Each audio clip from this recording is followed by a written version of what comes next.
Hello and welcome to Trial TV Live. I am the Squeegee of Justice. Thank you so much for joining us today as we are continuing our series, The Ego Takes the Stand. Today we are going to be talking about Anthony Todt. So this is, as most trials are, pretty disturbing. And let's get over to our players so that we can review what this is about, because I kind of know what this is about. I sort of remember this trial, but I wanted to do a complete rewatch of it. But as it so happens, the ego takes the stand. Will take its place. We'll start off with that, and maybe we'll get to a full rewatch at some point. But before we get started, I just want to welcome in everybody that's coming in. Green-Eyed Cat, good to see you. Thank you for joining us. And Nomad. Amanda, good to see you.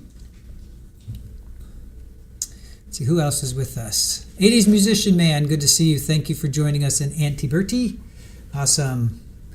Let's see who else is with us. Nomad, Brett, thank you for joining us. Yes, Auntie Green-Eyed Cat has a wrench. We have a duly appointed new mod for us. Stacy, you're still looking forward to watching this? All right. Yeah, it's disturbing, as like I said, as most of these trials are. There's not many trials I think that are not disturbing, especially criminal ones. Trixie, good to see you. Thank you for joining us. Munch, how are you? Hector's mom, thanks for coming back today. No problem. Yes, I had my pizza. Aaron and I had our pizza, and we are ready to go. All right, so Florida versus Anthony Todt. Anthony Todt, I believe is how they say it. Anthony Todt. All right, Mary, I know nothing about this case. All right, well, let's dive into it. So he was 45 at the time this happened. All right, so this is January 13th is when, actually that's when he was, that's when the authorities came over. So it happened, I put that as the date of incident. It's really, truly the date that he was arrested or this was discovered. So they think it was about 2 weeks before. But anyway, so we'll go with January 13th for our purposes. So on January 13th of 2020, Osceola County deputies did a welfare check. They did a welfare check on him before. Nobody answered. So the federal agents were actually investigating him for healthcare fraud. So they did a welfare check on him like 2 weeks before, and nobody answered the door. Mail was piling up, and they saw some disturbing texts that he sent to his family. So they came back, and they discovered, this was in Celebration, Florida, which is near Orlando. They discovered the decomposing bodies of his family. So his wife Megan, she was 43 at the time, and their 3 children. We have Alex, who was 13, Tyler, who was 11, and then Zoe, who was 4, and then even the family dog Breezy. Even the family dog Breezy. So authorities determined that the victims were taken out through a mixture of suffocation, stabbing, and toxic ingestion. Now, I can tell you, I don't know who was what. I do know that poor Breezy was stabbed. So, Todt appeared weak and was taken to the hospital. He initially confessed to these murders, and there's an interrogation which we'll play, saying that he and Megan had planned for the family to pass together, but later shifted his story at trial, claiming he found them gone, and then he implicated his wife in it. So, all right. Virtuous Judah, good to see you. And Dwayne, thank you for joining us. Barry, yes, we are going to do it. We are going to do it. So we're going to watch this one. Just the ego takes the stand. We'll do a little background here and there. We'll do openings, closings, and him taking the stand. Ultimately, I do want to do a complete rewatch of this, but for now, we'll just do a little snippet. All right, if you guys are ready to get going, let's get started. We always get started with some news, right? We always like to do a little background for you guys.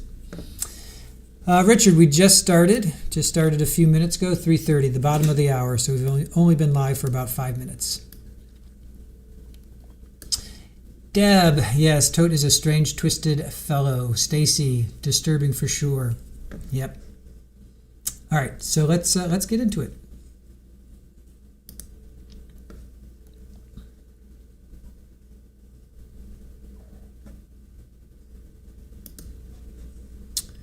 All right. Let me get myself situated here.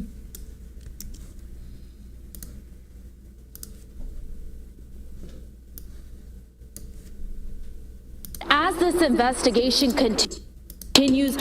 Sorry. Okay. So I have some news clips to play for us first.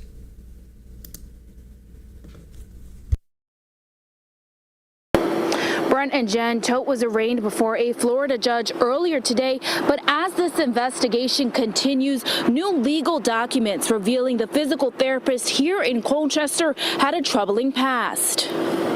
Bond will remain set as provided in the arrest warrant. Anthony Todt confessed to killing his wife and 3 children in late December, according to police. 42-year-old Megan, 13-year-old Alek, 11-year-old Tyler, and 4-year-old Zoe were all found dead inside their Celebration, Florida home Monday morning. Leading up to the discovery of the bodies, a federal affidavit reveals Todt was being investigated by the FBI after they report he engaged in a healthcare fraud scheme in which he allegedly submitted fake claims to Connecticut's Medicaid program from 2015 to 2019. In the affidavit, when questioned as to the motivation for committing the fraud, authorities say Todt blamed loans and living above his means. And according to his Florida landlord, Todt owed over $6,000 in back rent and was being evicted. After not hearing from Todt for some time, federal agents reached out to a Connecticut relative who said she too was having a hard time contacting the family,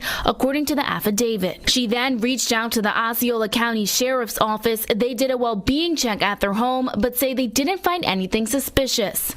When authorities showed up days later as part of the fraud investigation, the bodies were discovered. Members of the community still shocked at everything that has unfolded. I ran into Tony now and then, but this is just a total shock. It's shocking. It's sad. It's awful. And according to an appeal filed by Todt's father, Robert Todt, the 44-year-old physical therapist came from a troubled background. His father was convicted of attempting to murder his mother, Loretta Todt, in 1980. The appeal states, quote, while Robert Todt was out of the house, an individual entered the Todt residence and shot Loretta Todt. Although the bullet fired destroyed her left eye and remains lodged in her skull, Loretta Todt survived the attack. Todt is now facing 4 counts of murder and 1 count of animal cruelty and is being held in police custody without bond. Live in Colchester tonight, Zania Maldonado, Fox 61 News. So this is going to be like the case of the fruit doesn't fall far from the tree. So his dad was in his 40s, hooked up with a 17-year-old at the office, had a full family. Anthony was a member of that family. Wanted to be with the 17-year-old, so the dad hires two hitmen to come in. Dad goes goes to work out. These 2 men come in. They beat up the mom. It's supposed to be a robbery gone bad. Beat up the mom, shoot her in the face. Anthony was there. Anthony actually saw it. He actually saw this happening, and mom survives. She gets shot in the left eye, they said, and she survives, and that scarred him. He obviously, that's going to scar anybody. So then here we are, fast forward 30 years, because I think he was younger than 10, so he was 45 or so. So fast forward 30 years or so, and here he is, trying to take out his family. So very, very interesting.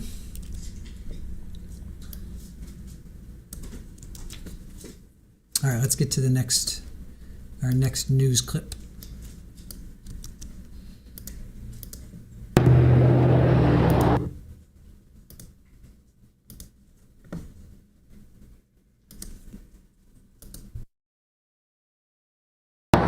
Brent and Jen, good evening to both of you. The Todt family was known to go back and forth between their Celebration, Florida home and here in Connecticut. That's because they had a business here in Colchester, a family physical therapy business. Relatives and loved ones, they grew worried when the family and the communication with them all went dark. Authorities in Florida confirming details many had feared for days now. Anthony has cooperated with the investigation and he has confessed to killing his wife, Megan Todt. Along with their children, 13-year-old Alex, 11-year-old Tyler, and the Osceola County Sheriff announcing on the brink of tears, little Zoe, who was 4 years of age, born July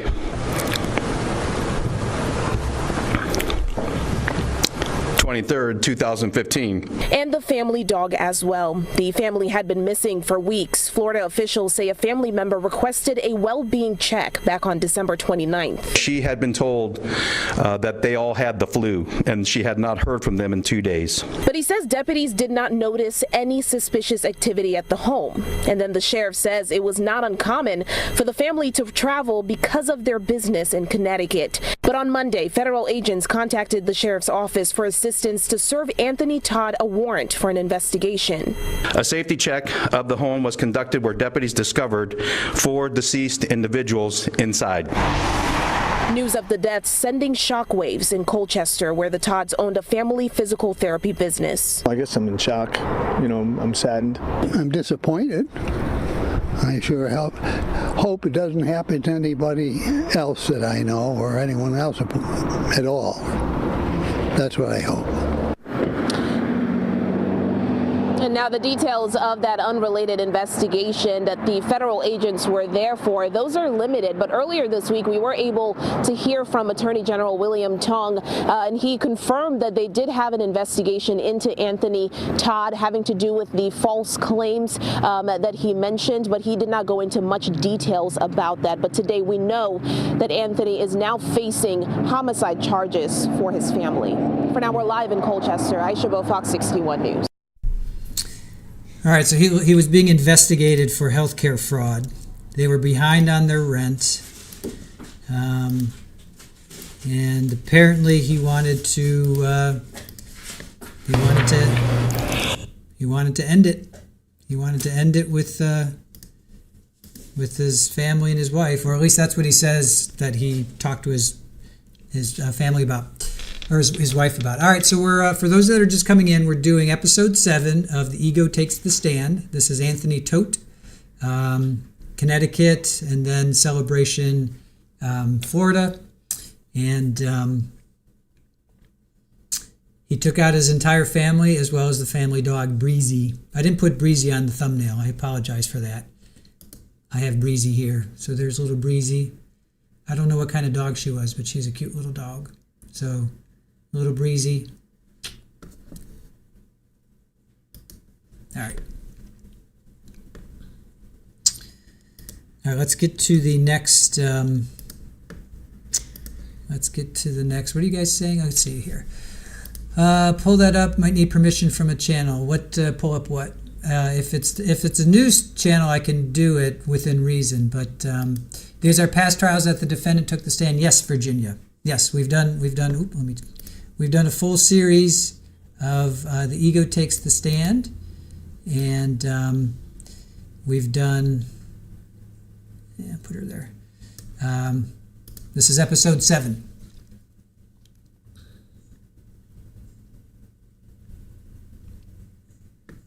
Okay.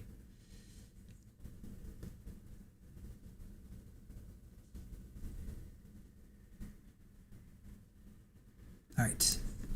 Go ahead and get to the next one.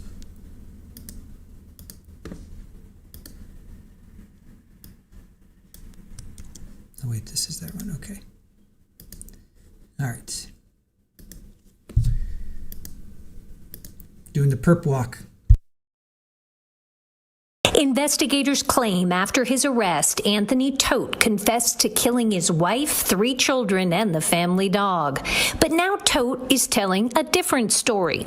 Jail phone calls obtained by West 2 News record Todt telling his sister he was not present when his family was killed. He also implies his wife, Megan, was the real killer and that it wasn't her first attempt. Didn't stop this because I wasn't there.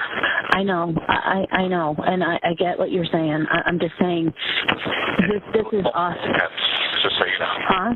Multiple attempts in the last 7. Todt made similar claims in a letter to his father in June. He said his wife was the one who drugged the children, stabbed and suffocated them, and then stabbed herself. FBI agents found Todt inside his Celebration home with the bodies of his family back on January 13th. They came to arrest him on a warrant related to a health care fraud investigation of his Connecticut physical therapy practice. He was indicted on 4 counts of first-degree murder and pleaded not guilty.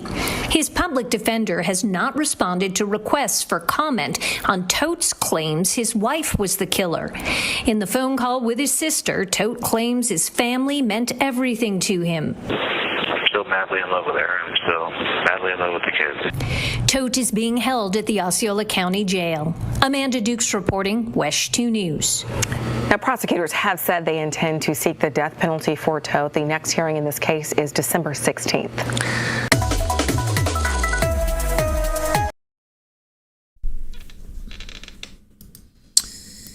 All right, it's not a straitjacket. I guess it's a some kind of. Well, we're going to see it. We'll see it here. Here's the walk without any commentary per se. Or it's more of the walk. I should. Whoa! Tony, deputies say that you can. Wow, that was a really close lightning strike. Yeah, you guys hear that?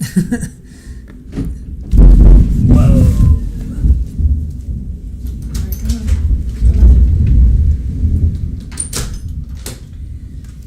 And it chased Paulie in. That was like right. That was like right here. Whew. Is that a bolt? Was that a bolt of lightning? Yeah. Bolt. Yeah, it was like went across that way. Bolt. Yeah.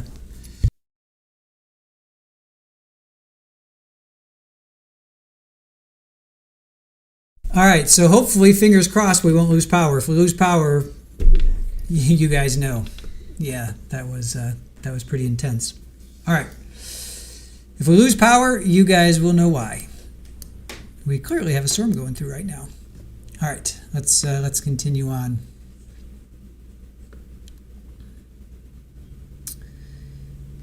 Yeah, there was a flash of lightning and a wasn't that close. It was like maybe five miles away because that was a good 5 seconds. But oh yeah. If you rewind a few minutes, you'll see the flash. You'll see the flash on my face. Yoinks! All right.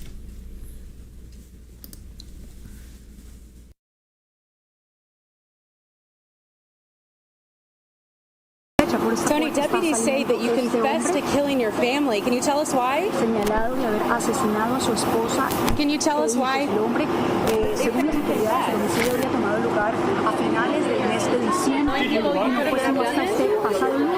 Las autoridades hallaron los cuerpos sin vida de su esposa y de sus familiares.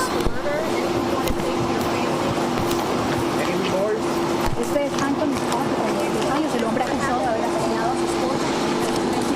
Do you have anything to say? What if you committed this horrible crime? Your wife, your kids? Do you have any remorse? Are you or regret? Your sisters are telling people you couldn't have done this. Do you have anything to say to your sisters? Family? Tony, what about the dog? What about Breezy? Your youngest was only 3? Tony, give us an explanation, Tony. Are you sad about this? Say something.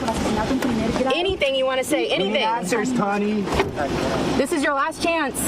Tony, do you love your family? Are you proud of yourself? Are you sad? Dude, don't put your phone up there. Jeez. Tony, the community needs answers. How long were they there? Your own kids. How long were they in the house with you? Oh, yeah. Some of those questions are like questions, and other ones are like your own kids. How could you do that to them? Oof. Yeah. I don't know. So this is where I get to the point, Psychosaurus Rex, of like, what makes somebody do that, right? Is that they're just not wired. They're not wired the same way that other people are, that they may get, oh, we all get mad and we all get like, we want to do something maybe bad to somebody, but what stops people from doing it, and what makes people not stop? That's what intrigues me the most. Is he just not wired properly? Is it, well, here we go with the nature versus nurture thing. He saw his mom getting beat up as a child, shot in the face. It was his dad that ordered this hit on his mom because he wanted to be with a 17-year-old from The Office. It's just interesting. All right. Next up is just one last little news clip, and then we'll get into it. The trial of a man accused. A switch in the brain, right? What is it?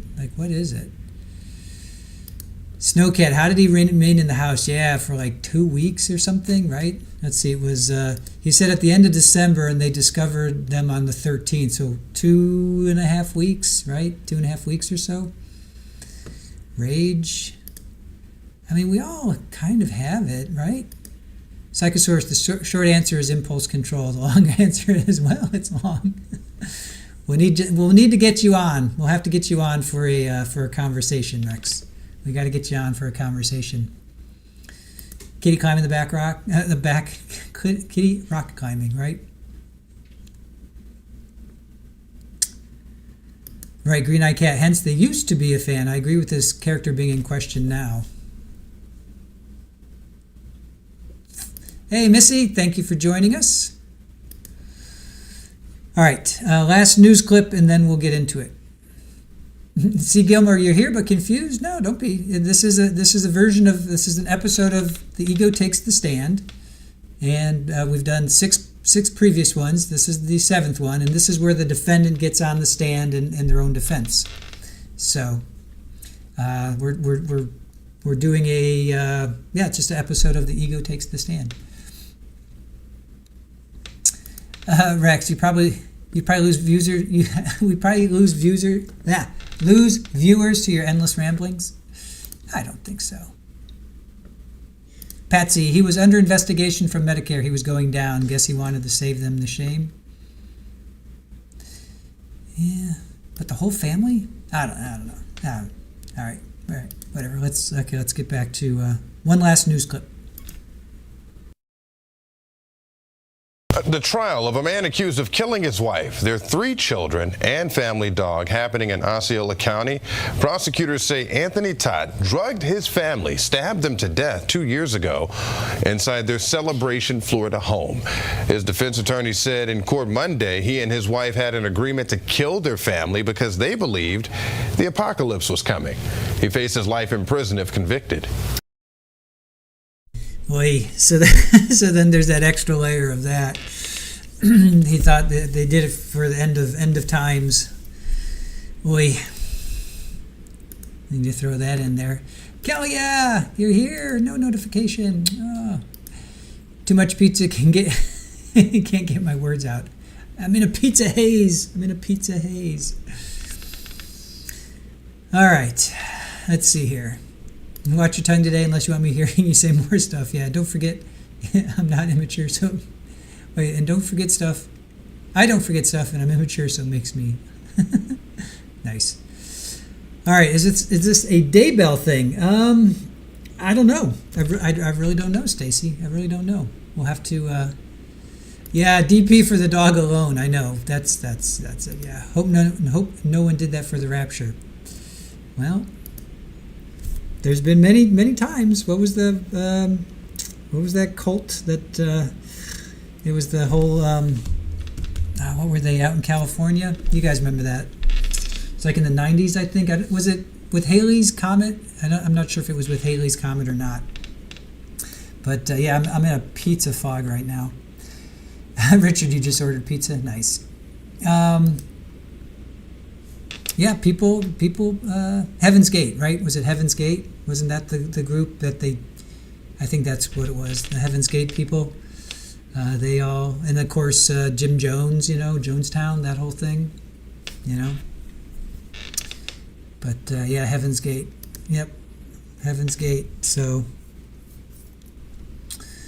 and then you have Jim Jones. Yep, Heaven's Gate. You have Jim Jones and that group. So, all right. Yeah, the orange Gatorade and the Nike shoes. All right. Bluebird, you had pizza for lunch. Chris, I ended up going to the store to make air fried pizza. Nice. Haley Bop Comet. Was that tied to Heaven's Gate? Were they tied to that? So that would have been 97, I think, right? Were they tied to that? Or was that something separate? Let me know that. I'll go ahead and I'll play it. I think they were tied to it, but I'm not sure. All right, let me cue up the state's opening. Oh, actually, you know what? Do you guys want to hear his confession? Well, do you want to hear his confession first, or do you want to see the opening? Which do you want? So they were tied together, Crunchy. Yeah. Do you guys want to watch the trial? Well, let's do this let's do this in order. If we're going to do this, let's do this in order. So this is his confession. Let's do this in order. And how long is this? Okay, this is 2 hours. All right, roughly 2 hours. Well, you know how it is. We can fast forward through some stuff. You want to do the confession? Okay, we'll do the confession first. Okay. All right, confession first. All right, confession first. Here we go. Interrogation, confession, yeah, all that stuff. All right, here, let me move myself over here. And, all right, let's get to it.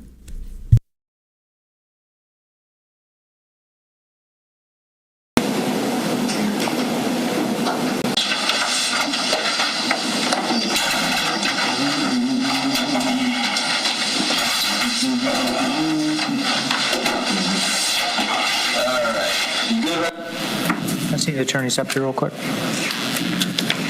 Right, I've received an inquiry from the jurors as to whether they may take notes on the transcript. Please remember that pursuant to the instructions, the transcripts are not evidence, so they will not be sent back into the jury deliberation room for consideration to the... We're here, right? What you said?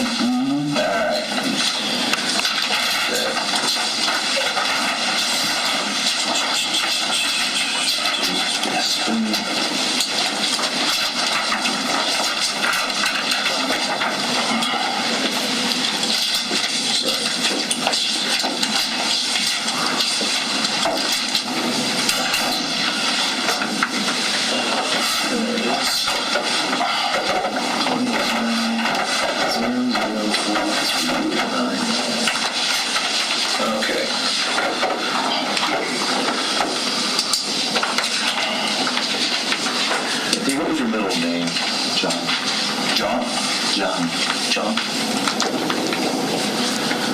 And spell the last name again? T-O-D-T. Okay. Our case number is 20I004299. Let me turn this stupid thing off real quick.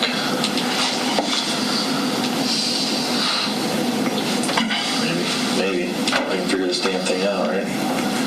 There we go. Okay. Just to let you know, I'm recording this. Just like the conversations we had the other day at the hospital. What I want to do is, this is what I read you the other day. I want to have you I'm going to read it to you again before I speak to you, obviously. So I'm going to interrupt. I'm required to inform you that you have the right to remain silent. Do you understand? Can you speak up a little bit? Yes. Okay. Anything you say may be used against you in court, do you understand? Yes. If you're not entitled to talk to a lawyer before and during questioning, or sorry, you are entitled to talk to a lawyer before and during questioning, you understand? Yes. Okay. If you cannot afford a lawyer and want one will be provided before and during questioning without charge, do you understand? Yes. Okay.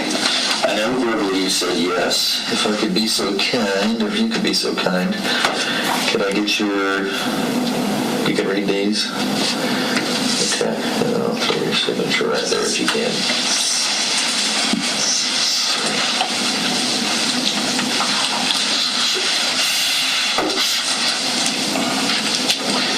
You can read them verbatim, whatever you want. I know you said yes. Each one will. You got it? I can't get that. Oh, you can't get that? Sure. Yeah. There we go. Sorry. That's okay.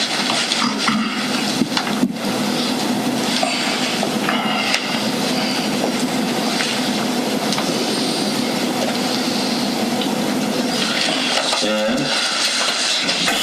I will not urgency here once, but I swear to famous students if I were true and correct. Okay. All right. Okay. All right. I know we're speaking about our investigation, case number 29-004-299. What I'll have you do, obviously, you're in a set of handcuffs right now in the Osceola County Sheriff's Office. If I could ask you, could you raise your right hand for me? Do you swear that everything that we're speaking about today is going to be the truth and nothing but the truth to the best of your knowledge, so help you God? Yes. Okay. All right. It's a very tragic event, very unfortunate event. Earlier this week, we were called to your home. Obviously, I'm just doing this. All three of us have already spoken.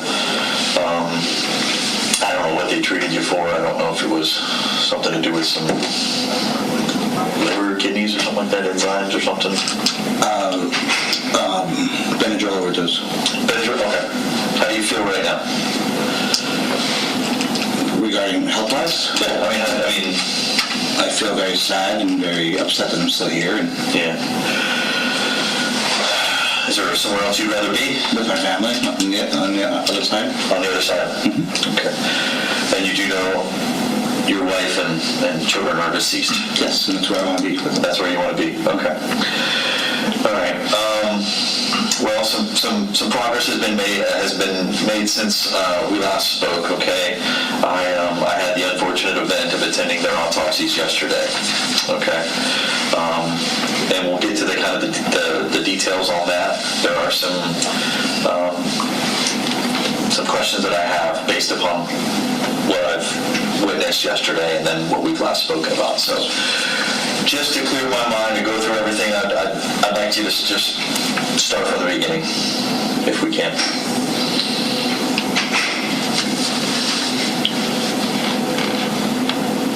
How we led up to where we're at right now. Okay.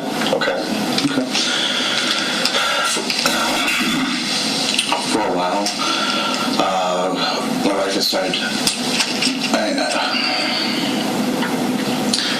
She began watching these videos, talking about the afterlife, talking about salvation, talking about how family is good. So slow down a little bit right now. I'm just having a hard time keeping up with you too. I'm sorry. That's okay. Let's speak up. And in watching these videos and watching everything going on, she presented them to me, and I started watching them with kind of a uneasy, whatever. And the more and more we watched, the more and more I gained an understanding that there is more than this life here, a higher level of consciousness.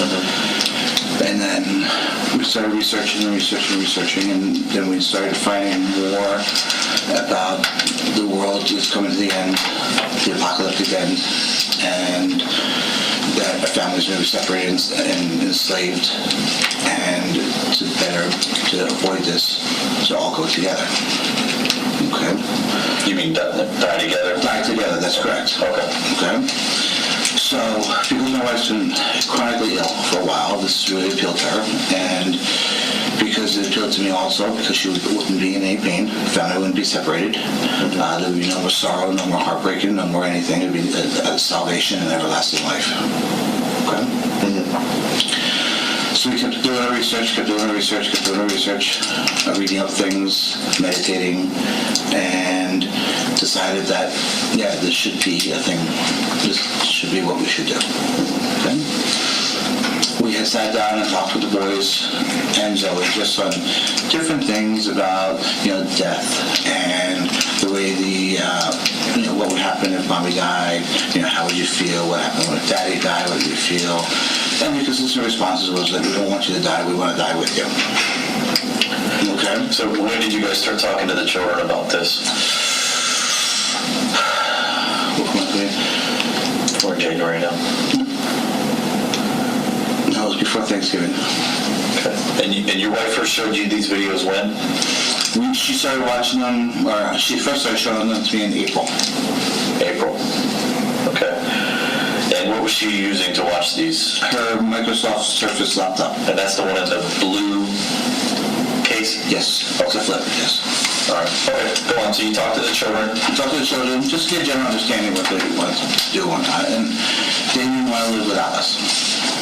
Okay? We didn't point blank say we're going to die and, leave you behind. But, what would you do if mommy and daddy died? And we don't want to live without you. We don't want to live without you. In conversation with my wife, we didn't want to live without them either. We wanted to bring a whole family together and make it transverse together. Okay? So we were coming up with different things of how we could do this. We didn't know how we could do this because we're not violent people. Okay? Not violent people at all. First we said, what if we, started reading different things. There's something came on TV about cough medicine. Okay? So could they have some cough medicine that I put them to sleep, like an overdose of cough medicine, just put them to sleep. And nice peaceful death. Okay? So my wife made a pudding pie, jello pie, froze it, nothing happened. What was in the pie? What was in the pie? Sleep, ease, these different things with drama, the stuff that puts you to sleep. You said you have a medical background, is that correct? I have a medical but not a chemical background. Not a chemical, okay. Yeah, I'm a physical therapist. Okay. So you don't have all the terminology? No. Is your wife? She's a physical therapist, no. Okay. We look it up and... Where did you guys look this? I was just fixing to ask, where did you guys do the research at? We went honestly up and down the aisles of the Publix and asked the drug guy, I can't think of it. Pharmacist, thank you. What's something good that puts you to sleep, no trouble falling asleep? When did you guys start doing this research? I started research before Halloween, but I just intermittently trying to figure out what was going on. Okay. When we found out that the best drug to use was the stuff in Benadryl. That's the safest way to put away. That's the safest way to put in. So it didn't work. So we kept thinking, talking, and just researching different things. And finally, we started researching. We said, we're just going to have to do some sort of exsanguination. Okay? Plead to death. Okay? That's how they used to do it way in the back, but they used to do sacrificial things. You take a plead to death? Bleed to death. Oh, bleed to death, sorry. Okay.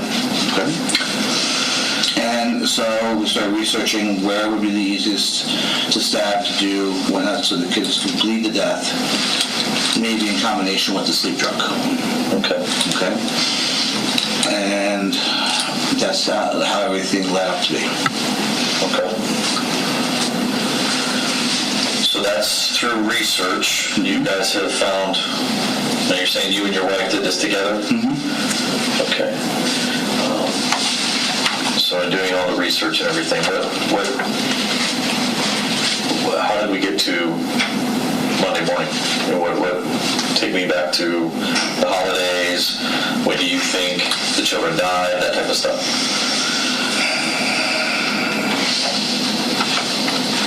I'm still trying to remember when the children died. I can't put those pieces together. Yeah. And I'm sorry. No, you're fine. We wanted the kids to stick around for the Christmas holiday concert because we didn't want to disappoint that. Did you guys celebrate Christmas Day? No, the kids were dead before Christmas. Because family is saying that they spoke with Megan the day after Christmas. Was Megan alive the day after Christmas? No, she died right the day after the boys did. Right. I remember you saying that the other day. That's why I've made contact now with your family and with Megan's family. And so Megan's family is 99% sure that looking back through cell phone records and stuff that they spoke with her, not text message. They spoke with her the day after Christmas. And she said the children were sick. Okay, so you're adamant that they died before Christmas? Yes. Okay. The children, you said, died 24 hours or so a day prior to Megan? Correct. Okay, so let's go to the day of their death. How did this go down? Woke up at 11:30 at night. We set the alarm for 11:30 at night and got up out of bed. And it was Zoe first. Okay. Meg walked into the room and she walked back into her room. Step by step. So you guys are sleeping in the master room, I'm assuming? Yes, my wife and I, yes. And the dog. And the puppy, okay. Which boy was upstairs? Zoe was upstairs in her room. Okay. Alek was upstairs in his room. Tyler was asleep downstairs in the library room. And why again was he down there? The two of them were sick, so we kept them apart. Okay. All right. So, okay, go ahead. Sorry. It's okay. So we walked to the door, Zoe's door. Meg and I hugged and kissed, and pretty much we know what you need to do. Come back at me when we're done. So I went into Zoe's room, and it took me 2 or 3 hours sitting there because it's a tough. But the everlasting salvation, the thought of that everlasting salvation was there, and I needed to save her soul when her to be with us. Rain kept coming in.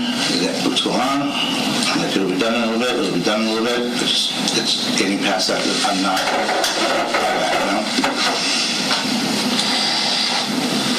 The initial thought was to stab into the umbilicus above the navel, so I could get the inferior vena cava or the abdominal aorta, and it'd be bleed out with no time whatsoever. I know I tried. I don't know if I ever punctured it. I don't know if I did or not. I saw a little mark on her, but I don't know if I saw anything.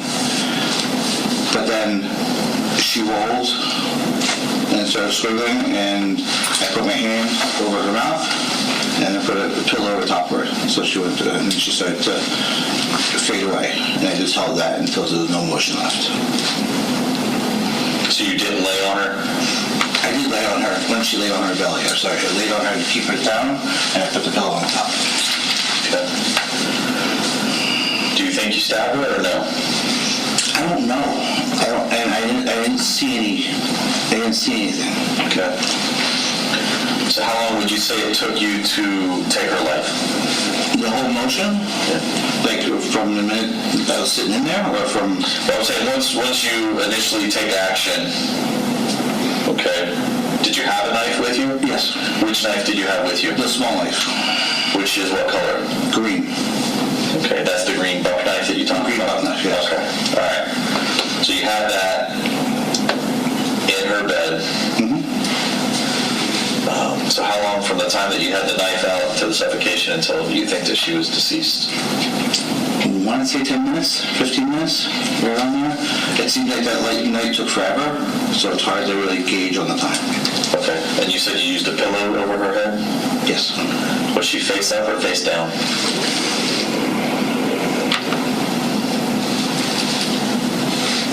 She kept moving.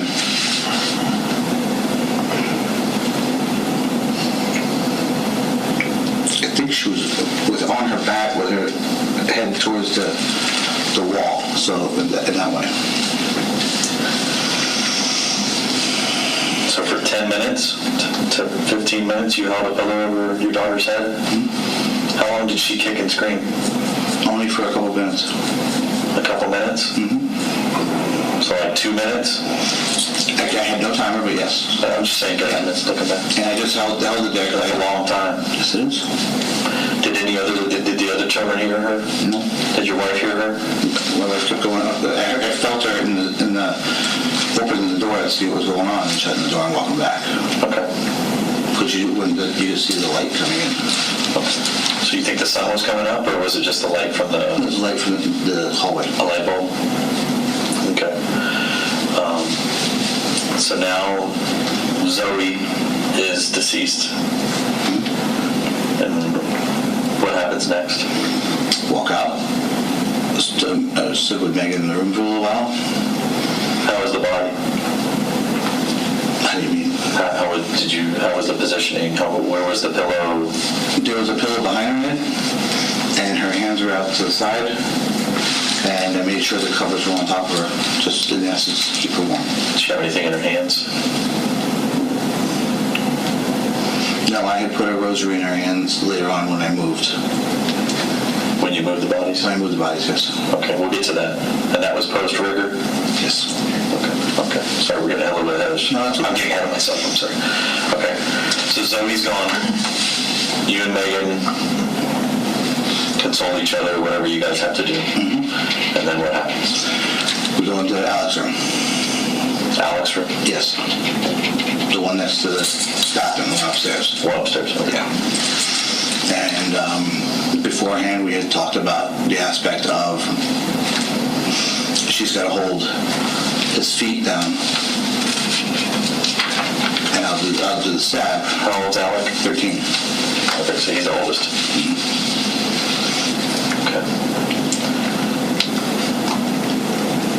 Okay, so what happens? We walk in. He's on his back. She's just sitting there holding his feet together. We're just in there, just eyeing each other, just gaining the confidence, I guess, you know. And I go to, I stabbed him, and he started kicking. Was trying to get up, and he kept rolling. So I ended up putting there was a pillow there, and I put a pillow in the back of his head so he wouldn't hit me with the back of his head. And I reached around with my hand and held his nose in his mouth. And he kept rolling and kicking and rolling and kicking, and then it eventually stopped. And where was Megan at? Megan left midway through there and went back to the room. All right. How long would you say it took to kill Alek? That one I have no idea. It went quickly, but I don't know. Okay. And there was blood and everything in his bed? In his bed, yes. Where did you stab him? In the stomach, the same spot that we identified as where you could get the inferior vena cava. And what area did you call that? Inferior vena cava? No. You called it earlier. Abdomen? It's overall the abdomen. I think you used another term earlier. It was the one that you specifically spoke about the navel and umbilicus. Umbilicus. Yeah, the umbilicus. Okay. Is that something that you researched and learned, or you knew that from your profession? Researched and learned ahead of time. Okay. Especially on a website called Quora.com. And spell that again. QUORA.com. QUORA.com. Yes. And what is Quora? If I go research this, what is it going to show me? Quora.com, you can ask anything they want, and as people feedback, we happen to find it just by looking up knife techniques. And you ask it anything, and they'll show you, and they'll tell you and explain to you the best way to do things and where to do things, and suggestions how to commit suicide. I was going to ask, is it like a suicide website, or is it a... It's an everything website. So I can go in there and say, how do I change the oil on my... That I don't know. Is it like medically based, or... It's not medically based. It's a lot of topics that people talk about, but don't, I guess, talk about on the internet. I just used it for suicidal techniques and also to get how to do it with the knife. Where were you doing your research on Quora.com? Started that before Halloween. Before Halloween? Yeah. Where did you learn of that? You may have said this. Where did you learn of Quora.com? I happened to be just researching knife techniques. And it comes up, and a couple of the questions came up as, how do I kill myself with a knife? So I clicked on that, and it was Quora.com. So I clicked on Quora.com.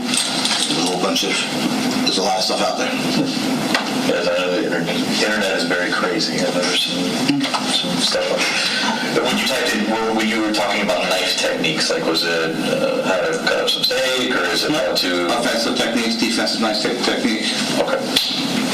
All right. Okay, so you've done your research on that going back pre-Halloween. Yeah.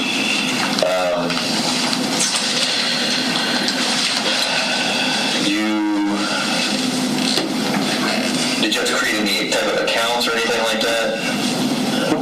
You go in, you ask questions.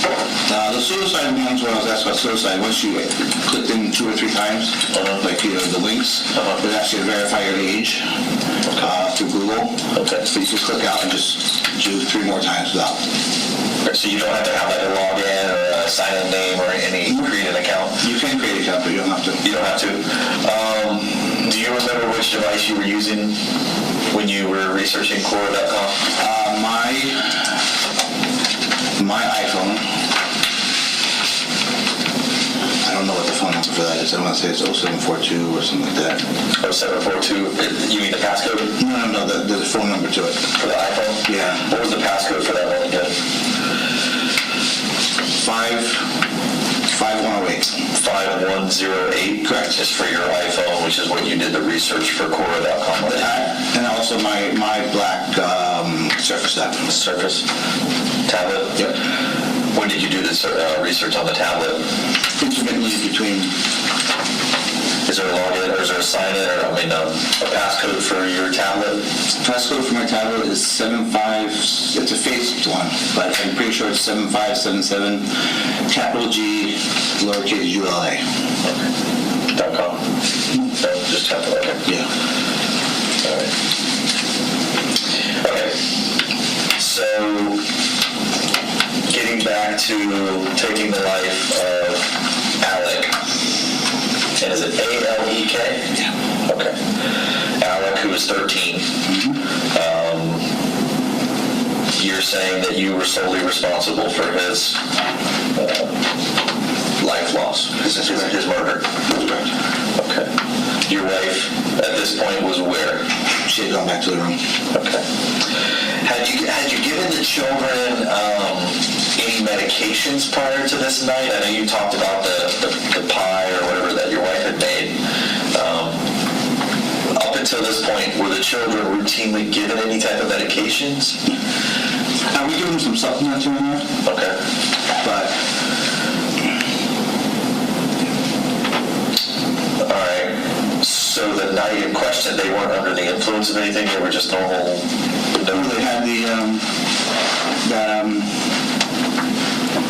what'd you call it, a pie or something like that? Pie. Yeah. But that didn't work that night. I don't remember if we gave them anything. Because those are 2 separate nights. We tried the pie one night. You tried it before? Mm-hmm. But I don't remember if we tried anything the next night or not. So you didn't try to sedate them or anything like that prior to killing them?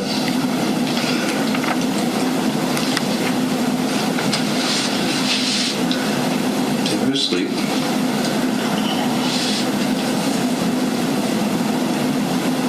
Doesn't make sense why we wouldn't.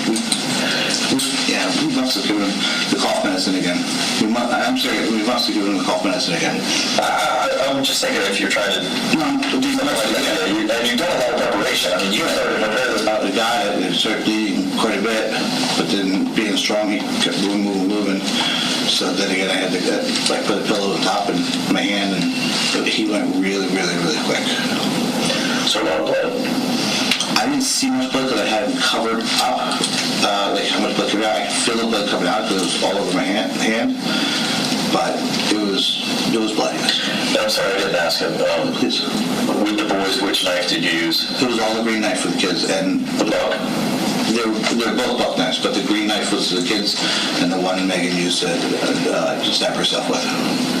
She also used the green one? Yes, because we established the fact that I had to get a bigger knife for myself because my body mass is bigger to get the same thing. Okay.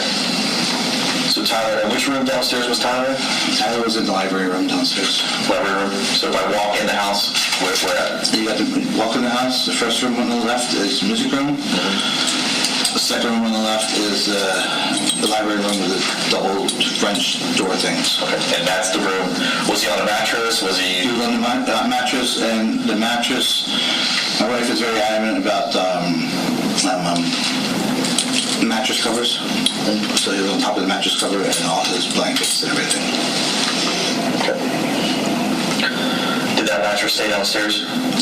That mattress stayed downstairs. The cover and everything else was brought up when I brought him up to the room.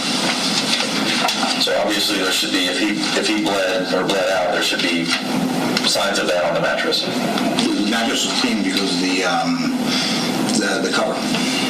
What do you mean by cover? By the mattress cover. Okay, which is cloth? I don't know what it is, but it doesn't allow fluid or anything to go through.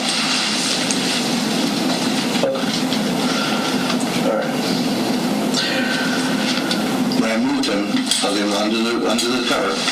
So that's sometime later? Correct. Okay. All right. So Tyler is killed. Who's in the room when he's killed? It's just me and Tyler. Megan is outside in the door. What is she saying during any of this? She's doing meditations. Was she drinking or consuming anything that would maybe... Not at that point, no. Bring her down? Because it's just a lot for a parent to go through. Yeah. I mean, it's a lot for a human being to go through, let alone a parent. Okay. But we had salvation in mind. We had the great, and that's in all honesty. We love our kids, and it's sad. I got you. I understand. Okay. So now all the children are gone. How long until the sun comes up?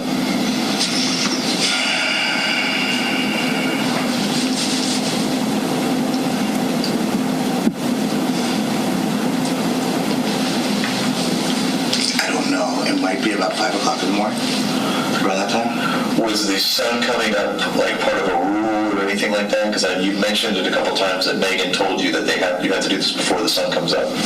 Is there a reasoning behind that? I don't know. I don't know what the reasoning was behind that, but it would have to be done before the sun came up, yes. Okay. So it's nothing during your research or investigations or anything like that that has...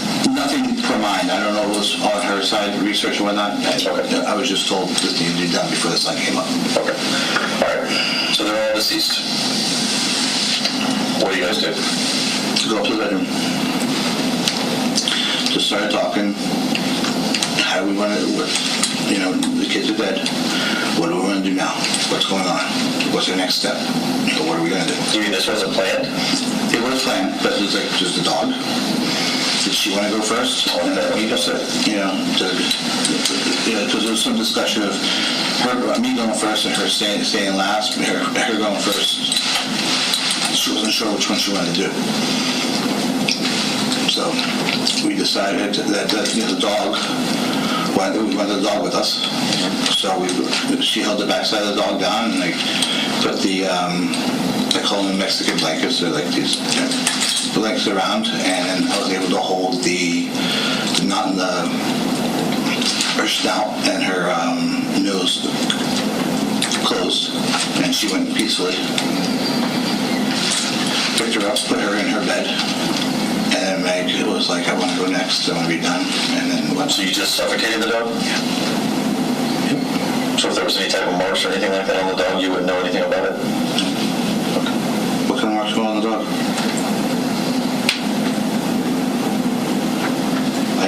I just suffocated the dog. You didn't stab the dog? I didn't stab the dog. Was there stab wound on the dog? That's interesting because I didn't stab the dog. Okay. Well, there's a stab wound on the dog. Okay. The dog was collected as well. So. I doubt. It's neither here nor there. I'm just telling you. Okay. All right. So you kill the dog. Mm-hmm. And then you say you put him in its bed or something like that. Where did you place him at? The bed, we wrapped it in the blanket. We put it underneath the bedside table in her bed. Okay. What was her name? Breezy. Breezy. Okay. Did you meet, I'm sorry, where did you kill the dog at? It was on the foot of the bed on Megan's side. In the master room? That's correct. Okay. And that was, the final resting spot was in the master bedroom, correct? Correct. All right. So the dog's dead. Mm-hmm. Now what happens? Meg wanted to go. Okay. So we have decided, I said, well, do you want to get your wine? What do you want to help calm this down? So it won't hurt as much. We had some spray stuff, and so she could use that instead. So she wanted some wine and some, it's purple, Tylenol PM. She started taking that a little bit. Gave her the knife, and I laid next to her, and she put the knife into her stomach. Okay. And I said, did you get the spot? It's right here. She said, yeah, I feel it. Okay. I'm laying there for 45 minutes. It's supposed to take about 10 minutes, whatever it says. If you hit the spot. And what is in that spot? What are you talking about? The inferior vena cava. Okay. On the umbilicus. You're supposed to be able to bleed out. They say 1 to 4 minutes, but under 10 minutes. And what are you specifically targeting within that area? The inferior vena cava. Okay. It's a big blood return. Okay. It's a large vessel, and you bleed out in the abdomen. It's quick. All right. Okay. How much did she consume wine, or I'm assuming is it grape flavored? You can't put the whole. Yeah, the first one was grape flavored. What do you mean first one? She had a glass of wine with the stuff. Okay. We were laying there for about 45 minutes. After she stabbed herself, she says, I feel nothing happening. Nothing happening. I said, okay, this isn't good. What do you want to do? She said, do we have any Benadryl? I said, we have liquid Benadryl. She goes, let me have that. Let me try some of that. Maybe that'll put me to sleep or let me go sooner. So she was drinking liquid Benadryl. And I was checking back on her, give her some peace. Walked around, came back, walked around, came back. And at one point I thought she had passed from doing the Benadryl. She was still there, and she had sat up. What makes you think she passed? She was very quiet. There was no motion. I couldn't see her abdomen going up and down. This is from afar without even me going up to see her. Okay. Was her eyes open? Eyes were closed. Was she communicating with you? At that, when I came up, I was like, Meg, she said, I'm here. I said, okay. So I said, what do you want to do? You want to try more Benadryl? Do you want the knife back again? What do you want to do? And she goes, let me try some more Benadryl. And then if that, we'll do a second. What's that? Okay. Gave her a bunch more Benadryl. Like I said, let that settle in for a while. Settle in. When you say a bunch more, you got an approximate amount? I really don't. I know she was a bottle. Yes, it was there was a big bottle. Like a family-size Benadryl thing. She killed the whole bottle? In 2 different sippings, yes. Oh, okay. And that wasn't happening, so she decided to go through her liver. Okay. I pulled up the thing, and the packed liver, we laid it out on where it was on her skin, according landmarks, and said it's right in this area. So, okay. And she, with 2 hands, pushed in. And you heard like a little click, as if it went through something. Okay, so I was like, okay, sounds like it went through the liver, that's good, okay. She pulled it out, she put the knife right next to her, and I just laid with her. And I laid there and held her, and we just waited. It seemed like hours went by and nothing else happening. I got up, I wanted to check on our boys and our little one, make sure everything was going okay in the house, everything was okay. Came back and she's sitting up at the edge of the bed. And she's cleaning the room. I'm like, what was she cleaning it with? There was one of my t-shirts. She had, I think she had a towel at one point. Okay.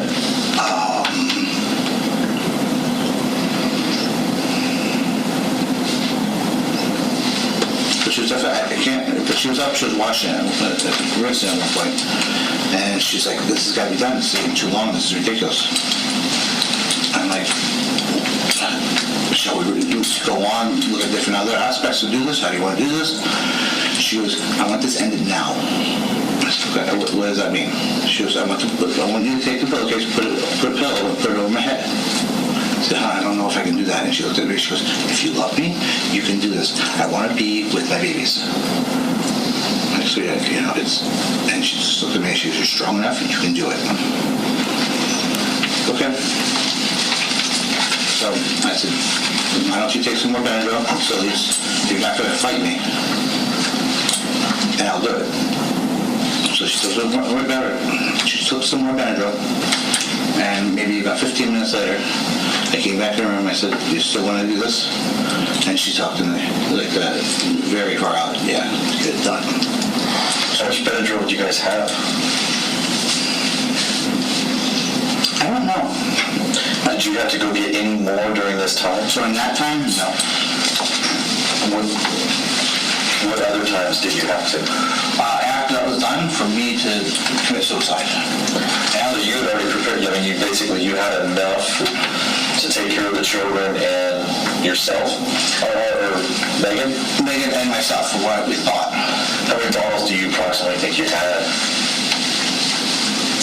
We had 2 boxes of Sleepies, I know that, which is straight dimethyl, which is these little pills. We had 2 things of Tylenol PM, I remember that, which is a great purple one. And I think we had 2 bottles of Benadryl. The big bottles. Family size? Yes. But getting through Megan, did she take it all? She ended up taking a lot more than what we had thought would take it. So her numbers should be a lot higher results-wise, you know what I mean, like as far as toxicology and stuff. I'm assuming, yeah. Okay. Once she was cleaned up, you talked about wiping of the towel or something like that, did you see a substantial amount of blood or anything outside of the body? She kept the shirt on. I didn't look underneath. Okay. Did you see anything on the bed? There was blood on the sheets, but then she changed. She wanted a different sheet. I remember that, so she put a different sheet down. So the old one should still be back at the house? It should be. Okay. So she tells you that it's not working. She wants you to suffocate her. Correct. Pillow. That was the gray pillow I think you kept talking about. It's a little gray rectangular pillow, yes. How big? It's like one of the 10 pillows. Like this big? Yes, that. 12 by... It's about the size of half of your case there. Not your case there. Oh, okay. Alright, so a small gray pillow should have something. Hold on. I want to make sure I'm telling you everything perfect. When she changed the sheet, she put a bunch of sheets on a bunch of stuff that was wet on the bathroom floor, and later on I cleaned up and threw that away. So the original sheet is there. I threw it away. Threw it away or washed it? I threw it away. Okay. So any of the sheets that were like found in like the washer or dryer or anything like that, are they related, involved? I didn't do any wash, I don't think. You haven't done any laundry since Christmas? No. Okay. I don't believe I did. Okay. And threw that sheet away because that was full blood. That sheet was full blood. Okay.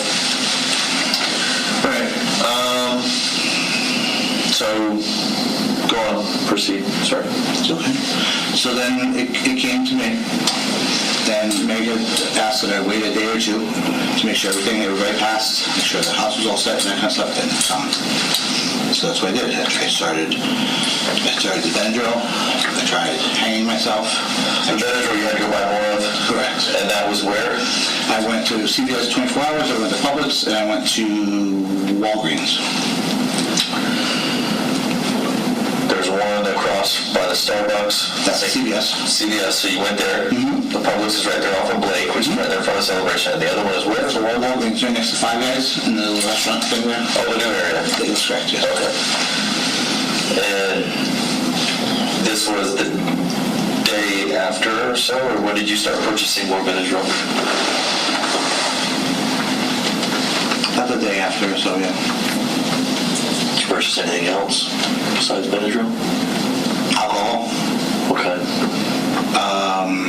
Rum. And some more Coppola. It's our wine. What's the wine? Like red wine or something? It's Merlot, yeah. Okay. And I also thought that it might be easier. See, I'm not much about guns in the house, but I was reading on Quora that you can kill yourself with a pellet gun. Pellet gun? That's what I was reading. It hurt. Where did you shoot yourself? In the liver and the heart. Back 2 wounds. The liver and the heart? Mm-hmm. The liver the first time. Bled quite a bit.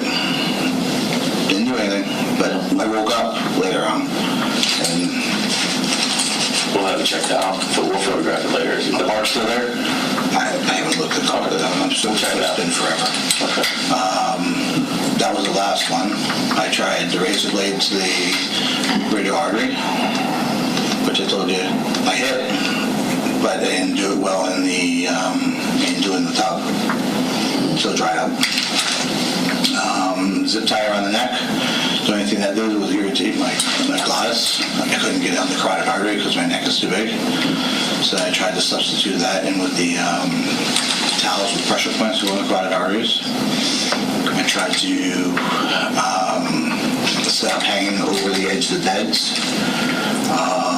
Was trying to figure out how to go through and fall on the knife in the right direction to get it upward, up into my knife to get my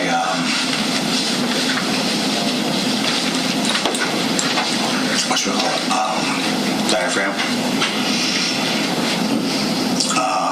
Was also researching, but couldn't quite get to the femoral artery because the way how deep the femoral artery was. Where were you doing your research at? The internet. Well, I mean, on what device? Meg's phone and my phone. Meg's phone. Okay, and which phone? Because I know you said you had 2. Hers is 6465, and that is, I think she had a pink case to it. Okay. Which phone was lost? My 6536 one, a Samsung.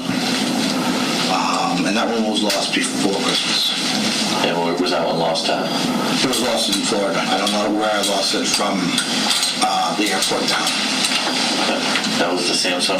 I think you said a Galaxy 10 Note or something? Galaxy Note 10. Okay.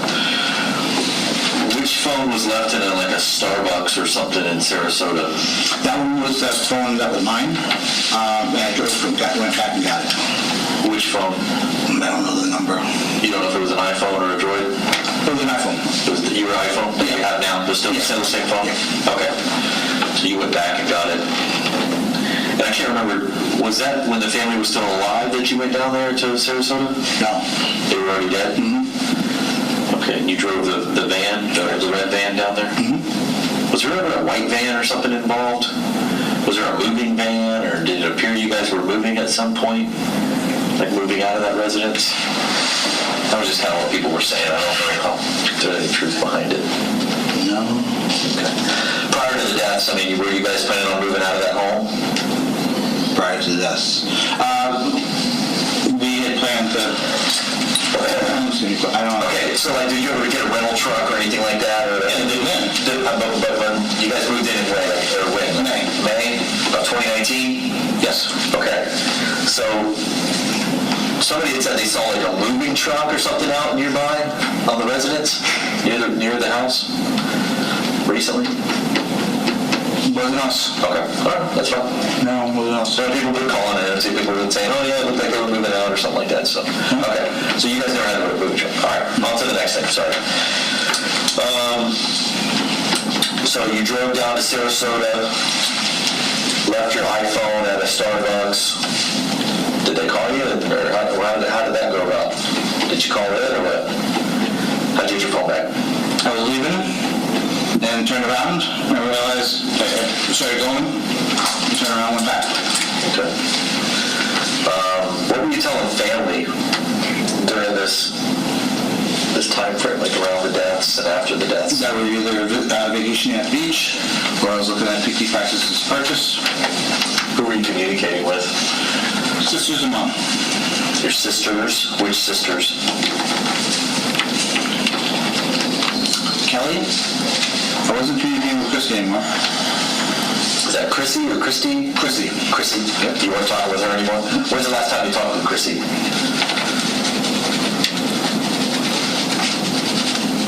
few weeks back. I don't know the date. I really don't know. Sorry. What did you guys talk about? I was pissed off that she wouldn't stay in my business. Okay. How about your last conversation with your mom? That we were going to eventually be coming up and talk about moving up north, that kind of stuff, just to spice her and calm her down. Okay. You talked to your dad lately?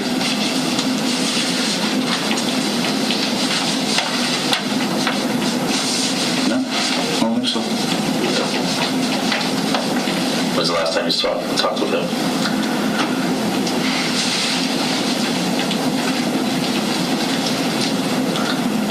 I don't know. I really don't know. Do you guys have a good relationship, or? We have a decent relationship. How about you and your mom? We're very close, and that's why I had to really be evasive with her. Could she tell that maybe you were being evasive? She could. That's why I had to reinforce the fact that let's try not to be. Okay. Your sisters? My sisters they love me, and they have a sixth sense. They do love you. I've spoken with them. Mm-hmm. I've spoken with your family. All right. So Meg's dead. We come back from Sarasota. We were trying to establish a better timeline before, approximately when she was taken, when Meg died. And you're adamant that all this all took place before Christmas? Yes. All right. Positive, 100%.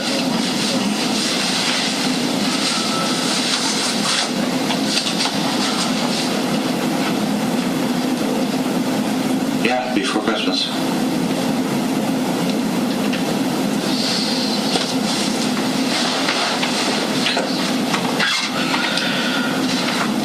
So, have you communicated with anybody after that? Has anybody texted you? Have you been using any of the other devices, anything like that? Using the devices to text people, yes. And why'd you do that? Keep people away so I could finish myself. Gotcha. I was in a panic mode that I still need to get to them. Yeah. I still have to get to them. Yeah. And people are getting closer and closer. And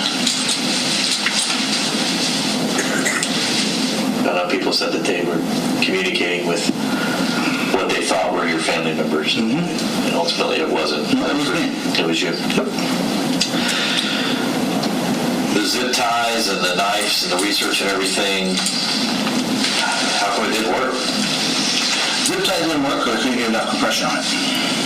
The knife, because in all honesty, I chickened out and cowered it out with a knife. Okay. I've taken so much Benadryl, then I took this, taken the alcohol with the Benadryl, and every time I seemed to live a little bit closer. There was one day, somehow I woke up in the garage, in my urine and whatnot, and then I had thought I died back then, and didn't. So. Okay, and how quick after did you move? You said you wanted the family to be together, right? So take me through how does this take place? How does, because when they were all killed, they were all in different positions inside the home. Okay, so what happens? The first day I just laid in bed with Meg the first day after she died. Just laid in bed just with her. I want to say it's the second day after she died. I said, okay, time to get things moving, time to get everything going. And went in, made sure she was covered and everything was taken care of. She was on I remember her left leg had fallen off the bed, which was kind of weird. So I probably able to move her left leg up and tuck her leg underneath to get her nice and comfortable. Moved Zoe in, put Zoe in. Before all this was done, we had the kids bring in all those little altar things. They were like favorite items or something? Yes. Okay. So I had to fix those because I knocked those over after I put Zoe up. Okay. So I fixed those out. And then it was which one do I do first? So you bring Tyler over, do I up, or do I bring Alek up? And I thought just because of my strength, and I wasn't too strong at the time right there, that I should get Tyler upstairs. Tyler he was the one that was downstairs. He was the one downstairs. He's 11. He's 11, yes. Okay. So I was able to get him up on my shoulders and carry him up a little bit by a little bit. Okay. And to back up a little bit, I want to speak about Zoe. Yes. So Zoe was in her bed. Correct. Had you checked, because rigor mortis was brought in, but you talked about it. Yeah. Did you check on her periodically to see when she'd come out? I hadn't checked on her periodically. I just knew she was in rigor. Just because I went to position her, so in my mind she had to stay warm. And her arms were outside, so I went to put her arms down to make her nice and comfortable. And I couldn't move her arms, and I was like, okay, she's still in rigor. So I brought the blanket above her just so that she'd be warm until I was able to reposition her. And when you say reposition her, when you're doing all this, is this still while she's in her bed, or had you already moved her to your bed? But she was still in her bed. Still in her bed? Yes. Okay. So when she's movable, yes, and under the blankets and everything, at that point is when you moved her to be in bed with Megan? Correct. I upped the fitted sheet. Mm-hmm. I scrunched it together and carried her in my arms and laid her flat, made sure her head was comfortable on the pillow, and let her sleep there. Then I had to pick up everything I knocked over. Okay. And her head, because I understand that she was at the foot of the bed. That's correct. Right? So she's laying like this, left to right, Meg's laying like this. Is her head towards Megan's side of the bed or your side of the bed? The head is towards my side of the bed. Okay. Her feet are towards... And you slept, if you're looking at the bed on the left side of the bed, Megan slept on the right side of the bed? Yes. Okay. So her head's on your side, left side of the bed, positioned feet towards Megan. Correct. All right. Wrapped up in a blanket. Correct. All right. Okay. So Tyler's next. Mm-hmm. Tyler is downstairs. Correct. You said that you were able to get him eventually upstairs to the room.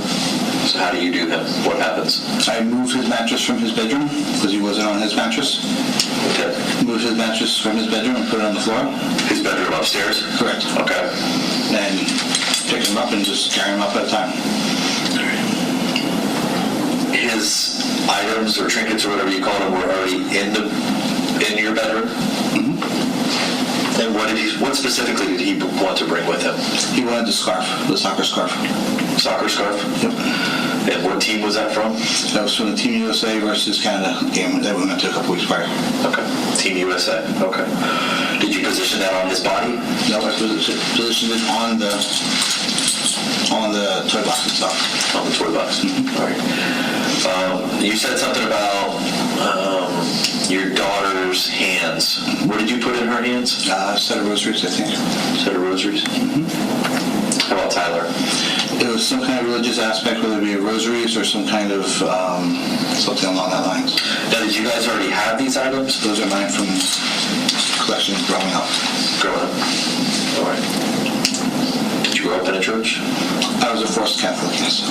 Forced Catholic, yes. Okay, understood. Okay, so Tyler gets a set of rosaries. Mm-hmm. How is he positioned? He is on his, when I put him on, he is on his, like, towards his stomach, with his head towards the side. I just can't remember which. His head was facing, I think, back to the back of the wall. Back to the building, I'm not sure. Back, okay. Is he on his face? Is he on his side? How is his face? He's on his side. You have to his face, it's like, it's more so like right here. Okay. All right. And then that leaves Alek. So take me through that. That one was tough because I had to get the mattress out from underneath him because I couldn't drag him on the mattress. Mm-hmm. So I took the blanket, his comfort blanket, put it on the ground, and we moved him to the ground. Then moved the mattress into the room. How did you move him to the ground? What do you mean? Picked him up and put him on top of the comforter that was on his bed. I put the comforter on the ground so he wouldn't be laying on the rug. put that on the ground, put him on the ground, brought the mattress into the room, made sure the mattress was set, and then put him on the... Did you have to like drag him by the comforter, or did you pick him up, or how does this work? I moved the sheet and I put the comforter on the bed, then I took the sheet, picked the sheet up with him and put it onto the blanket, the comforter. Moved the bare mattress into the room. Then I was able to pick him up and take him. I was adamant I did not want to drag him. He's my son. I did not want to drag him. So I picked him up the best I could. The little steps at a time and got him through. So you carried him? Carried all the children? Yeah. Okay. That's just something that you wanted to do as a parent? Versus dragging them? Right. Yeah, I the ultimate respect to them, I understand we have different opinions about it, but the ultimate... I can see it. Okay. You don't want to drag him like a piece of... No, it's not a piece of meat, it's my son. Absolutely. Okay. So you get him positioned, you get Alek positioned on the mattress. Which way is he positioned?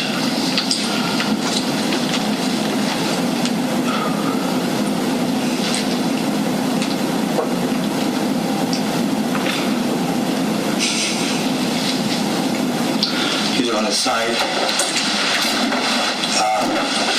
Okay, where's one? Looking up toward that. Looking up? I think he's looking up towards us on one side or the other. But I'm pretty sure he's facing up towards the bed. Okay. Because I know one of the boys was almost face down when he was found, and one was on his side, like you just described Tyler was. So I was wondering maybe if Alek... If any of them were closer to face down, that would have been Tyler. And Tyler was closer to the bed next to your wife? No, Tyler was the last one. Okay, so Tyler was the one closest, or the farthest away from the bed? Correct. All right. So Meg, Zoe, sorry, Alek, yeah, Tyler. Correct. Okay. You got it? I had to burn it. You need a... Yeah, can I have the sheet?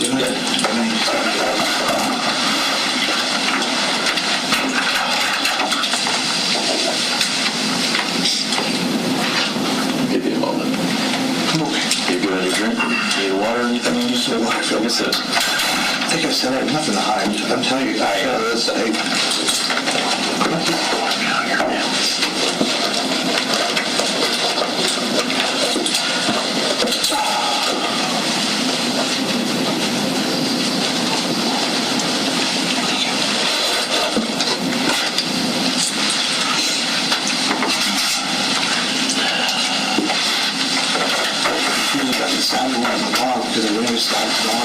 Yeah, I mean that's just something that maybe during this time frame that you don't recall, but it was noticed during yesterday's events that the dog was stabbed. I didn't do that, but I mean it doesn't matter. No. I just let you know. Okay.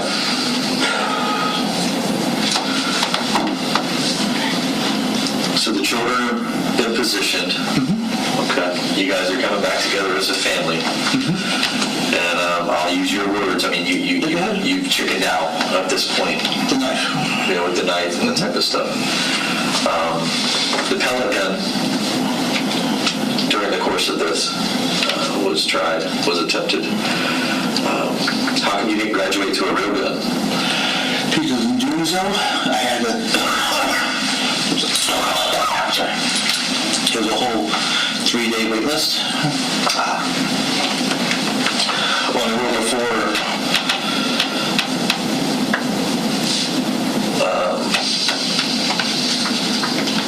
I mean, just some days have passed. I mean, it wouldn't have been a bad idea. Every back on it. It's one of those, it'll happen this way, it'll do it this way. Sometimes when I took the Benadryl, I seriously went to sleep for like 2 days. It seemed like 2 days later, you know. And where would you sleep at? Either next to Megan in the attempt or somewhere in that room. Sometimes right on the edge, on the floor down there, between the bed and the window. And every time I said, well, let's try it, then it's like, well, now I got to depend on that, but we can get done quicker, and then... The tower was on during this time frame? Yes. Where'd you guys keep the temperature? Do you remember? I don't, but I want to say, because I was in charge of it, because those over there, 68. Cool. Yeah. Okay. Up in the room, I think there was like some, I don't know if they were humidifiers, I don't know if they were moisture. What were those? Those are air purifiers. Air purifiers. Mm-hmm. Were those there prior to? The white one by the window was there, because we kept the air purifier going, because we both have heavy allergies. The black one I brought in from the boys' room, just to keep going. Then we use candles and that kind of stuff, and I did sage smudges and that kind of stuff. For what? Sage smudges to allow for spirits to pass on and that kind of stuff, so I wanted to make sure no one kept still. Candles were for the same reason? Yep.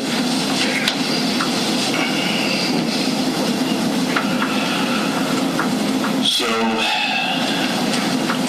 it's been some time. We weren't found, or we didn't get there till, Monday, which would have been the, 12th, maybe? 13th? What were you doing during this time frame? We're talking over 2 weeks. Trying to kill myself. Were you leaving the home? Were you going over to the other place in Georgetown or whatever it is? I went over to the other place once because my daughter really wanted her Mickey Mouse necklace. So I went up into the condo to see if I could get the Mickey Mouse necklace, to find it in the jewelry box, and I couldn't find it. So she didn't get it? Now, was that the only time you left? No, I would leave every time I would be up until I need to go get either more alcohol, more Benadryl,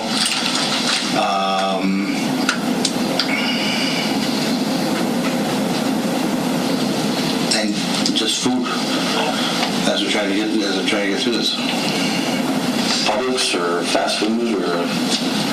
Fast food, unfortunately, but I went to McDonald's once or twice. Okay. Were you checking the mail? I checked the mail also. Okay. To make sure everything was, bringing in stuff so that nothing would lead to suspicion out in front. Okay. Deliveries, pulled them in because I didn't want anything to be seen during my being unsuccessful time after time. So there was like a pile of boxes and stuff like near the door? Were those like presents or what in the world was all that? Pile of boxes near the door. Yeah. So the people at the scene were telling me that there was like, it appeared like almost like Christmas presents. Did the kids get to open Christmas presents? No, they weren't allowed for Christmas. They were not allowed for Christmas. Okay. By the treasure. I think there was like packages or something like they were talking about. Okay.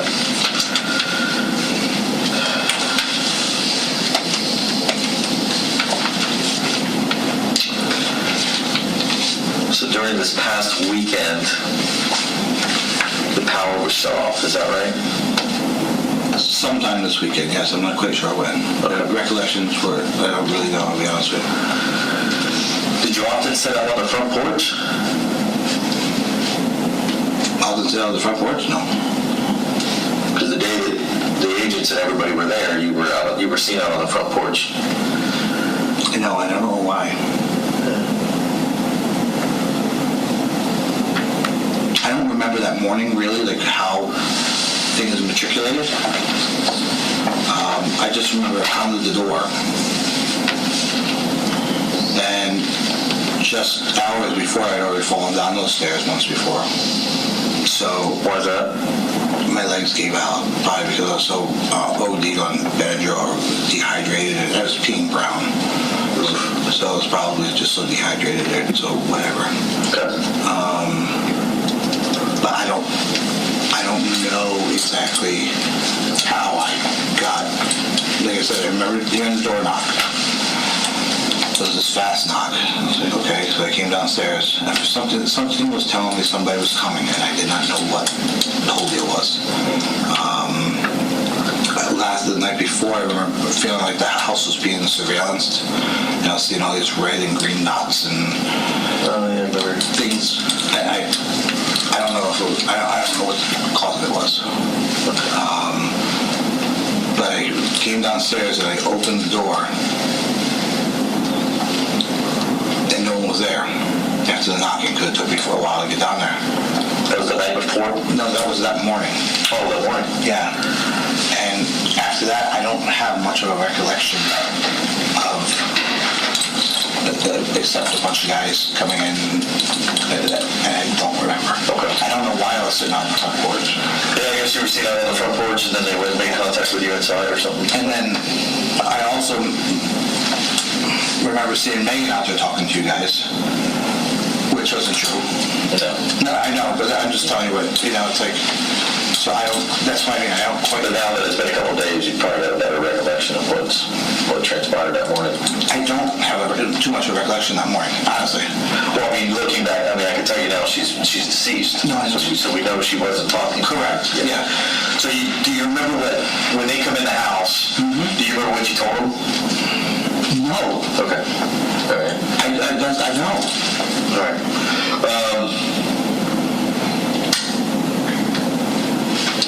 One thing that just popped in my head, I'm sorry. What all was purchased at Academy Sports? The 2 knives. Were they the only things you purchased that day, or what? They're intermittent days. You didn't purchase them together? No.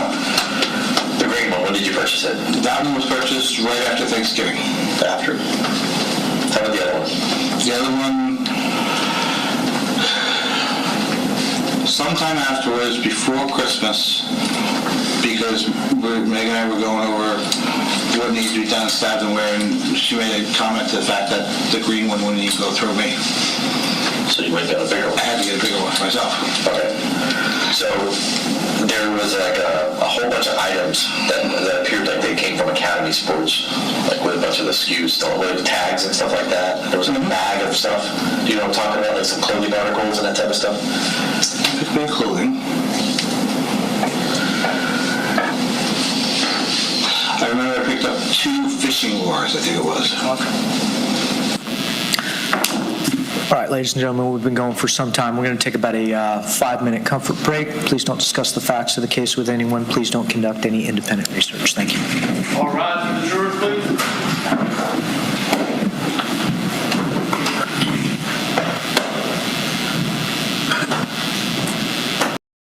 The transcript, is that correct? You may continue. The boys wanted to go do some fishing of some sort.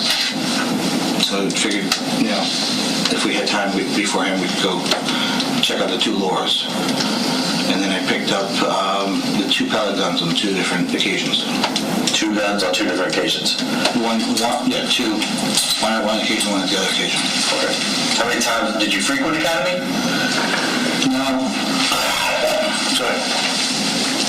I might have gone there 4 times or 5 times. Did you go alone?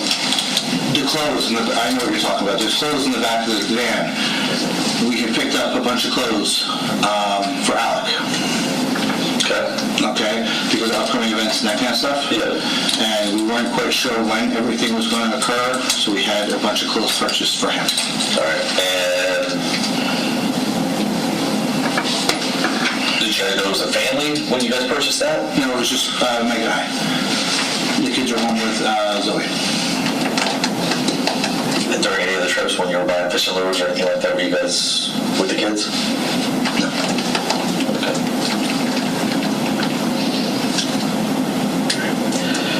Pellet guns, when were they purchased? After the kids and Meg were dead.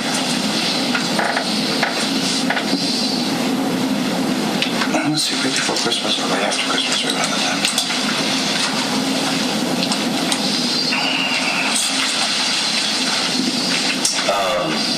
Do you guys use any debit cards, credit cards, cash?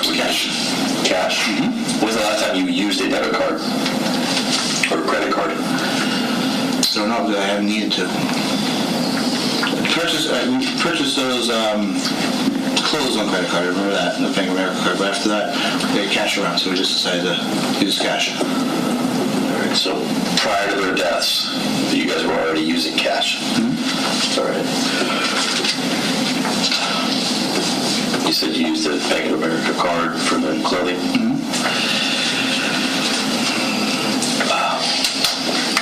Where's the guns at? One was underneath the bed because I shot myself. I was laying next to it, so I put it underneath the bed. The other one, I found out was not that good of a whatever, so I put it in a reusable shopping bag, and it's in the garage on the top shelf. Is that one of those bags that you bring to Publix or wherever? Freezer bags, yep. Okay, oh, a freezer bag. No, those reusable cooler bags. A reusable cooler bag on a top shelf in the garage? Yes. Now, there's like a detached, are you talking about that, the garage out there? Yes. Okay, so the detached garage, top shelf?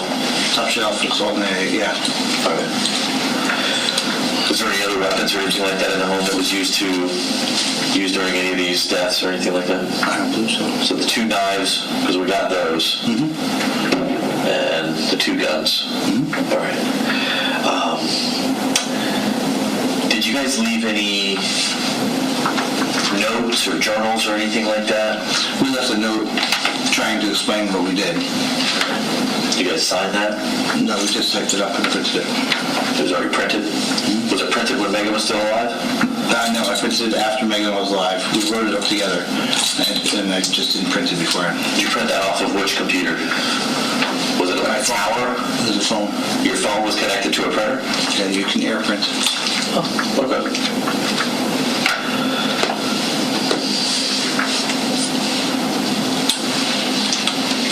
So that there would probably be record or something on your phone of that. If I saved it. I don't remember if I saved it or not. Right. What kind of zip ties did you try to use? They're about that wide, and they're long. Pretty industrial. Where'd you get those at?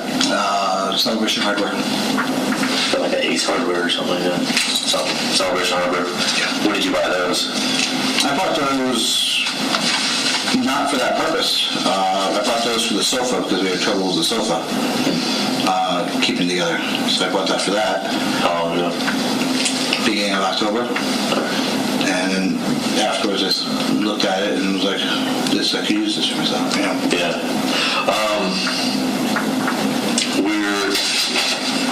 Did you physically pull one around yourself? How'd you get it off?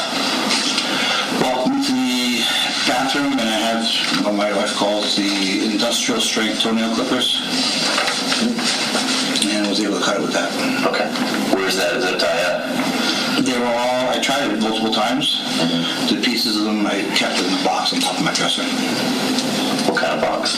It's just a brown box that had soap in it. And I just piled them there. I was trying to keep the place neat. So the used zip ties that were around your neck are a brown box. In a brown box. In a brown box. On top of your black dresser. Black dresser inside of your master bedroom? Okay. Anything else that was used? Any type of straps or ropes or anything like that? A strap that I was going to use. It's a... Gunning use or used? I tried using it for setup purposes. I hadn't gone that way yet. I was going to give the Benadryl and whatnot another try. Those tensioner straps. We talked about it, those ratchet straps. We did talk about it. Yeah, we talked. You mentioned it the other day. I just didn't know. I'm just trying to run through things. It's okay. I was either going to put it on the hinge of the door, put my feet against the door and lean forward, or do the same thing up in the bed. Did you wrap that around your neck? Like trip test it? What color was the straps? Red. Red straps. Where are they at? The tensioner, that there. Yeah, the ratchet strap. Yeah, there's one. Okay, where's it at? It's on my side of the bed, hanging on the headboard. Okay, so it's hanging from the headboard.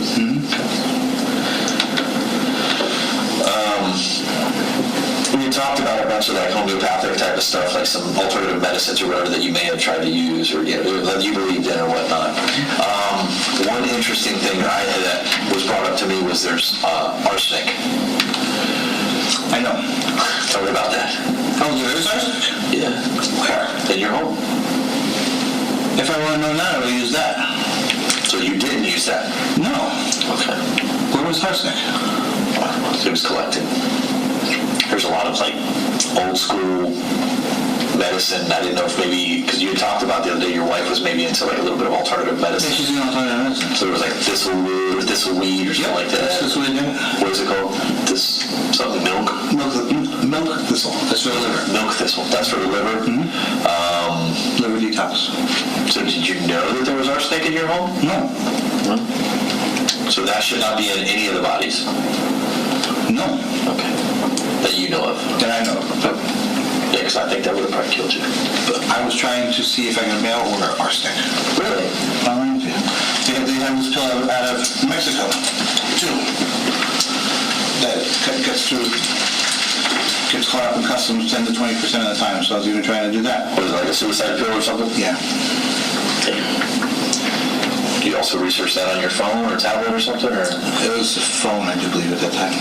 And that was that after the deaths? Mm-hmm. After they... I'm grabbing at anything. Yeah, I was going to say, it seems like you're desperate at that point.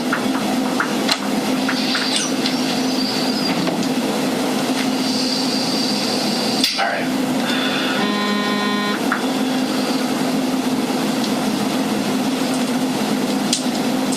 What are you most upset about? That I'm here.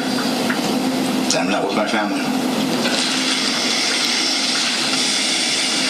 Let me see the list here of this. So, I've been in constant contact with the family, with your family, your living family. And there's some things here that I'm going to try to answer for them, okay? Because you've upset a lot of people, okay? And I'm not going to get into your beliefs and everything like that. You and I both agree that we don't have the same beliefs, all right? I'm not discrediting you. I'm not saying that you're a bad person or anything like that, but there's just some things that I don't believe. All right?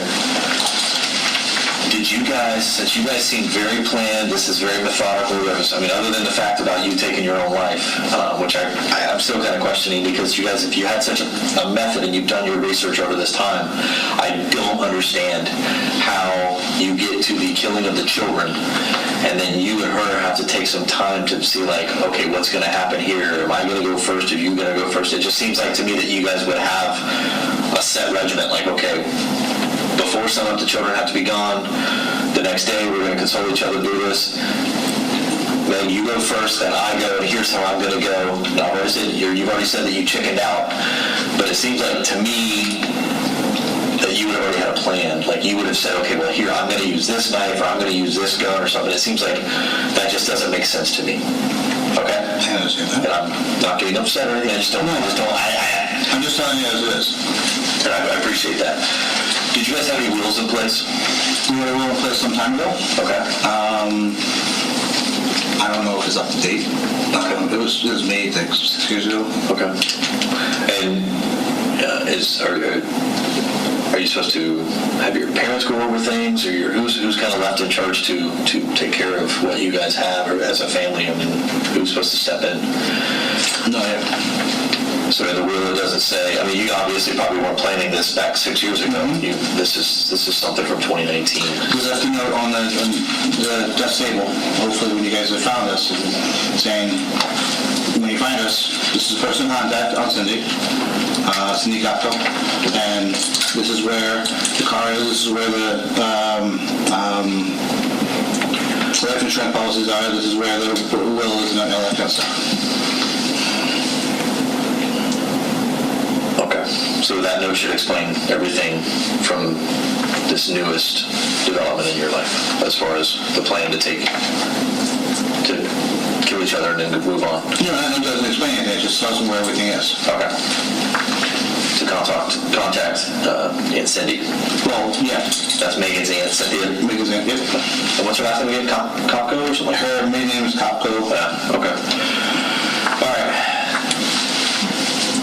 So some of this stuff is for the family. Okay, both sides. Why was Tyler saying he wasn't returning to school this semester? He might might not have been returned to school, his school that semester, because he might have been going to Montessori school. Montessori school? Yeah, he might have been going to a different school. Okay.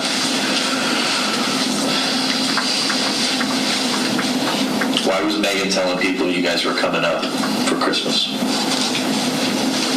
And I don't know if that's in person or if that was via text. If that was you telling people via text, then let me know. Or no, we had never said we were coming up for Christmas. Meg never told anybody? Not to my knowledge. For Christmas, everything was to stay down here. All right. How did and this is more or less for me too. I mean, this is something that they bring up, but were the children really that receptive to it? Were they that understanding of this pact from the beginning? They can only understand to a certain point because they were children. Correct. Okay. But I'm saying 13 and 11. I mean, I have some. They can only understand to a certain point where they're children. We explained to them and wanted to get their feelings about the aspect of, if mommy and daddy die, if mommy and daddy take their own lives, and get their feedback. And their constant response with a different excuse of the question was they want to be with us. Okay? And what do you think led Megan into researching this? What was her... Oh my God, the ridiculous amount of pain and the ridiculous amount of she couldn't live. She had just a recent miscarriage. Okay, tell me about that.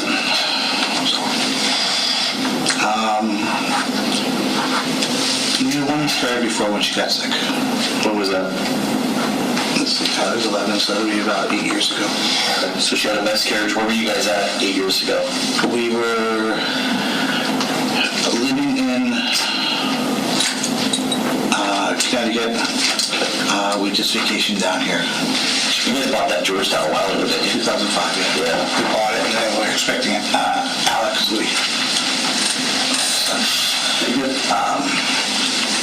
so we decided to go up to family to have the baby. And that increased family tension beyond belief. Okay. So she miscarried about 8 years ago in Connecticut. All right. Did she go to get any treatment or doctors or anything like that? She does. When she got sick with that major liver thing, which is real very long same time, she started seeing doctors. We went to doctors up and down, thousands and thousands and thousands. Where at? Brigham Women's Children's Hospital. We went to Yale. We went to Hartford Hospital. We went to Backus Hospital. We went to... Was there any primary that she would see back home in Connecticut? Yes. Dr. He's in Canada now.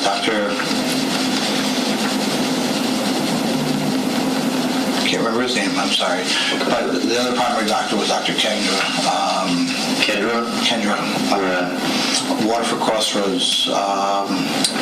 What is her last name?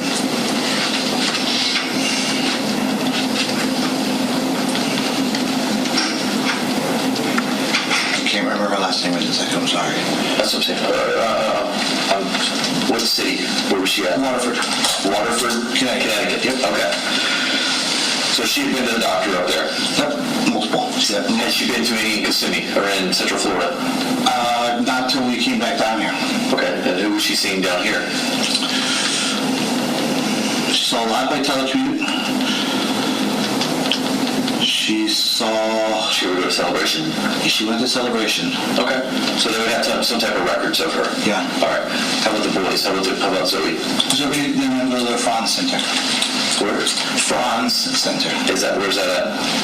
In Orlando. Okay. That's about all I can tell you. How about dentist, specifically? Yeah. Where at? Celebration Dentist. Celebration Dentist? Yeah. Everybody? Your wife? My wife, no. My wife would go to Sage. Sage Dental? Sage Dental, yes. Is that in Orlando? That's right down in the Loop. Oh, in the Loop? Yes. Oh, perfect. Okay. And I think my two boys went there also, but I know my two boys went to pediatric dentists. Perfect. In addition to Zoe. Okay. Well, that'll help us, obviously. Please. You know what I'm saying? No. Okay, that's good news. And most recent miscarriage you spoke of? What was that? That was in September. September, yeah, around September. What happened? We took some time away in June. Found out we were happy, you know. Went to Nashville, went to all that kind of stuff because the kids got back, everything progressing. When I started getting sick, there had been a couple times where I would fly in and literally take the next flight out to come back here because she was in such pain. Things progressing. We went to an ultrasound, and it was that whole, oh, maybe this, maybe that, you know. Where did you go to the ultrasound at? The Celebration ultrasound. Like Celebration ultrasound or Celebration? In the hospital. Hospital.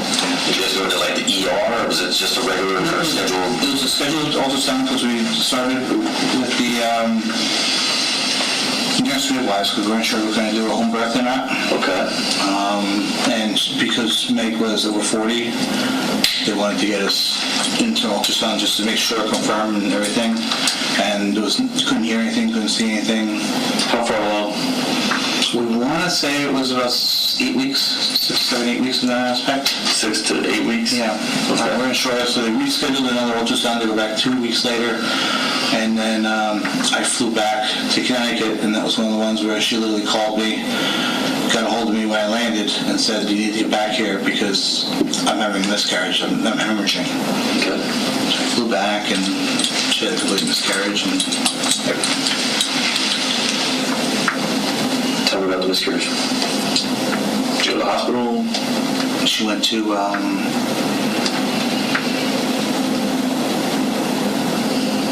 her nurse midwife, sorry. Nurse midwife, where at? I'm trying to remember.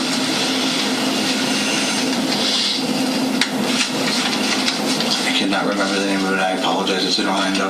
Okay, but there should be some type of documentation. There should be, yes. And was there any type of medical procedures or anything like that at that point? No. They would send her things like go get another repeat ultrasound or go get, not repeat ultrasound, but repeat blood work to make sure her, the hormone goes down. Okay. So she's hemorrhaging. She goes to the hospital, or what? Tell me about it. What happens? She lays in bed. Lays in bed. All right. How long went passed by from the time that she was hemorrhaging to when she was seen by the midwife? How long was she in bed?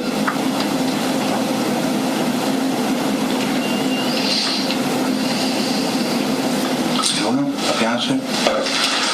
Was there an elaborate story that you guys possibly buried something on the property?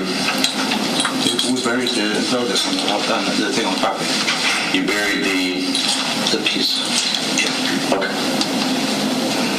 Where at? Underneath the bush in the back. Underneath the bush in the back. Okay. Where's the bush? Right by the propane tank. Bush by the propane tank is where you buried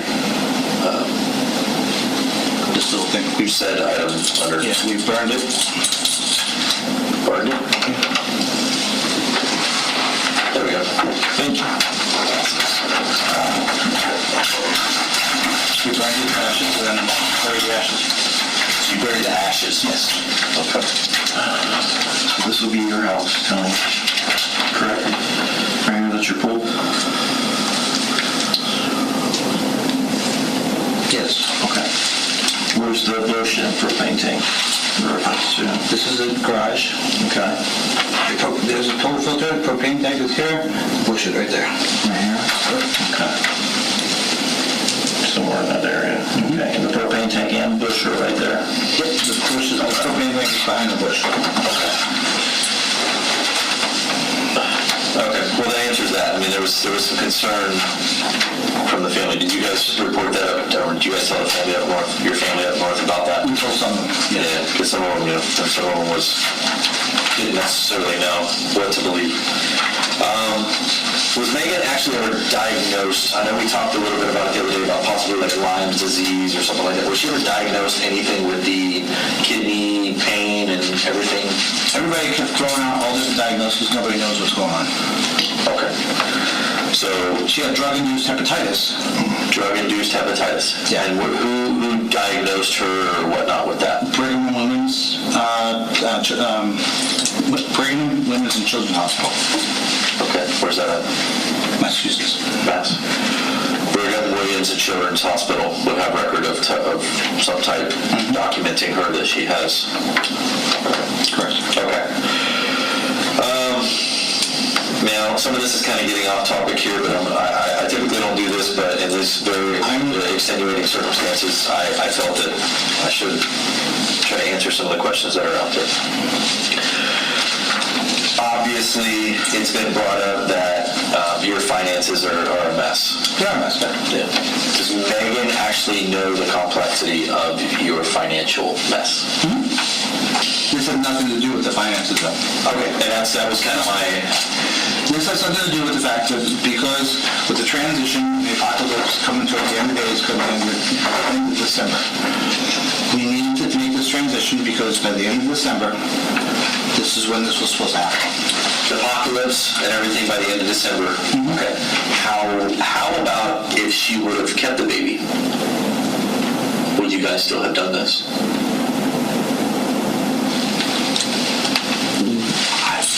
This is what's supposed to happen. I'm just saying, between me and you, because it seems like when you speak about the miscarriage and stuff, that seems like it's a trigger, like it's a stressor, depression. Yeah, absolutely. So do you think, and we can speculate, I don't know, I mean, what's done is done. Do you think that if she was going to have, because you said you were joyous, you were happy, do you think that maybe that would have changed something if she were to keep the baby? With the knowledge that we had, the listeners even then, this is what happens. Okay. Your beliefs are your beliefs. Beliefs are beliefs. Okay. All right. So you were set in stone. There was okay.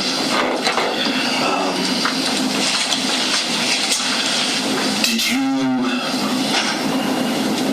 was notifying the family prior to this ever part of the plan or anything like that? No. Okay. Keeping it very private, like you said. You guys were a very private family. You guys spoke of you guys had a will together. Did Megan have one on her own? Did she have her own will? You guys just had a family. Okay. And this is more or less stuff for the attorneys and stuff. But did you guys have any life insurance policies? Yeah, that's right. It's all in the box. All in there? Yeah. Okay.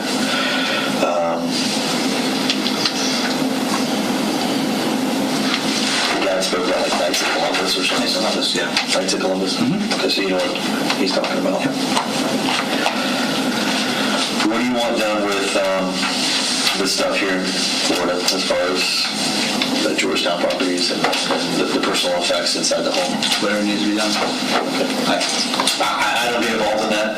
I'm here just speaking about the deaths and everything, but I've spoken with the family and I said, listen, that's something that maybe you guys need to work out with attorneys and stuff, but I just told her I would try to answer some of this. We don't care. We wanted to leave everything behind.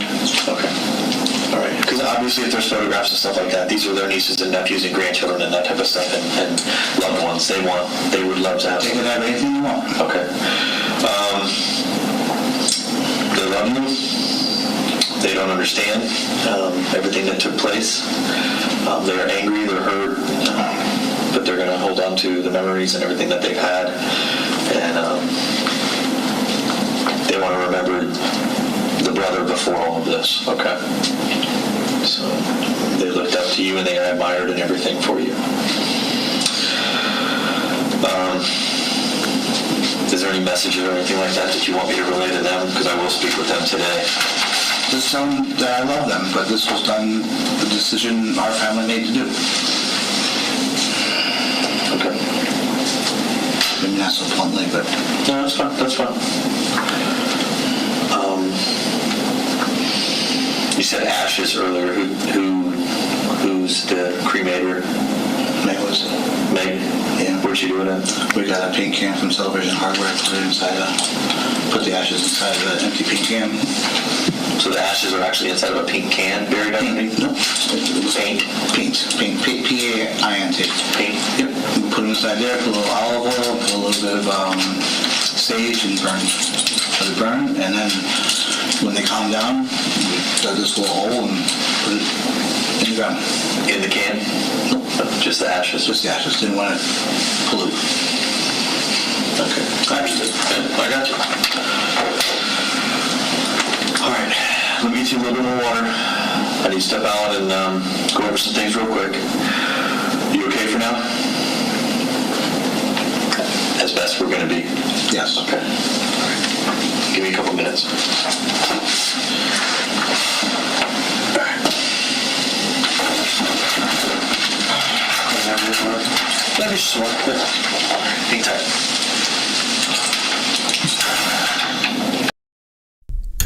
All right. So as I understand it, his wife had a miscarriage. They got whatever came out of her. They went to a store. They got a paint can, put the remains in a paint can with some oil and some sage, burned it, didn't want to pollute, and then put the ashes in the ground. I think that's what he just said. He didn't want to pollute, so he put the remains in a paint can with some sage and some oil, burned it, and then put the ashes in the ground. And then earlier he was talking about his son who he took out. He didn't want to drag him. He had enough respect for his son that he wanted to carry him. He didn't want to drag him. Wow. That's what you heard too, Amanda? Wow. Okay. Just want to make sure I heard that right. That's what he said. All right. Let's continue on. Oof.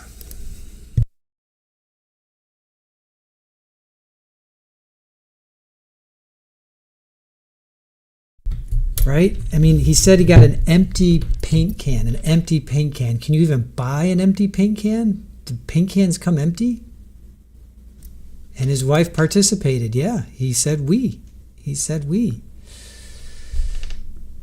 Yikes. All right. Chris, you heard the same. Hold on. You heard the same. Environmentally conscious. Environmentally conscious. A criminal, maybe. Absolutely, that's what he said. Amanda, virtuous. He did a ritual? Well, they were talking about end of times. He was talking about Armageddon and end of times, and that's why they did what they did. So, yeah, he bought an empty one. Oh, you bought an empty one. All right. Rich, the detectives probably looked at each other after leaving the room and said, "What did we just listen to?"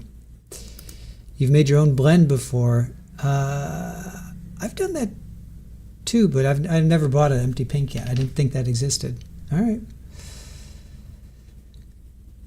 Charmaine, I can't wait until we get to his testimony. It's going to rock your socks. All right. Demonic doing rituals? I don't know, virtuous.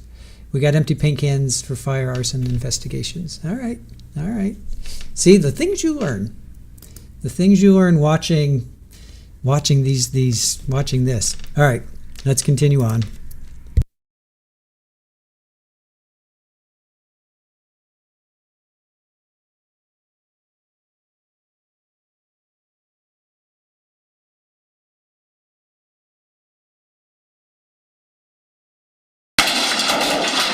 You see the cup or something, whatever you want to do.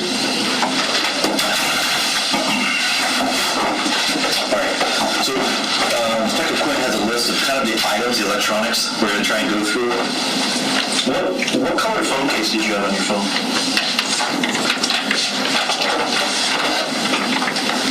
You got an iPhone, right? Yeah. Was it white or black? Mine was black. Black iPhone? Yes. Okay. But the cover, I don't know what color the phone actually was, though. What about the kit? The kit, the phone case, black? Yes, thank you.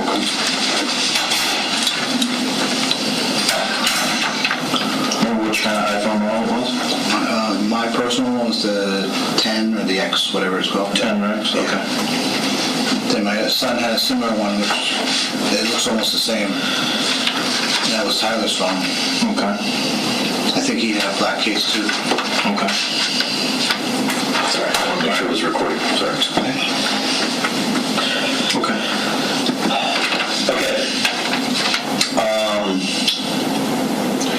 So some kind of updates from yesterday. So I had the unfortunate task of attending autopsies yesterday. Yeah. It's part of my job. However, everyone is not easy to go through, especially children. All right. I have children of my own, so I often think of mine when I see other children like that. And lots of stuff runs through my head. Sorry. However, some of the evidence noted and some of the injuries that were noted are consistent with some of your statements. Okay. So there are ways, I don't know how much training and education stuff that you have as far as in the medical field. I know you said you're a physical therapist. Blood flow, we spoke of earlier, right?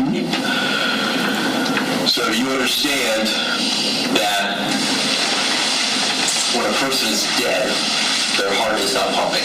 Yes. We all agree with the same agreement on that.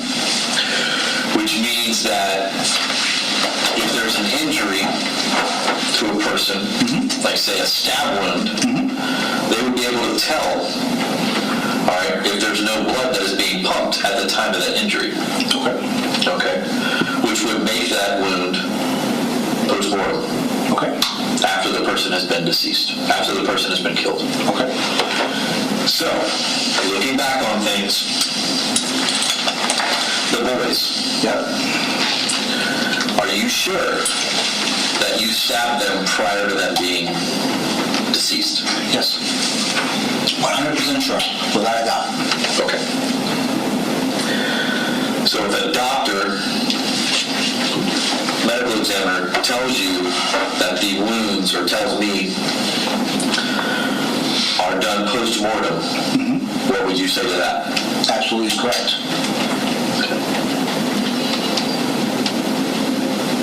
Absolutely correct. Okay. You're firm on that? Firm. Okay. Because everything we've talked about has been pretty damn consistent, you know what I'm saying? But the biggest things were, she had some concern yesterday that it appeared, and she even noted that the boys' injuries, without a doubt, were done after they were dead. Okay. I can tell you that absolutely 100%, because after it was done, they jerked and the knife went, and I had to find the knife both times afterwards, after I was done suffocating. Was the knife in them as they were being suffocated? No. So, we'll go through this a little bit slower pace before, as far as the death. Okay. Remind me which boy died first. Alek upstairs. Alek upstairs. He is 13. Correct. Laying in bed. You have the green knife. Correct. Do you have to, in almost an attack fashion, or whatever you want to call it, I mean, I'm sure if he's awakened, as my children would be, they would say something, or they would, see me. Did you have to close his mouth at that point to keep him from preventing? No. The way he was positioned, the blankets were on top of him, and the stomach was totally exposed. I don't remember if he was wearing a shirt or not, but the stomach was totally exposed, and for some reason he had pillows blocked up on his chest. Okay. Where he was sleeping. So I put my hand on top of the pillows with my left hand, my right hand stabbed. Pulled it out, and then he jerked, and the knife went flying underneath the square headboard thing. Square headboard thing? The bookcase thing. Okay. He started swinging, kicking the wall, and that kind of stuff, and that's when I was able to get... Was your left hand physically on his face? My left hand at that time was on the pillows that were on his chest. Okay. So was his face exposed? Could you see him? If I looked up a little bit, yes. Okay. So how many times does the knife thrust into him? Once. And I can't remember which boy suffered greater injuries. Do you remember? I don't. As far as marked wounds. Both had one wound each. Well, one was greater than the other because one was more exposed than the other. Oh, okay. So almost as if it was maybe a slicing fashion or something like that. Both of them like this. How were you holding the knife? Like downward? Downward, yeah. Okay. And so you went in like this? Mm-hmm. Yeah. You wouldn't go in like this? No, it was like this, because I was going like this side. You were like this, you had his arm over the pillow, and your stomach's here, his head's here, feet are over here. Yes. Okay. I'm right-handed. You're right-handed. Your wife was right-handed? My wife was, yes. Okay. And Tyler, what happened there? I laid next on top of him, and I came with him. I don't remember how I held the knife on that one, to be honest with you. So they were getting in the stomach, I pulled it out, and in the midst of him kicking, the knife went behind the sofa, right in between the sofa thing.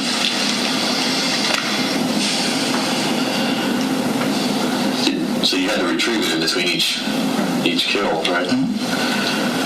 How were you holding it with? I don't remember how I was holding with Tyler, to be honest with you. You said he was more of a fighter, and that's He's stronger, yeah. He's more of a fighter. So would that be more of a blindsided thing? I mean, were you quiet about it? I was quiet about it for both of them. Yeah. Okay. Well, I mean, that's going to be some of the major discrepancies just between that. I mean, you're saying that was first before the killing or before the death, and the doctor's going to say something else. But other than that, you take full responsibility once it's done. Okay. If I could suicide right now, I would. Okay. Well, we're not going to let you do that. I know. I've made that very clear to everyone that I've spoken with that you do not want to be here. Okay. I'm sorry, I have a different belief than you, and I don't just... No disrespect towards you, and I hope there's none towards me. No, that's what I meant. Okay. You've treated me with the utmost respect the entire time. Same. From day one. And I've done the same to you. Yes. That's why I'm not hiding behind lawyers or anything. This is what happened. I completely commend that. I mean, it's a very tragic thing that... You're right. You spoke of the other day. You walked to a beat of a different drum or something like that. You as the family. Absolutely. I mean, you're going to be judged by society on certain things that you've done and a lot of stuff, and whether you care or not, that's up to you. Even by your own family. That's fine. You don't need to understand everything we did. Correct. Meg and I were on the same page. We knew what we needed to do. We did it. Okay. That sounds snarky. I'm sorry. You're fine, dude. Don't listen. You're one of the most polite guys I've had in here. I can tell you that. One thing. Yeah, go ahead. The other day you said that you don't tell everybody, family or friends, your beliefs and all that. Why is that? Because we get judged. You get judged how? We get certain things like, for example, I'm trying not to. Remember being recorded right a second? Yeah. Okay. Everything you've said has been recorded. I just want you to know that. Will the family hear this? What family? My family. Yeah. Does it hear this? Okay. Okay. So let me explain. We went out looking at houses, and granted, we have different tastes in houses, different tastes in decorations. This hasn't been. It's always must be nice, that kind of stuff, and always kind of belittled that way. So no matter what we believe in, people, they just don't understand why we go organic, why we go gluten-free, why we do this, why it's always judged. So we just stop telling everybody. Okay. I know that's we're talking food or whatever, but our own beliefs, even the fact that we follow a very non-traditional Catholic religion, we're still judged. We're judged. We're judged no matter what we do, you know? So we don't tell people anything. Well, that's your beliefs, and you can stick by them, and I respect that. Were the kids happy? They were very happy. Yes, they were happy. They lived a very happy life with us. Yeah.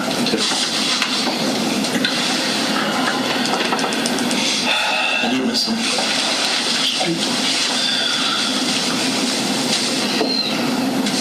Yeah, I mean, I can't get, like we said the other day, I can't understand the children, but if that's something that you guys discuss, they have their whole life ahead of them now. These beliefs when did you guys start kind of getting into the beat of the different drummer and all that type of stuff? And was it? It's been transitional for a while. Yeah. Was it you or Meg that was primarily? I was born a follower. You were born a follower? I was more of a follower. Oh, more of a follower. Okay.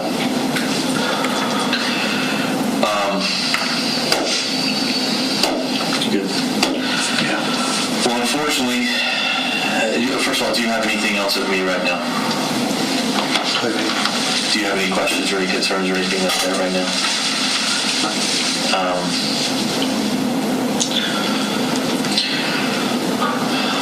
Unfortunately, for your sake, we are still on this side, okay? You're not with your family right now. So you are going to be charged with their murders. You understand that? That's fine. Okay. So, I mean, it's a formality that we have to take part in. Okay. I know you may see things differently. Oh, I understand. Okay. Okay. I will make some phone calls to your family just to kind of update them and keep them up to date. Okay. Without a doubt, the persons that we pulled from your home are your family. Correct? Correct, yeah. It's Megan, Zoe, Tyler, and Alek. Okay. The reason why I kind of went over some of the dentistry and that type of stuff is obviously decomposition. Yeah, because of the decomposition, we had a little bit of a delay in that. The family does know. They don't know some of the grotesqueness of it behind it. I've kept it kind of private between us. So we're going to work on, obviously, some DNA stuff and everything like that, and we're going to take it from there. Yeah, it's good. And I appreciate, like I said, obviously this has been video, audio recorded every which way. Every part of this investigation, you've been highly cooperative. You've never denied anything. The only discrepancies that we've had is post-mortem stab wounds versus what your version of events is, and that will be duly noted in my report, in my investigation. Okay? I'm not lying to you about it. They were stopped first. Okay. All right. Okay. So just hang tight for us here. I need one more thing. Yeah, I'm so sorry. No. You've been in the hospital the last couple of days, correct? I don't know how long I've been. Okay, well, the last couple of days, Wednesday. Yeah, Monday. Monday, yes. Wednesday. You're not on any kind of medication. You didn't get any type of. They gave me something. Well, you didn't. You're not under the influence of anything right now. You didn't take anything while you're in the hospital that would alter your mind or your thought process, or they gave me something. Not knowing the day of the week, you know where you're at, right? Yes. Yeah. Okay. You're at the Osceola County Sheriff's Office and everything like that. Okay. No, I don't. Yeah. Okay. Yeah. All right. Okay. I just wanted to go back and say, I didn't know what the hell I was saying. I'm of sound mind, and that's sound mind. I'm here. I did it. Yeah. This is over with. We're doing that. Okay. What we do is we're gonna collect some DNA. I have a search warrant for your DNA for some comparisons and stuff. So one of the girls is gonna come in and I'll let you have a moment. Okay. You need more water? Okay. Just let me know if you do. It's let's see what's wrong. 12:53 hours. After midnight? Huh? After midnight? No, it's in the afternoon. It's daytime. Sorry, that's that military stuff. It's 12:52. We got you this morning. We got you like 9:30, 10 o'clock this morning, something like that. Sorry. No, you're fine. You're fine. Bear with me. All right, so that is the end of his confession, right? Because he does confess. Boy, we heard a lot of stuff in that. How he took out his family, took out the dog, the family dog. I can move myself over there so we can see his family. So for those that are just coming in, we're doing a episode of The Ego Takes the Stand. We have Anthony, which I spelled, forgot to add his Y of Anthony there. Anthony Todt, he took out Megan. He described that. He described Zoe, Tyler, and Alex. Breezy, he described that. Then his wife had a miscarriage. He talked about that. So Unbelievable. All right, so let's now get to the actual trial. Well, that was showed in trial, but we played it first. So let's get back to here. Richard says, this interrogation is perfect 9-step read interrogation process. Good job by this detective. Yeah, I agree. I think they did a really good job. They're very professional, very, straightforward. Really didn't pressure him like we've seen other detectives, do the proverbial good cop, bad cop. I thought they were really, this guy was really good. All right, so first up is going to be state's opening. And this is only 12 minutes. And the defense did not do an opening, of all things, believe it or not. And you guys are going to recognize this courtroom. Well, you tell me. You guys tell me. See if you guys recognize this courtroom from it's not a previous trial. That's the only hint I'll give you. It's not a previous trial.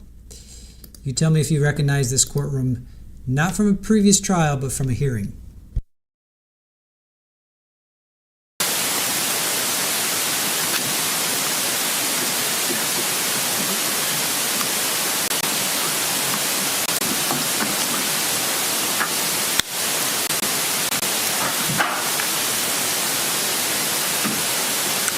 And you're prosecuted. Thank you. Ladies and gentlemen of the jury, good morning. I want to thank you for your diligence and your promptness this morning in returning to the courthouse. We are going to begin the case of the state of Florida versus Anthony John Todt. After each lengthy break, I am going to ask you a couple of questions. This is a raise of the hand question. Has everyone been able to follow the court's instructions not to discuss the facts of this case with anyone and not to conduct any independent research? If that is correct, please raise your hand. I see all hands in the jury box. Thank you. You may put your hands down. Has anyone been exposed to any media coverage or any information about this case outside of the courtroom? If you'll please raise your hand. I see no hands. Thank you. Ladies and gentlemen, at this point during the trial, the state of Florida is going to have an opportunity to give an opening statement. The defense will have the same opportunity later in the trial. What the attorneys say is not evidence at this portion in the trial, but do listen closely to the argument. It is intended to give you a guide as to what they believe the evidence will show. Ms. Pinnell, whenever you're ready.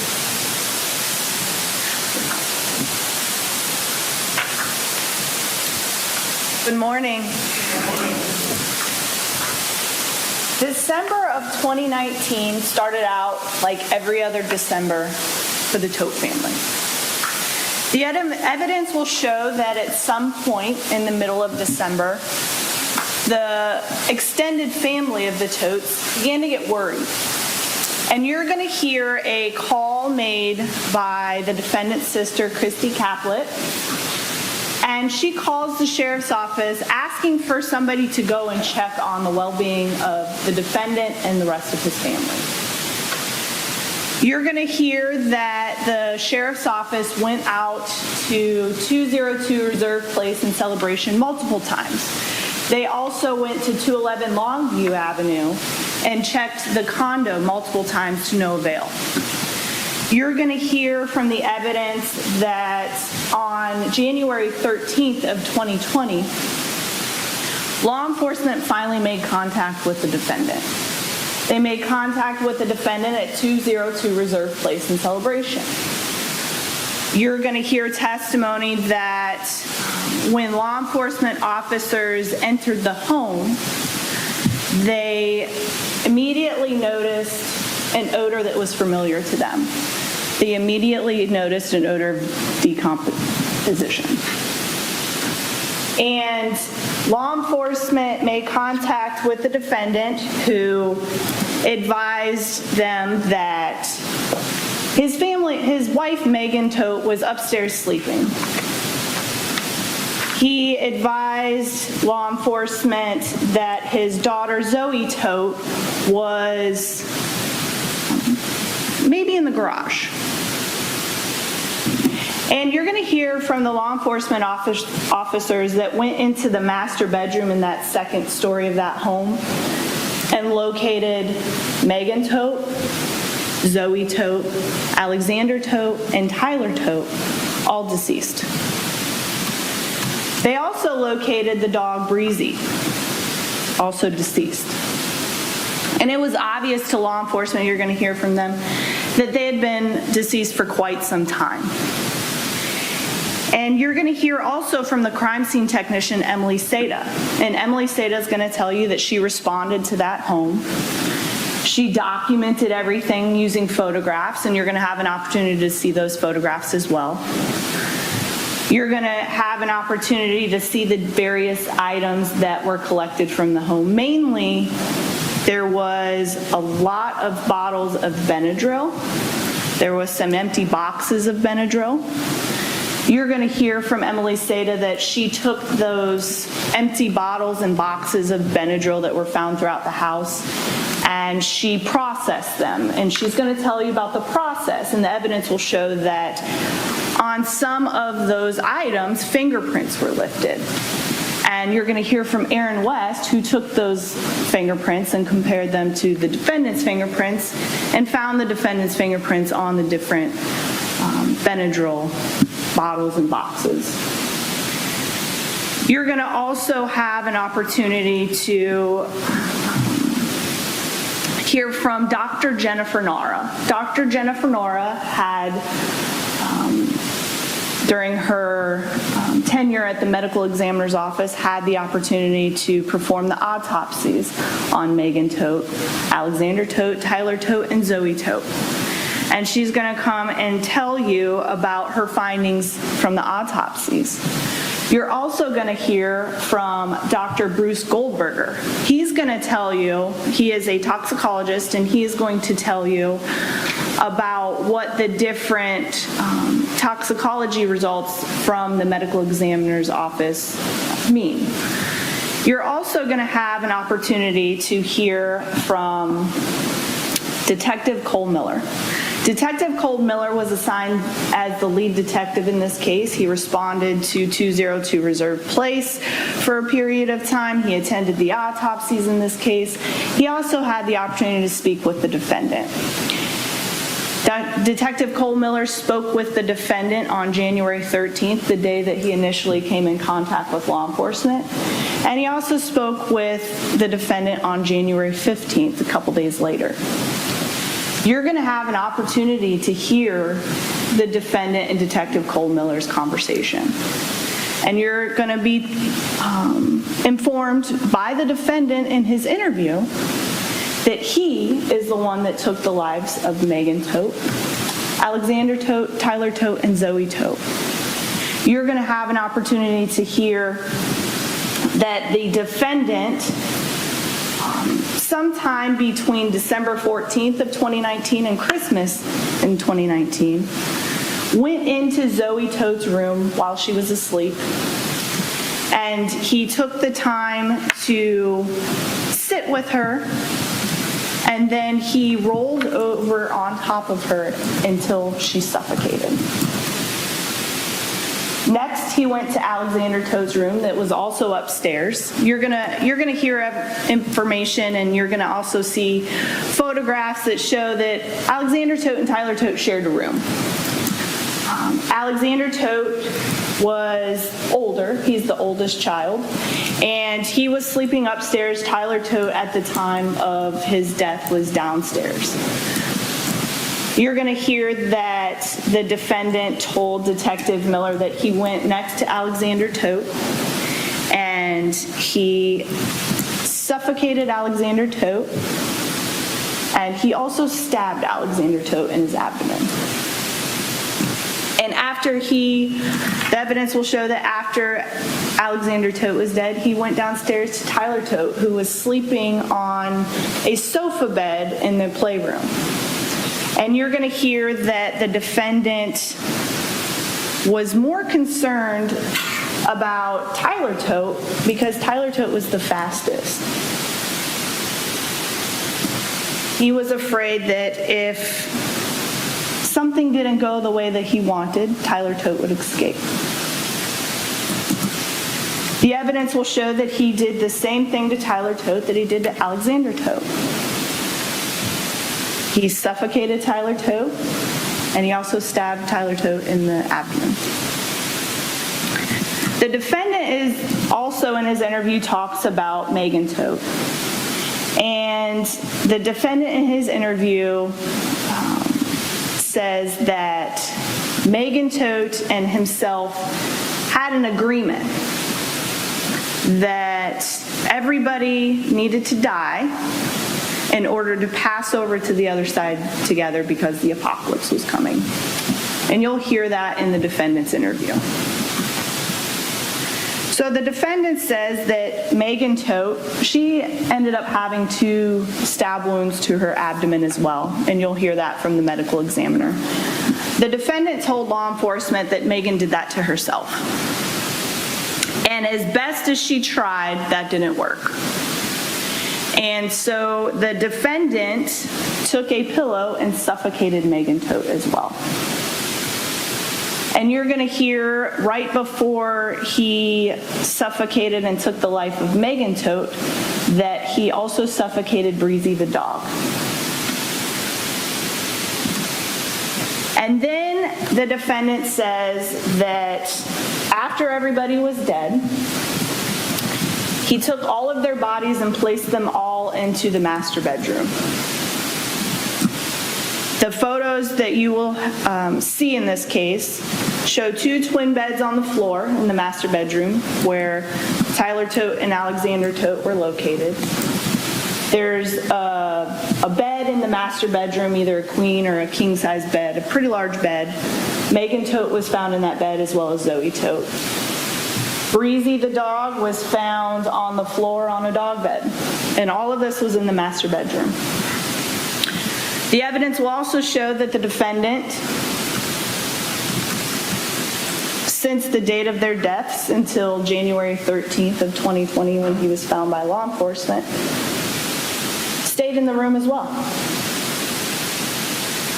And the evidence will show, after you have an opportunity to hear everything, the state's confident, you're going to return verdicts of guilty in this case. Thank you.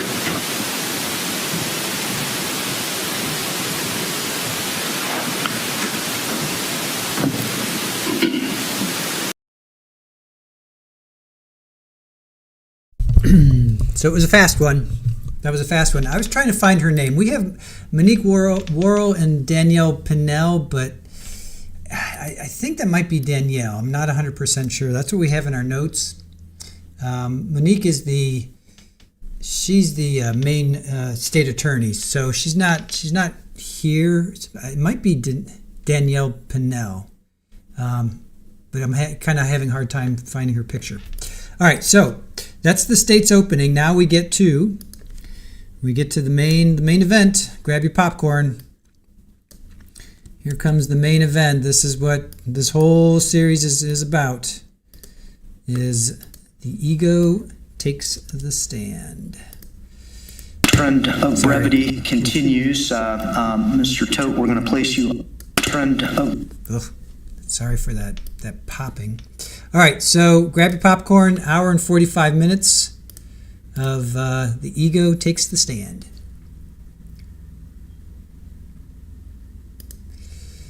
Says Danielle Pinnell. Yeah, that's what we have. Oh, thank you. Who gifted? Where's the gift? Wait, whoa. Barry, wow, thank you so much. Thank you so much for that. Wow, you got a lot of people. Colleen, Mikazador, Sakari, Spanky, Ann, Caroline, Squinty Cat, Dillinger, Luca. Wow, good job, man. Thank you so much. Really appreciate that. Newbies, come on down and thank Mr. Adams. Yeah, that's what we have in our description as well. That's what we found. So, all right, let's get to it. The ego takes the stand. Here we go. Thank you. Really appreciate it. Appreciate your support. Thank you. Popcorn time. Here we go. Popcorn time. Bring out the popcorn. You got your 79 Oster popcorn maker ready to go. Was that the Air Pop? Is that the Air Pop one with like the yellow top? I think if that's what it is, that's the same one I had growing up. All right, let's get to it.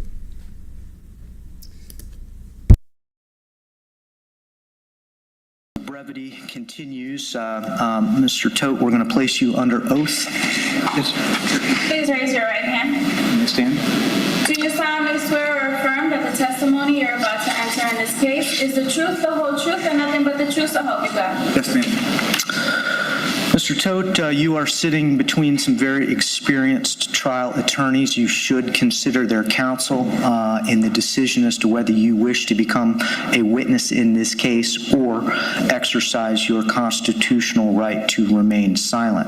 I want you to understand that at your request, should you choose to remain silent, I would have instructed your jury that they are not to consider your silence in any way whatsoever in rendering a verdict. Ultimately, the decision as to whether you wish to testify in this trial is yours and yours alone. Have you had an opportunity to discuss that decision with your attorneys? Yes, sir. All right. And do you need any additional time to make that decision? Decision has been made, sir. All right. It's been represented to the court that you wish to testify in this trial. Yes, sir. All right. And you understand that the state will have an opportunity to cross-examine you just as they have with any other witness. Do you understand that? All right. Thank you. All right. That's the only discussion that we have at this time. Thank you. Let's return the jury, please. Can I have that lectern back? You want it up here? I thought that's where typically they, where do you want it, Judge? Okay. I was under the impression that closing arguments were done and you were going to question the defendant from the podium. Is that correct? That closing argument, opening statement. Excuse me, did I say it closing?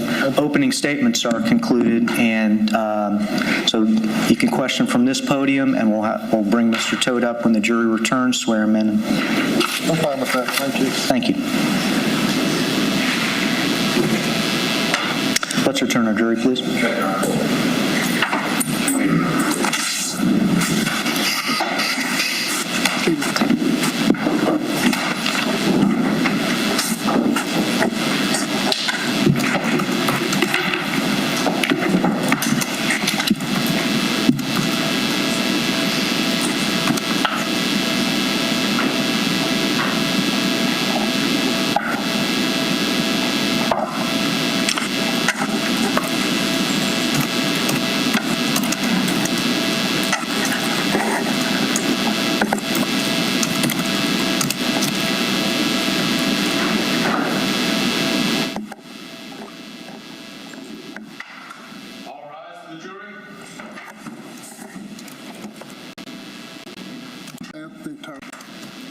May be seated. Thank you. Defense, you may call your first witness. Your Honor, we call Anthony Todt.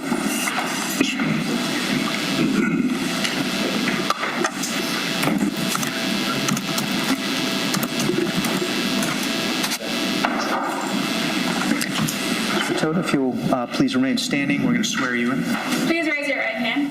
Do you solemnly swear or affirm that the testimony you're about to enter in this case is the truth, the whole truth, and nothing but the truth, so help you God? Yes, ma'am. Ladies, thank you.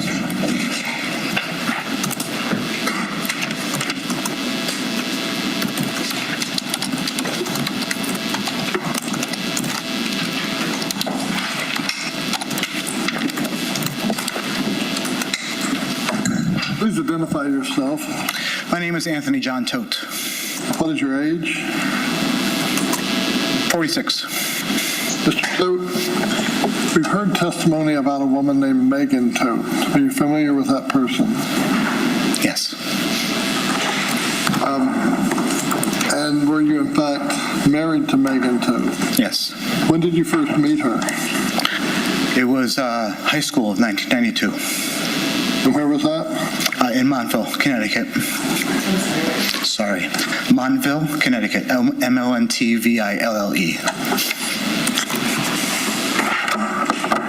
And did you and Ms. Todt, did you and Megan, we've used first names throughout the case, so I'll do it to not make it hard to remember. Did you become married or become a couple? Yes.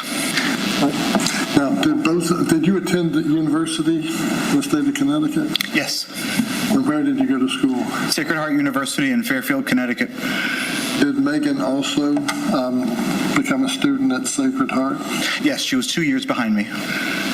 What was your course of study? Undergraduate work, a major in psychology with a concentration in health psychology,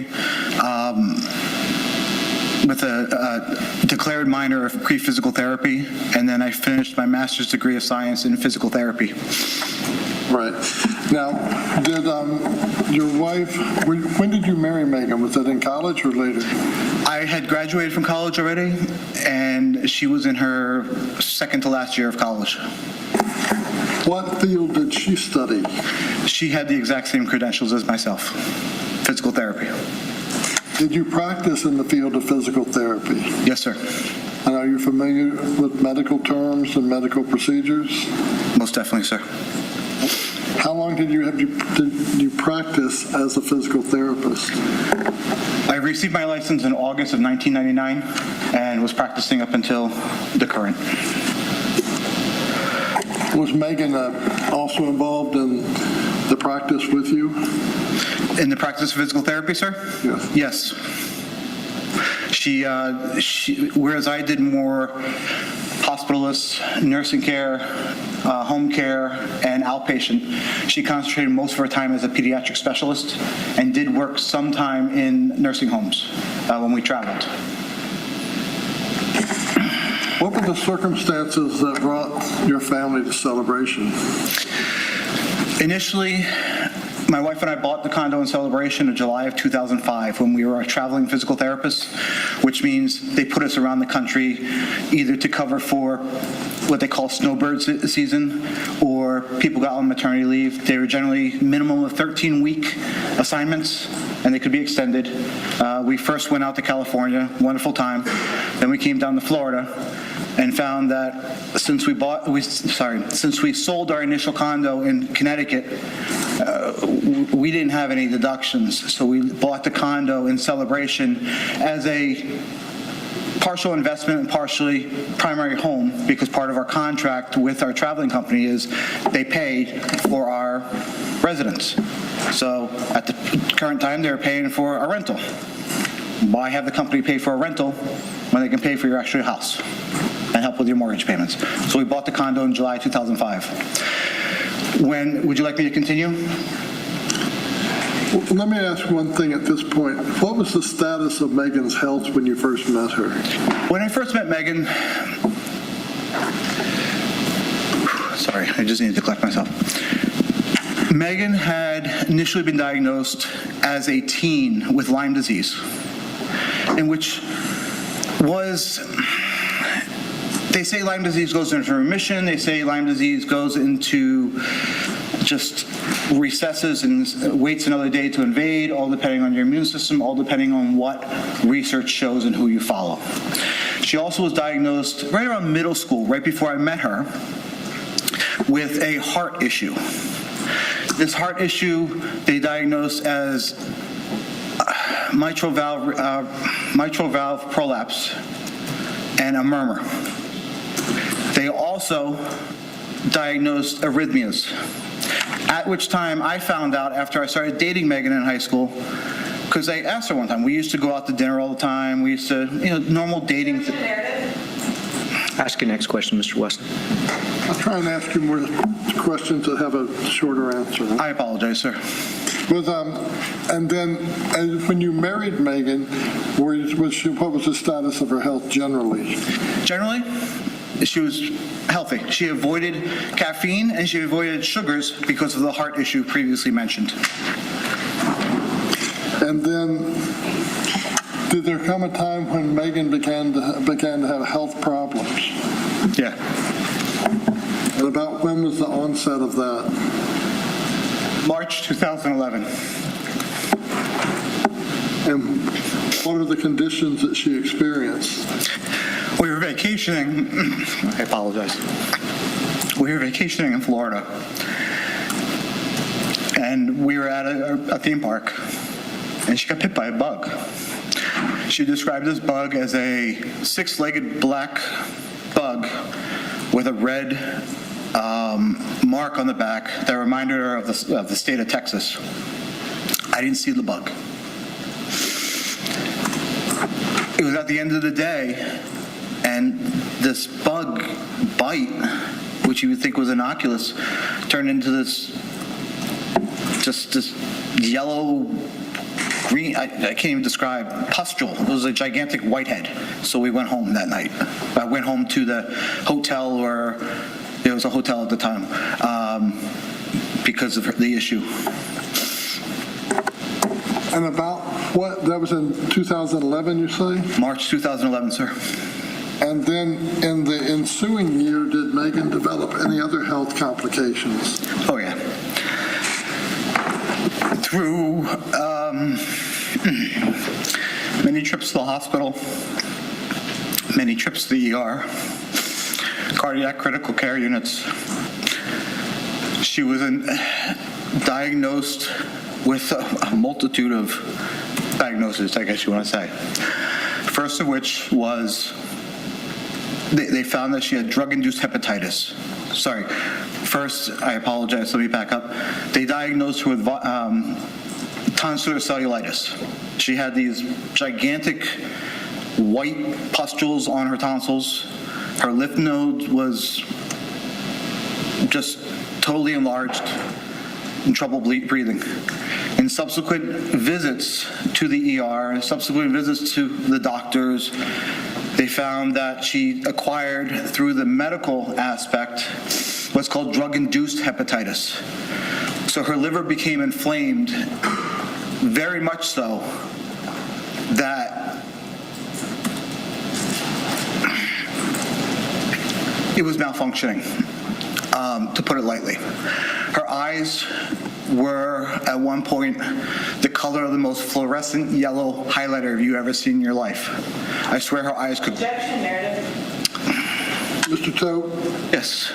Did there come a time then on that occasion when she had the hepatitis that it affected her lifestyle or what she could do? Most definitely. My wife,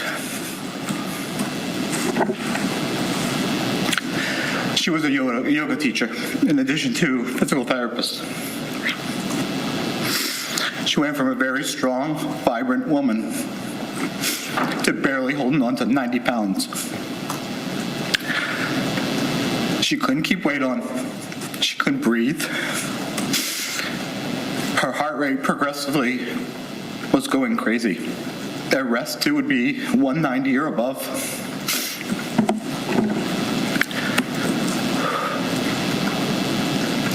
EKGs, all that kind of stuff, saw her throwing atrial fibrillations, PVCs, which are, it's basically your heart operates in a synchronous motion, okay? Valves pump on rhythm. Her valves and her, sorry, not valves, her chambers were beating all irregular.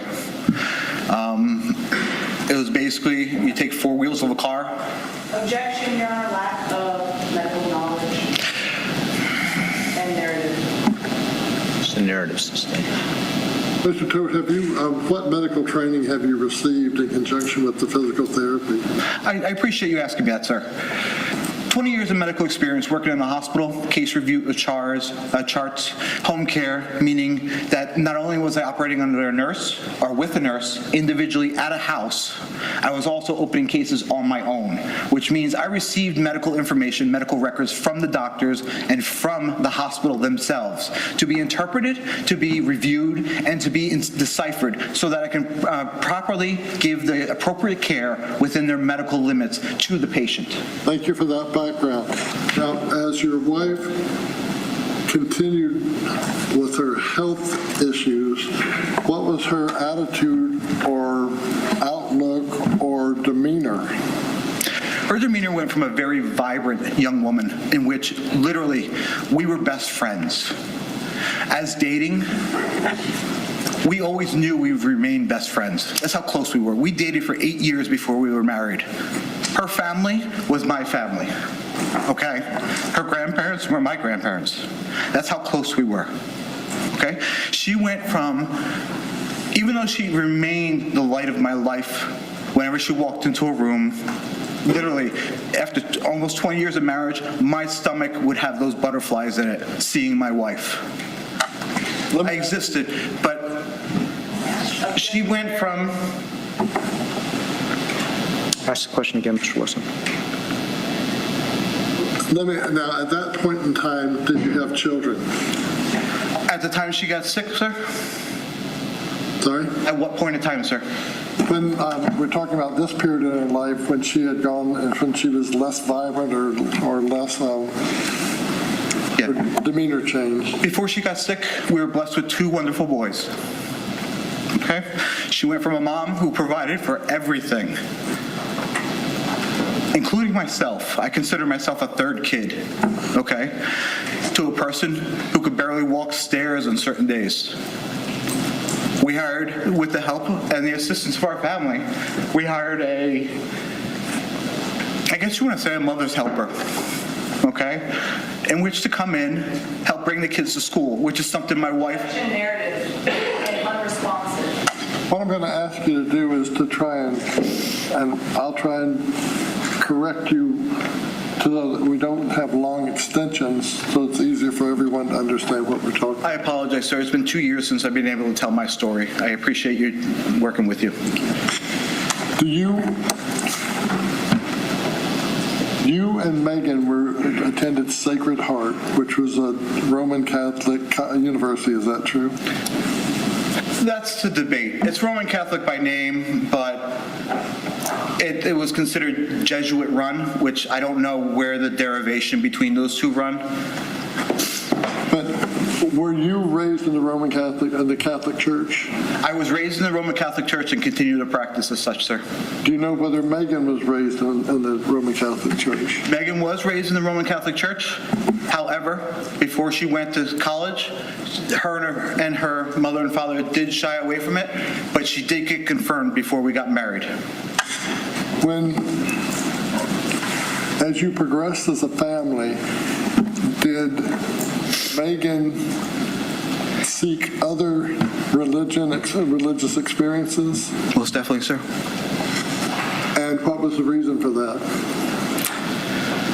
When she got sick, we were under the model of traditional med. That's where we were trained. Medicine helps. Progression of her disease process, we went more alternative, or she went more alternative, I should say, because we were told to stay away from medications. Alternatives were not working. Through her yoga practice and her yoga certification, she got introduced to, I guess you want to say, an Eastern religion, Hindu and based. I always thought it was Buddhist, but it was actually Hindu. And she shied away from the Roman Catholic Church, and her progression of her religion through that religion and her following also took over her medical outlook and her medical treatment of herself as she shied away from unsuccessful medical interventions. Around that time, was there a calamitous event in the life of Megan's parents? Yeah. Before the birth of my first son, in November of 2002, her father hung himself. She was very close with her father. She was not close with her mom. I was very close with her father. He was one of my good friends, one of the few males I trusted. One of the things I totally enjoyed about the relationship with her and her family was her relationship with her father. She was that close with him. All right, sir. And then also, along with having 3 children yourself with Megan, she suffered miscarriages, is that right? Yes, sir. Did that also affect her approach towards her health or approach towards how she carried on day to day? The first miscarriage happened when she first got bit by that bug. And before the whole progression of the disease and the process under it. There was, of course, depression and that kind of stuff for losing a baby. And then in the fall of 2019, September actually, we were blessed. We found out that a simple weekend away, we conceived. And she went from being depressed to very happy, dancing, singing, something that I hadn't seen in forever. And we lost a baby. And it affected her big time. And obviously affected me, but she went from that singing, humming, dancing person to days that she didn't even get out of bed. What was the religious group that she had migrated towards, the Eastern religion? Did you ever attend their services with your wife? Or? I was very supportive of my wife. I did not understand, nor did I follow this religious aspect. I was Roman Catholic. The way I was raised in a military family. My stepfather was a very proud military man. I was taught respect. Unresponsive. It's your question, Mr. Ward. The question that was asked was, let me ask an entirely different question so no confusion. I want to make sure I tie up some loose ends. You mentioned Lyme disease, and that's somewhat prevalent in New England, is that correct? It seems like everybody has Lyme disease, yes. And that is transmitted by insects, bugs also, correct? That is correct. All right. And then what were the effects on that of your wife that you noticed? When the Lyme disease became apparent and positive, she had breathing problems, heart rate problems, chronic pains. When she had what was called exacerbations, so without getting too technical, your immune system is the best thing to keep any disease at bay. So whenever she didn't feel well, got sick, the Lyme would become more prevalent. So when the Lyme became more prevalent, not only did she have joint aches, she had feelings of hopelessness, depression, not wanting to go on certain days. There were some days where I helped her shave her legs because she couldn't bend over, she was in so much pain or couldn't breathe. Mr. Todt, did your wife seek a different way to health through the Eastern religion? Yes, she did, sir. And was it diet-based or worship-based, or what were the parts that appealed to her, and what was she seeking? She was seeking control over her own medical care.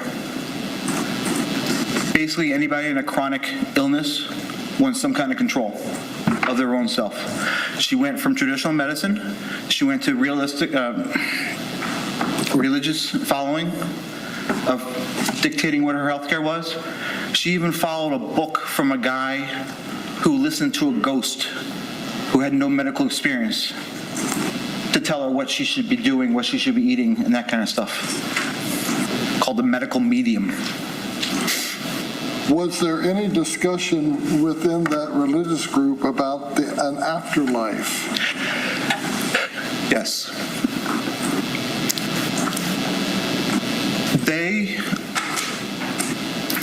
This religious group could be conducted mostly by Skype or whatever video thing was at the time. I think it was Skype. Objection, hearsay.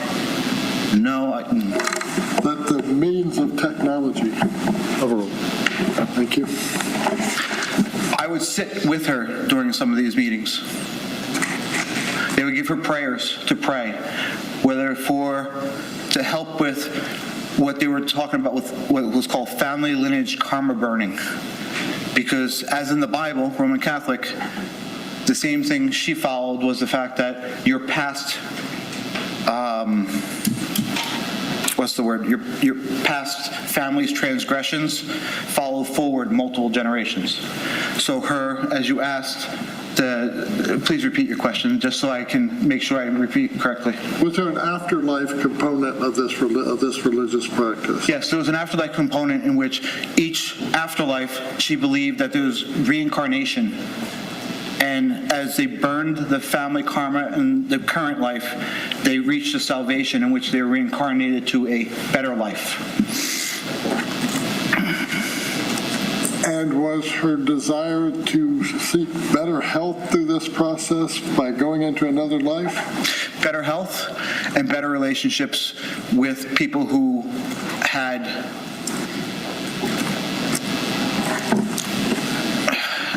abused her and had verbally and otherwise affected her in her life.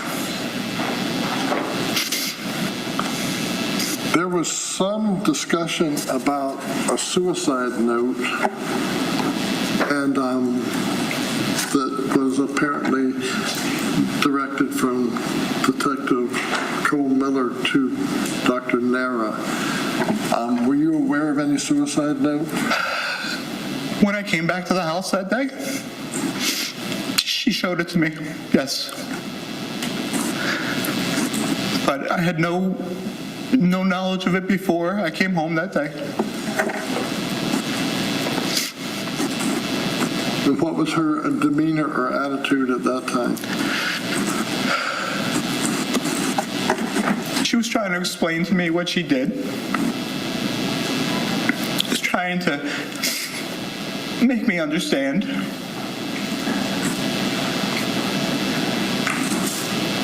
It was the whole aspect of it was she was trying to present this as fact. And I was telling her, I don't believe that, I can't believe I called her some names, which I never called her before in my life. But the whole demeanor of it was, this is what I've been told through my meditations. This is what I believe. This is what, as she referred to as, the light has provided for her, and the light. Hearsay and non-responsive. Talking about your own demeanor and how your countenance. My own demeanor, when I found out what happened, I puked. I cried. I was in total denial of what happened. I couldn't understand. And then after that, I was like, I want to get you help. I'll take responsibility for this. Just get help. That's all I wanted. I would do anything in my life to do what she needed, provide for what she needed, provide her a happy life. I held my wife on a pedestal. I didn't care anything to myself. I wanted her a good life, period. And I wanted her to get help. I didn't care. Objection, non-responsive, and narrative. We'll try and work on shorter sentences so that everyone can keep up, and I'll be... My apologies, sir. We're fine. Have you progressed from talking about the afterlife to talking about what happened to your children and your wife? I don't understand what you mean, sir. When you said what had happened with Megan, what were you talking about? What had happened that day when I came home. Which day? I don't know. You don't have to talk about calendar date. What was the occurrence that made that day memorable? I came home and my kids were dead.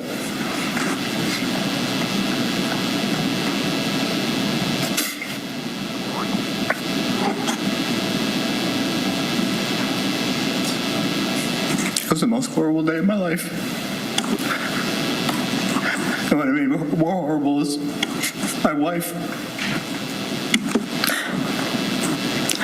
died in front of me also.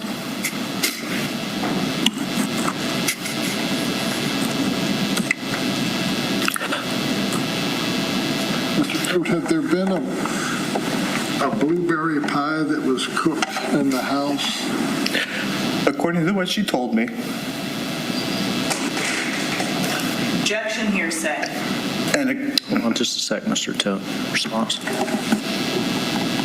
Describe what you know or saw and not what you heard from another person, if you can. Thank you, sir.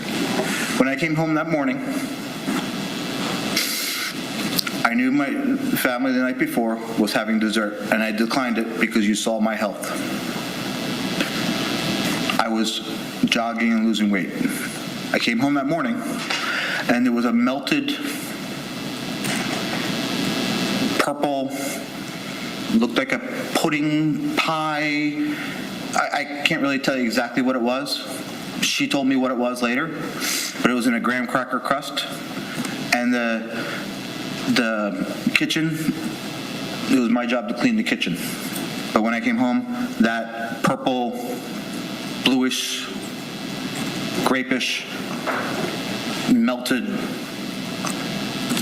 pie, I guess you want to say, the pie dish was sitting there on the counter with some residue on the kids, at the kids' places on their plates.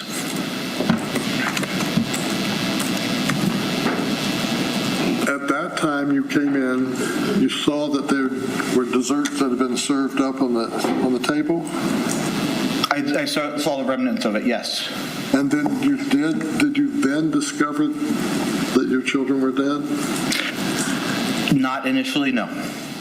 I had gone upstairs. Well, I had too much information, but I had to pee. So I went to the bathroom and came out, and my wife was at the top of the stairs. My house was very quiet. Very unnormal having 3 kids, one 13, one 10 at the time, and the other one 4 years old. She brought me in the room. I had been feeling nauseous that morning anyways because I had these shakes I was taking for weight loss, all that. And around the same time that she was telling me I was puking. It was then that I understood what had transpired. She had blood on her shirt. And after that, after I said a few uncolored words to her, I then discovered the kids. I went into the rooms and found them dead. You saw the video yesterday where on the 15th, Cole Miller and another investigator in a tiny room talked to you at length. Did you have an agenda for that discussion? I don't even remember that day. Last thing I remember was falling down the stairs and smacking my head on the stairs, which resulted in a fracture of my neck. Next thing I knew, I woke up here. And seeing that video yesterday, that was the first time I saw that video. I had no agenda consciously, but I can tell you throughout my relationship with my wife, especially after she got sick, I would put myself as a forefront and take responsibility and protect my wife. You said in the statement that you stabbed the children and there was blood everywhere. Do you remember that from yesterday's video? I remember it just seeing on yesterday's video. I wasn't aware of anything I said until about June. So maybe June or July, 6 months after I got here when I got the transcript of what I said that day. Why did you say that you performed the knife, the incisions on the bellies of the children? It goes back to the aspect is I was covering for my wife. Obviously unsuccessfully, because as you saw by the video, compared to what they said, I had no clue had my kids died. Did you have ideas of joining your family in the afterlife? After I saw everybody die? After I saw my wife die and saw my kids? Most definitely. I wanted to be with them. That's the only thing I wanted to be. I didn't care by what means. I didn't care by what anything. I sliced my wrist. I took multiple doses of Benadryl. I tried to hang myself several times. I bought a pellet gun to shoot myself because I couldn't get a gun to, as you call it, eat a gun. Did you ever try to poison yourself? With Benadryl, yes. And also, I was just under recently of medical care, and I was given metformin for diabetes. And at one point, I swallowed the whole bottle of metformin. Now, I think there was evidence that you remained in the house for up to 3 weeks after the day that changed your family's entire future.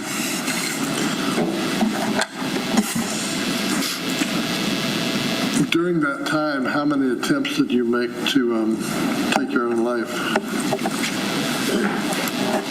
I would have to go through them to count, because in my head I can't count them. Do you mind if I tell you? Can we close your eyes for about 15 minutes about 15 seconds and try and formulate the answer?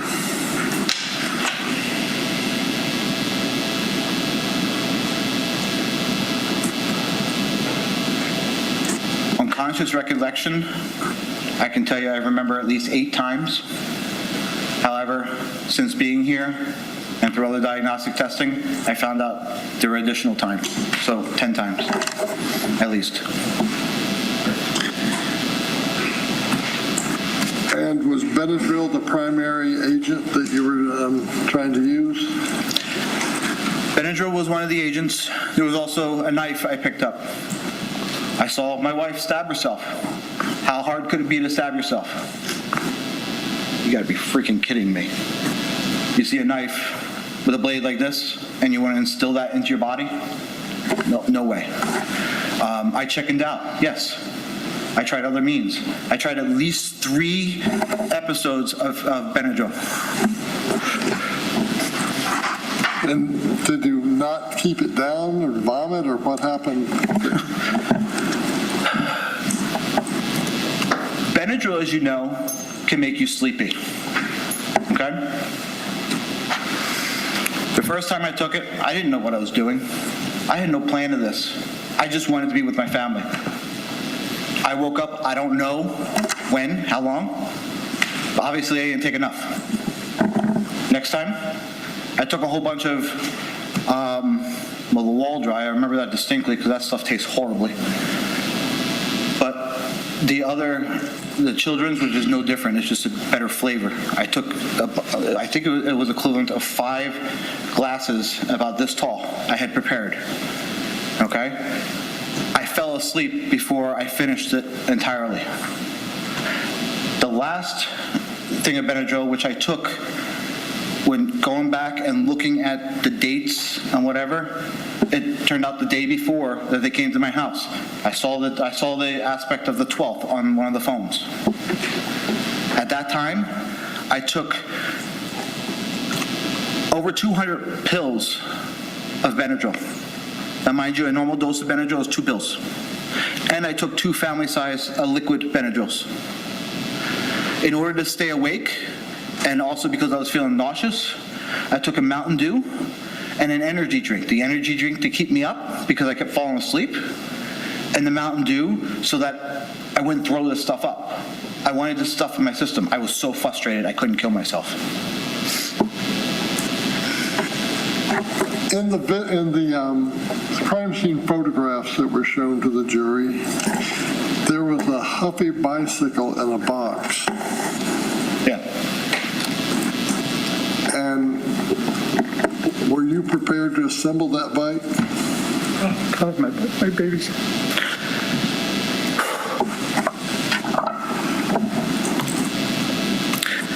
That was to be a Christmas present to my daughter. I hadn't picked up the boys' bikes yet because the boys were some of my best friends, and I could never say. I went over there that night to... Ask your next question, Mr. Wesley. Did you open the box? Did you assemble the bike? I never made it there to assemble the bike. That's where I went that night, to assemble that bike. There are also numerous Christmas gifts, wrapped Christmas gifts that were shown in either the photographs or in the inventory that was collected. Did you and your wife buy gifts and have gifts ready for Christmas for your children? Yes, some of those gifts were ours. New bed set, not bed set, I apologize. duvet cover and sheets and all that kind of stuff the boys picked up. There was even a dollhouse that we picked up for my daughter. It was her first dollhouse. And there was also presents there from the family that had been sent down, yes.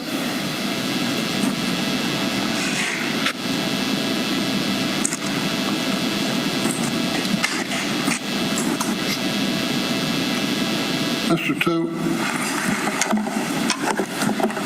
what could have prohibited Megan from killing her children? I have no idea. We woke up that morning, she was pain-free. Everything was good.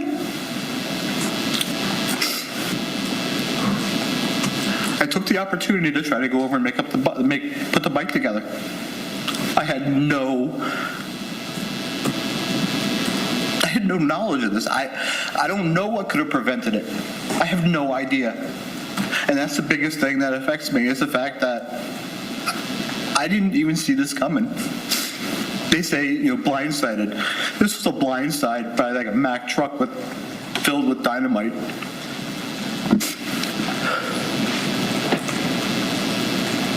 Sorry.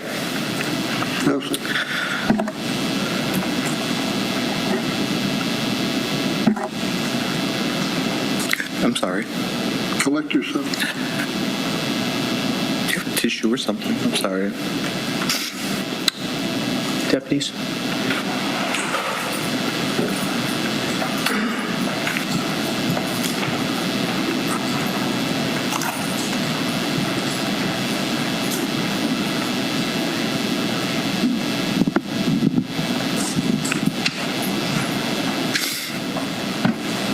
Thank you, sir. I appreciate it. Do you mind if I turn around real quick? Can I turn around?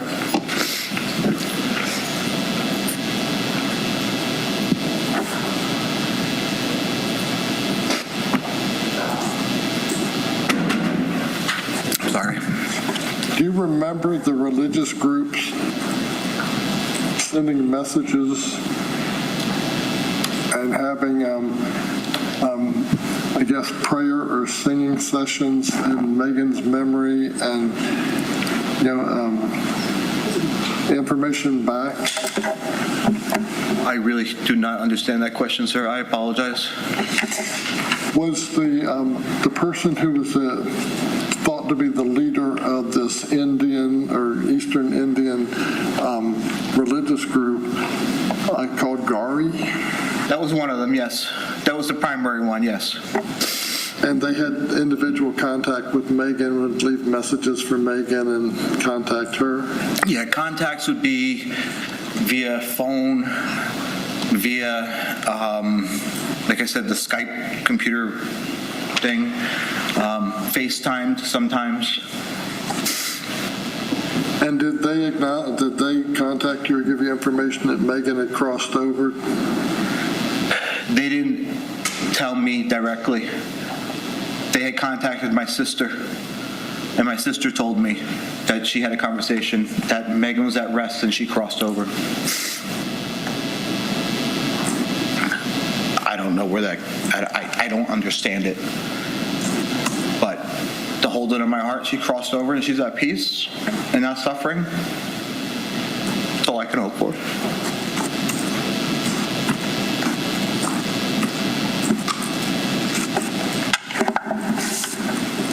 Mr. Todt, did you kill your family? No. Thank you, Your Honor. Thank you, Mr. Wesley.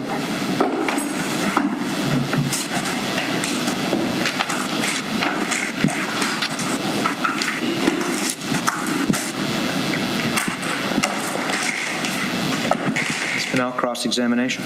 Yes, sir.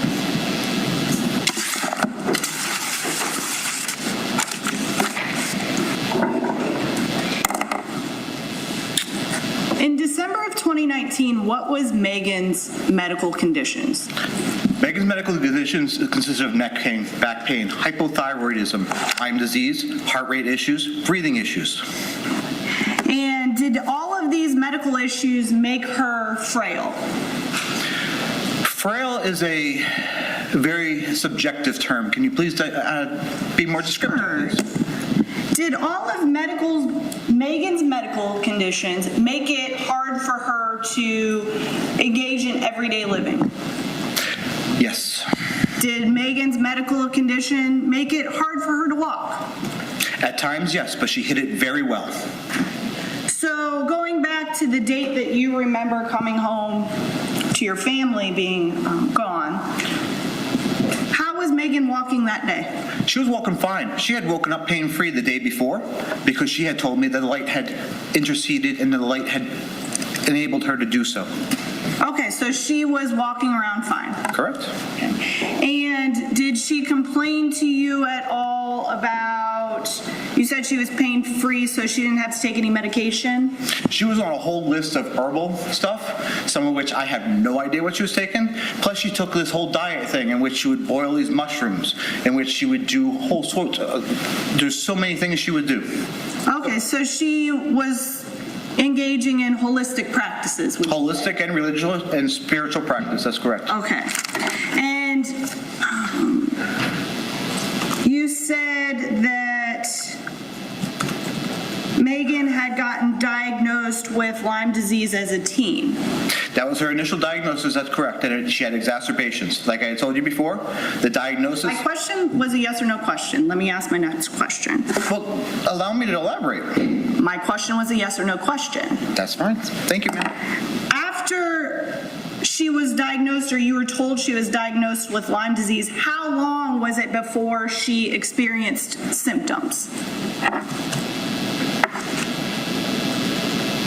Which time? The first time. I didn't know her when she initially got diagnosed with Lyme. She initially got diagnosed the first time when I was in 2011 and went through exacerbations, up and down cycles, all depending on her condition of her health, condition of her physically, condition of her mentally, condition of her stress-wise, condition of her emotionally. And did she get diagnosed with Lyme disease as a teen or in 2011? Like I explained before, I guess you want to say the jury is out of whether or not you have Lyme disease or Lyme exacerbations coming back and forth. Okay. You got diagnosed initially. I don't have any other questions. Allow me to finish, ma'am. I don't have any other questions about that. Thank you, ma'am.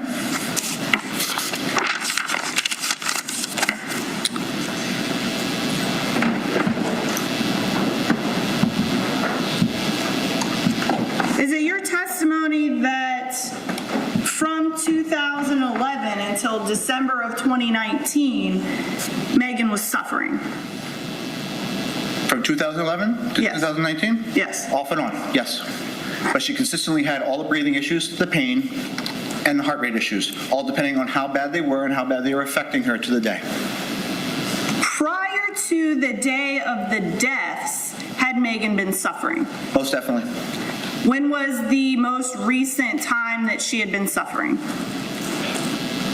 Like I told you, I woke up that morning. All of a sudden, she was pain-free. The night before, I had worked on her. I had worked on her continuously every day for over a year after she weaned from Zoe. Before she went to bed, when she woke up in the morning, to help with her pain so that we can get her to the regular doctors.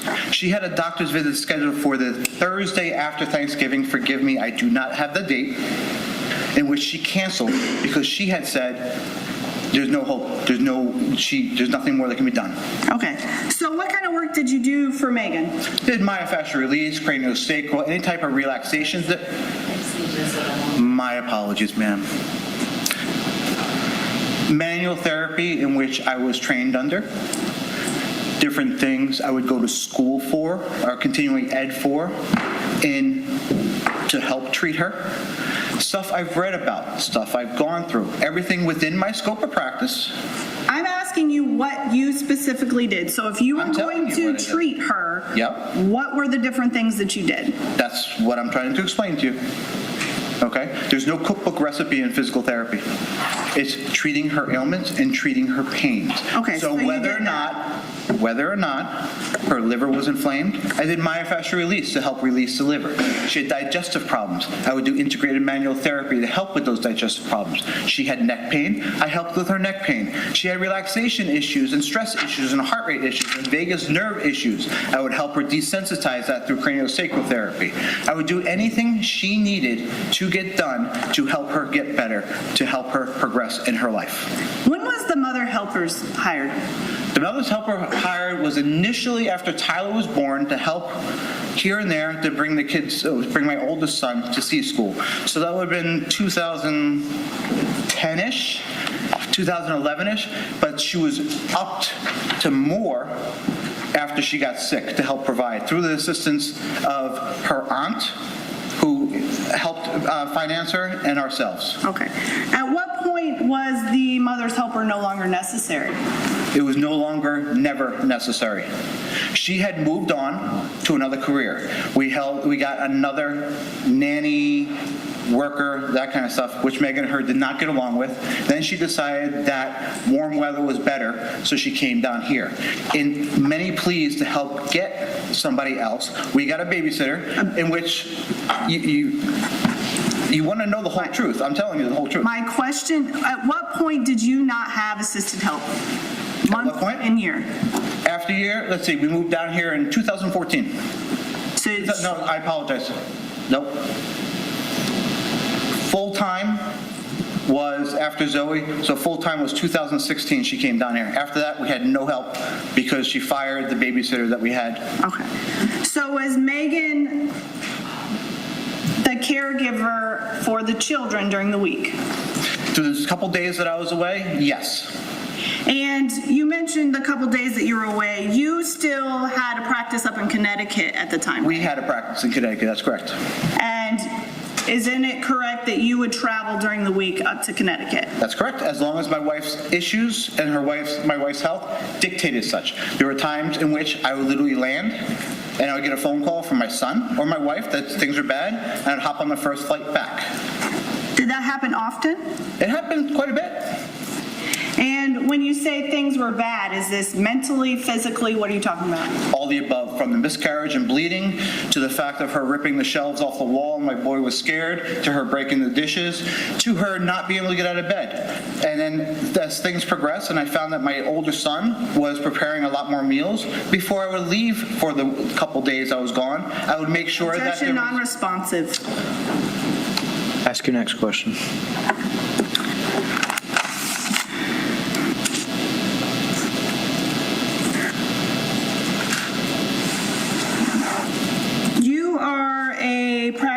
You indicated you're a practicing Roman Catholic.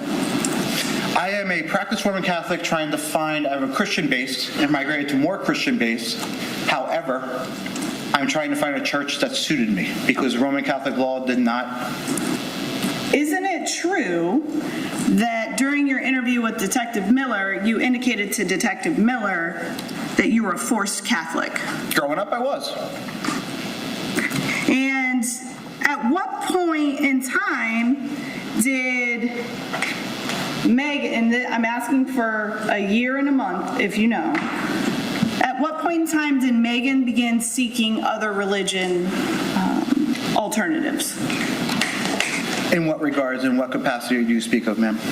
You indicated that she initially was Catholic with you, and that she sought other religious alternatives. Well, when did she do that? Let me correct your chronology, if I may. She came back and got confirmed because we were going to get married in a Catholic church. She was not a practicing Catholic at the time, except for going here and there and practicing Easter. Okay? When she got her yoga certification, she got introduced to this new gallery through one of the things. That was in... When? That was in 2009. After she got sick in 2011, she progressed 2012, 2013 to Gallery and Mirabai. You said 2012 and 13? Correct, after she got sick. When did you become aware? When did I become aware of what? That Megan was going towards this alternate religion. When she told me. Initially, she would share her yoga certifications. and started her courses. And then in 2012, 2013, she would have me sit in on her teleconferences or whatever you want to call them. And I saw her progressing further and further away from medical towards the spiritual aspect. Okay.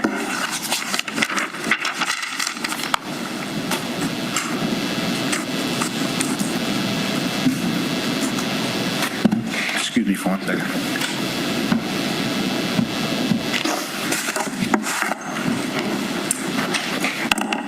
Going to the day that this happened, that you said you came home, where were you coming home from?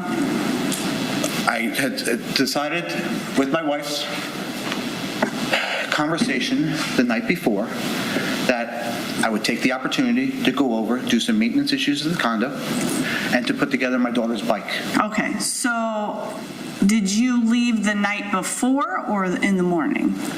The night before the morning of what, ma'am? When you came home and said you found your children dead? I left the night before, after dinner. When? After dinner. What time? Ma'am, I was on vacation. I don't know the time. I can tell you it was after dinner time because we sat there and I had my shake prepared and helped leftovers. I had gone over there and realized that my kids did not put the tools in my van, so I walked back and played basketball with them for a couple hours. Okay, so did you finish dinner first? I didn't eat dinner. My kids finished dinner, yes. Did your children finish their entire dinner before you left? They finished the dinner that was provided with them. I don't know if they ate afterwards. Did you said it was your job to clean the kitchen. Did you clean the kitchen? No. So leftovers, we throw stuff away. There's nothing to clean. Okay, so you didn't clean any. I don't understand what your job is to clean the kitchen if you didn't have. Pots, pans, that kind of stuff. Nothing was there because we didn't cook. We had leftovers. Okay. We had, what's it called? Hummus toast. Okay. They had hummus toast. And you said you weren't hungry. Or you? I had a shake. I wasn't going to eat at the time. No. Okay. And did Megan eat? You know, I don't know. And did you have one vehicle or two vehicles in Florida? In Florida, one. One vehicle. And that was the red van? Yes. Okay. And how long after dinner did you go over to the condo? After dinner, it's hard to say, 30, 45 minutes after everything was completed. I was like, I'm going to sleep out. I took the van over because I was preparing to bring more stuff back from the condo to the house, kids' toys and that kind of stuff. What kind of stuff did you have at the condo? We have a whole second residence there. The kids' toys, my daughter's, there's a bunch of blocks. The kids wanted some of their books, some of their stuffed animals, some of that. Enough stuff I wasn't going to carry, so I was going to put it in the van. When you moved to 202 Reserve Place, what did you take with you from the condo? What did we take with the condo? Clothes. Is that it? Maybe some dishware. And how long had you bought the condo in 2005, right? That's correct. When did it become fully furnished? The condo? Yes. Let's see, we bought it in July 2005, maybe August. No, I apologize. There was a renter in there, so October 2005. Okay, so in October 2005, you fully furnished the condo. The condo, that's correct. Did you ever live there full time? What do you mean? Did you ever live at the condo full time? My wife and I lived in the condo from October 2005, thereabouts, until July 2005, or 2006, when we moved up to have my son in Connecticut, in which we bought that house up there and rented the condo out. Okay, did you ever move back into the condo? Yes. When? Full time, as in after selling the house. I think we sold the house in 2017 or 2018 in Connecticut. So my wife had started snowbirding.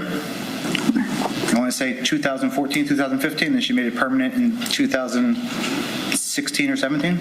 During the time that you rented the condo, did you leave it fully furnished or did you have renters furnish it?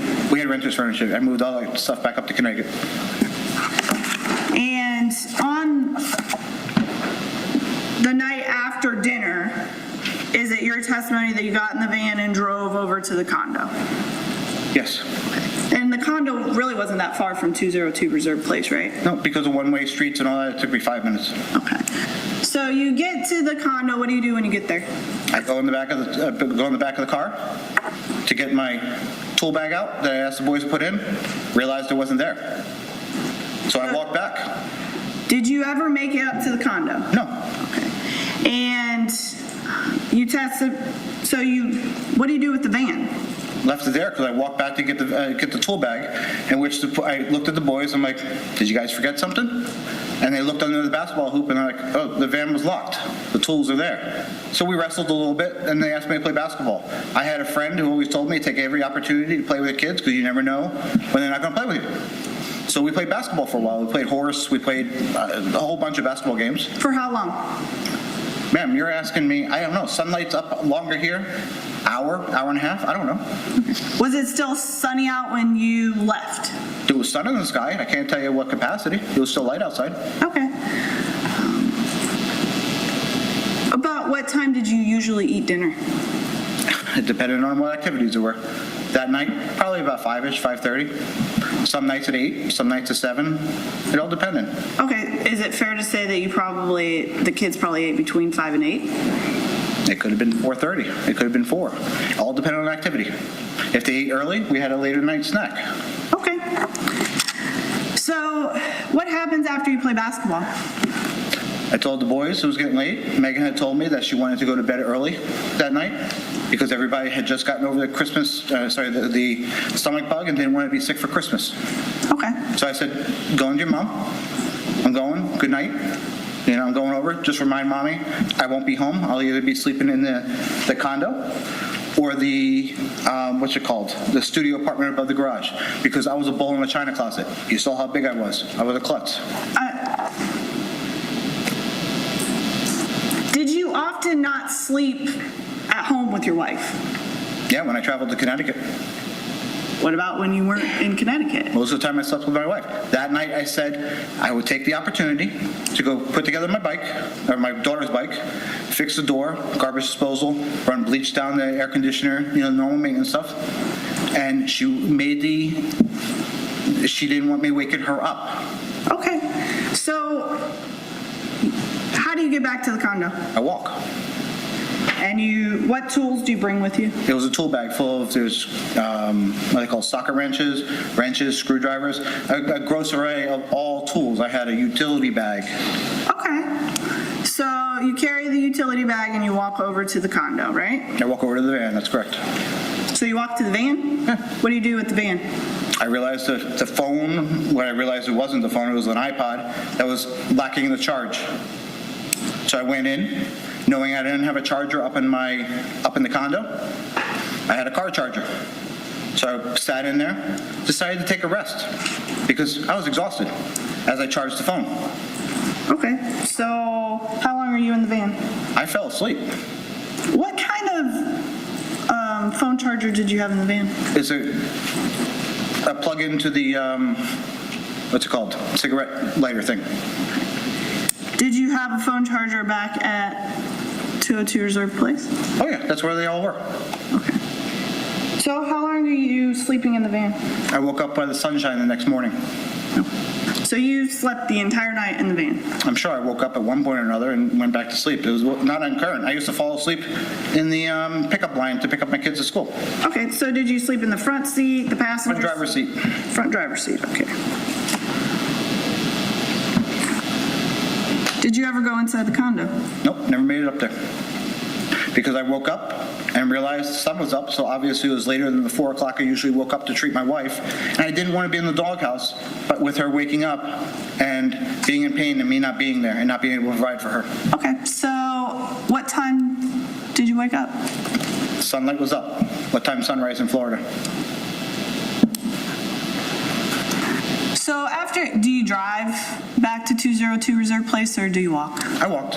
Okay, so why did you drive over to Longview Avenue in the first place then? As I repeated the first, which was already said, I was bringing stuff back from the condo that were of my kids that they wanted back.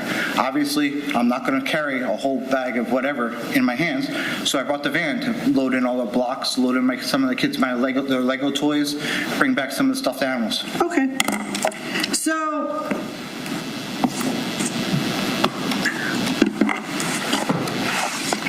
get back, and now it's daylight. The sun is up, yes. And which door of the house you go into? Back door. So you go in the back door, and what do? Go to pee. After I walk through the kitchen and saw the remnants of everything. Okay, so you see everything still on the table, you pass the bathroom to go upstairs, right? No, I went to the bathroom downstairs. Okay, I thought earlier you testified that you went upstairs to go to the bathroom. After I went to the bathroom. What I testified was I went to the bathroom, then went upstairs to meet my wife. Okay. So at what point did she come to the top of the stairs then? When I came out of the bathroom downstairs, she must have heard motion. She was at the top of the stairs. Okay. So, were the doors to the library open or closed? Don't know. Didn't see them. Is the library not close to the stairs?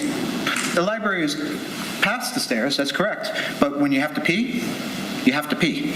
Well, you're standing at the bottom of the stairs looking up at Megan at the stairs. You can't see the doors to the library? Ma'am, can you see that gentleman back there? Mike, you don't ask me questions, I ask you questions. Can you see the door to the library when you're standing at the stairs looking up at Megan? No. Okay. And you're engaging with Megan, and what is Megan's demeanor? Not what she says, what is she doing and how is she appear to you? She's standing at the top of the stairs. She has tears in her eyes and said, "You're alive." Okay. And what is she wearing? She's wearing my gray Hydra Works shirt, which is something she usually slept in. And she's wearing some kind of pants of some sort. She had clothes on.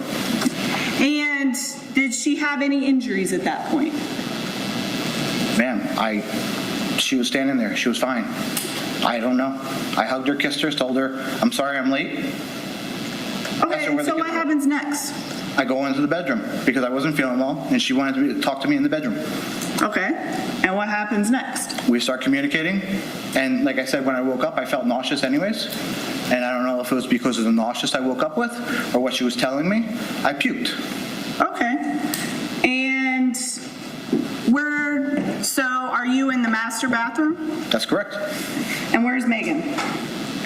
You know, she's somewhere behind me. So you don't know? She's talking within voice distance. I can't tell if she's this distance away or she's this distance away. Is she in the bathroom? Like I said, I can't tell. You're asking me specific. She's in the room someplace. So if you don't know, your answer is I don't know. Do you know if Megan's in the bathroom? I do not know if Megan's in the bathroom. Okay. But Megan is talking to you? That's correct. And after you're done in the bathroom, where do you go? Do you want the whole chain of events, or do you want... Which room of the house do you go into after you leave the bathroom? Zoe, I go into my master bedroom, then walk through the door into the hallway and walk into Zoe's room. And is Alek and Tyler's door open? That I don't recall, ma'am. I'm sorry. Why did you go to Zoe's room? Because she said the kids were dead. And Zoe was my little angel. That's the first one I went to. So when you get into Zoe's room, what do you see? There's a pillow on her head. There's a hand. And there's covers on top of her. She's laying on her mattress on the floor. The mattress is on the floor. She's laying on her mattress. What do you do? I went over to her.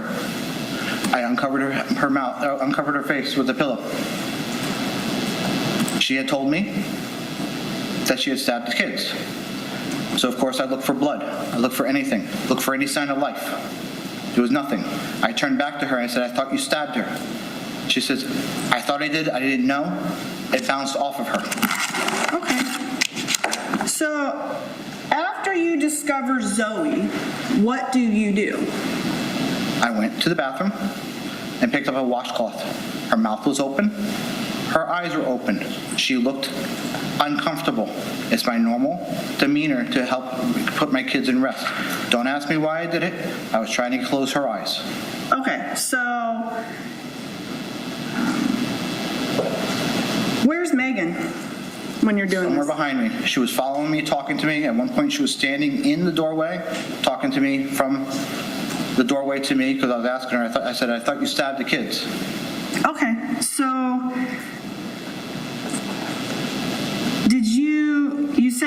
had charged your phone the night before, did you have your phone?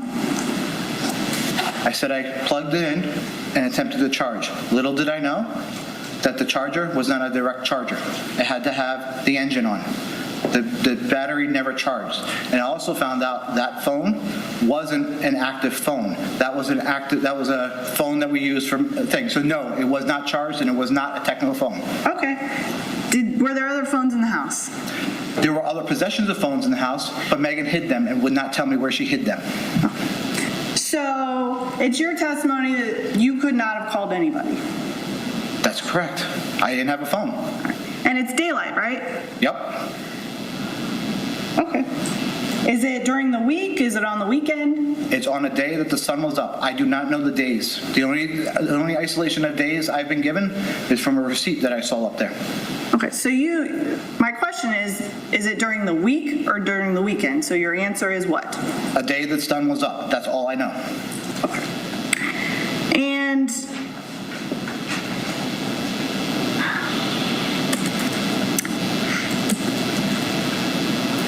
after you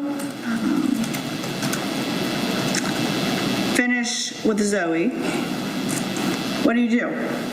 Megan was standing there trying to plead with me to talk. She kept bringing up the story of Thomas, the disbeliever, because she wanted me to believe what she was doing. Brushed her out of the way, and I went into Alek's room. And who was in Alek's room? Alek. Where was Tyler? Tyler was found downstairs. And was Tyler in the library? Yes. So Alek, which bed was Alek's? Alek's was the one, when you walk into the room, you walk in from the door, you have a square bookcase headboard thing. His was the one on this wall. Tyler's was the one on that wall. Okay. And what'd you find in Tyler's room? Or Alek's room? In Alek and Tyler's room. Yeah, Alek was on his back, pillow over his head, covers over him, and there was blood. How much blood? Enough that I noticed. I can't really tell you because I pulled back the blankets. The shirt had some blood on it, and there was blood on the abdomen. Was there blood on the blankets? Didn't inspect it. My goal was to see if they were alive, and my goal was to see what the hell happened. Okay. My language. So after you see Alek, do you go downstairs to Tyler? No, I actually do the same thing with the washcloth. His eyes were open, and his mouth was gently slack, looked uncomfortable. Normal father thing is to relax their head and relax, and I was just providing them comfort. Okay. So after you do this with Alek, where do you go? Tyler. Okay. I confirmed with Megan that Tyler was downstairs. Once again, brushed her aside as she's trying to convince me to see things in her light. I told her to leave me the hell alone. And I went down the stairs. Okay. Do you immediately go into the library? I opened the door to go into the library, yes. So the library door was closed? That I found out when I went downstairs, yes. So there's a couch in the library, right? Yeah, among shelves and a carpet and some toys, yes. I'm just talking about the couch. Is that couch a pull-out couch? Yes, it is. So when you go in there, is the couch pulled out? He's sleeping on the bed of the pull-out couch, yes. And what do you find with Tyler? Tyler's on his back, hand out to the side, blankets over him, pillow over his face, and when I remove the blankets, there's blood there. Okay. And do you do the same thing with the washcloth with Tyler? Unfortunately, I didn't go to the bathroom to what is it called, refresh it. It was just on me. Okay. And where's Megan? She's, at that point, standing at the library door, pleading with me to talk. At that point, did Megan have anything? She has some kind of, we have metal glasses, cups. She had that and she was drinking something. When this is all happening and after you finish with Tyler, where do you go? Megan at that point had gone up to the bedroom already, and I went up there and told her she needed to get help. I don't care what happened. I don't care what she did, get help. I will take responsibility. I will do whatever it needs. Please go to the hospital. Tell me where the phones are. Because I'd asked her for the phones were initially. And she goes, I'm not telling you. Okay. And this conversation is happening where? In the master bedroom. In the master bedroom, okay. And where is Megan at when you're having this conversation? Fluid throughout the bedroom and the bathroom, going back and forth.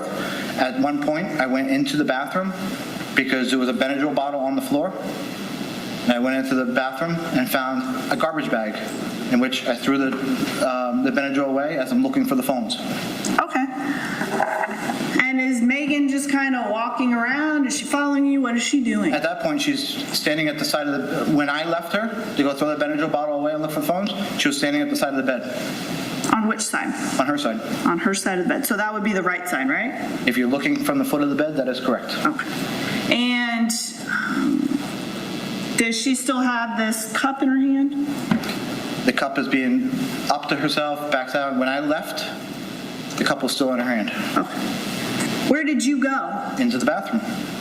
So you're in the bathroom. Mm-hmm. Are you at the vanity? Are you in the little stall where the toilet is? Are you in the closet? Where in the bathroom are you? I'm bouncing around all places, in the closet and around looking for the phones.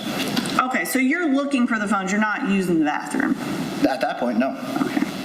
And Megan is within the master bedroom, master bathroom. No, she's in the master bedroom. She's in the master bedroom. Mm-hmm. So when you're standing in your master bathroom, can you see in the bedroom? I can see partial in the bedroom. Okay. What part of the bedroom can you see if you're in the bathroom? As shown on the photos, if I may reference that? Yeah. I could see the green chair and the, what are they called? My mom used to call it a hope chest, but we had a... The chest at the foot of the bed? Yes. Okay. So you can see that view from the bathroom. Is Megan within your view? No, she's standing by her end table. When I left her, she's standing by the end table on her side of the bed. Okay. And how long are you in the bathroom? Don't know. A few minutes. What happens when you come out of the bathroom? As I'm walking out of the bathroom, I hear a sound that is similar to a balloon, you know, like you rub a balloon, like a... Mm-hmm. At which point, I poke my head out, you know, as we're coming out, and I see her laying on her back, stabbing herself. Okay. Where at? Is she in the bed? Is she She's laying on her back, on her side of the bed, with her head on the pillow, laying on her back, on top of sheets, with the knife in her abdomen. What color was the knife? The knife was the only knife that was there, was a green buck knife that I bought for the kids as a Christmas present as part of their fishing lures. Okay, so she has a green knife. That's correct. Is she right-handed or left-handed? Green-handled knife. Green-handled knife. Is she right-handed or left-handed? She's right-handed. And which hand was on the knife? Both hands were on the knife. Both hands were on the knife. Yes. And you said that the knife was in her abdomen. Yes. When you came out of the bathroom? Yes. What'd you do? I stood there in shock, and I said, "What the hell are you doing?" And at that point, she says, "I'm doing what I did to the boys. I'm trying to get my inferior vena cava." I'm sorry? She said, "I'm doing what I did to the boys. I'm trying to get my inferior vena cava." Did you go for help? I went over to my wife and pleaded for her to tell me where the phones were. She asked me not to leave her. She did not leave the boys. So my question is, did you go for help, yes or no? The answer is no. After Megan dies, how long, what do you do? What do you do? Well, we skipped over quite a bit there. I don't know if you want to go through everything or not. What did you do after Megan died? What did I do? I yelled out the window to see if anybody was around to help. There was some weird sound coming from her mouth. I thought she was breathing. I started CPR after I wiped her mouth off with that gray pillow. Okay, so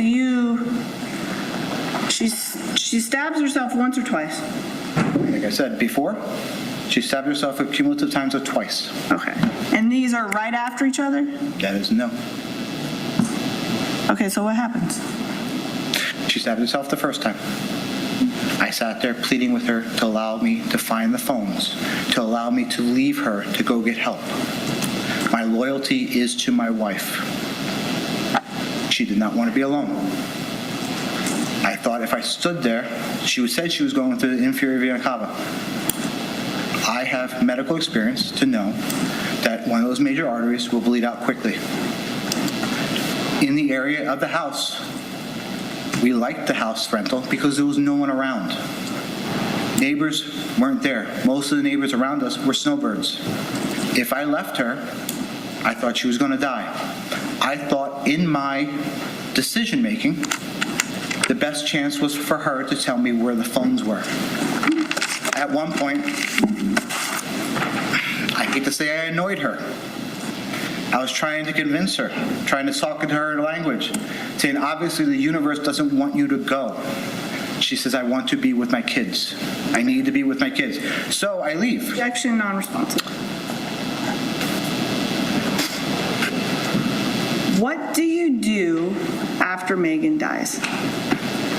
Like I said, I yell out the front window of our bedroom for anybody. Help, 202, please.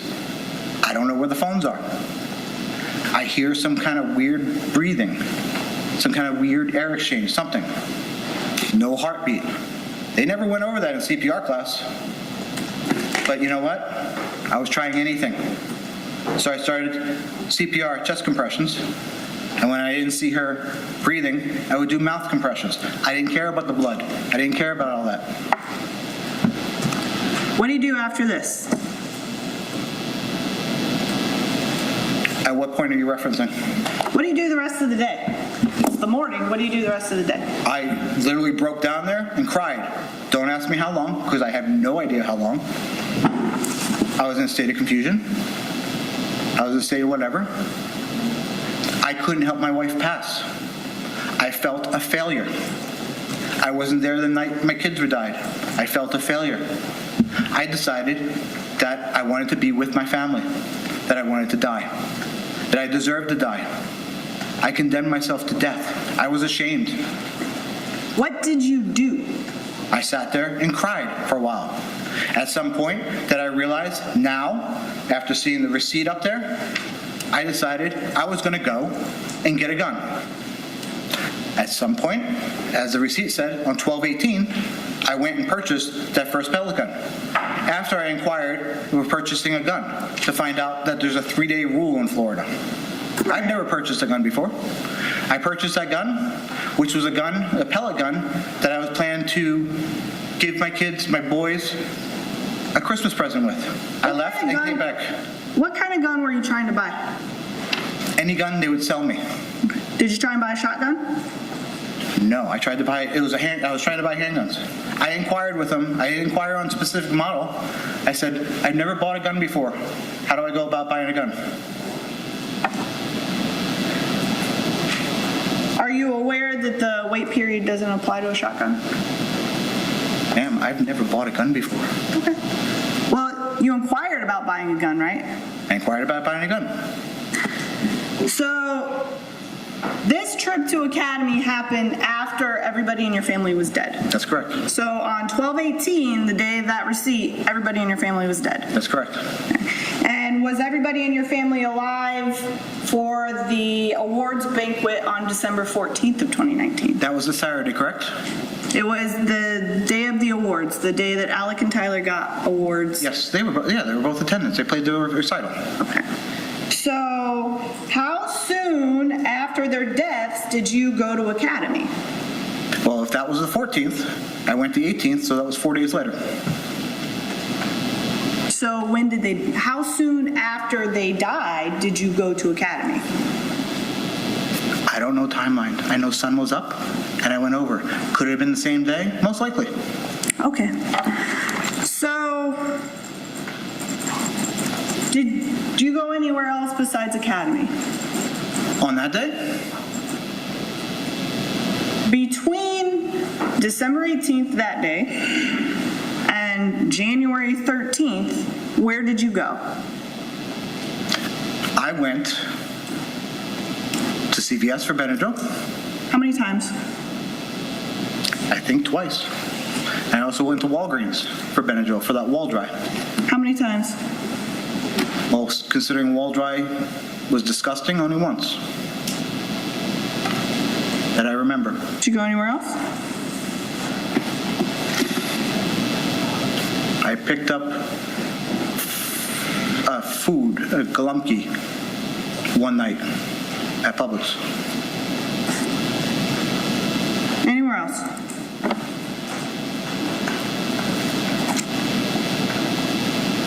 Not that I recall. Did you go to Sarasota? No. There was no way I could drive to Sarasota. Did you leave your phone at a Starbucks in Sarasota? If I didn't go to Sarasota, I didn't leave my phone. So you're denying that you went to Starbucks in Sarasota? In Sarasota, that's correct. And so you never went to the beach in Sarasota? Nope. It was over 2 hours away. There was no way I could drive.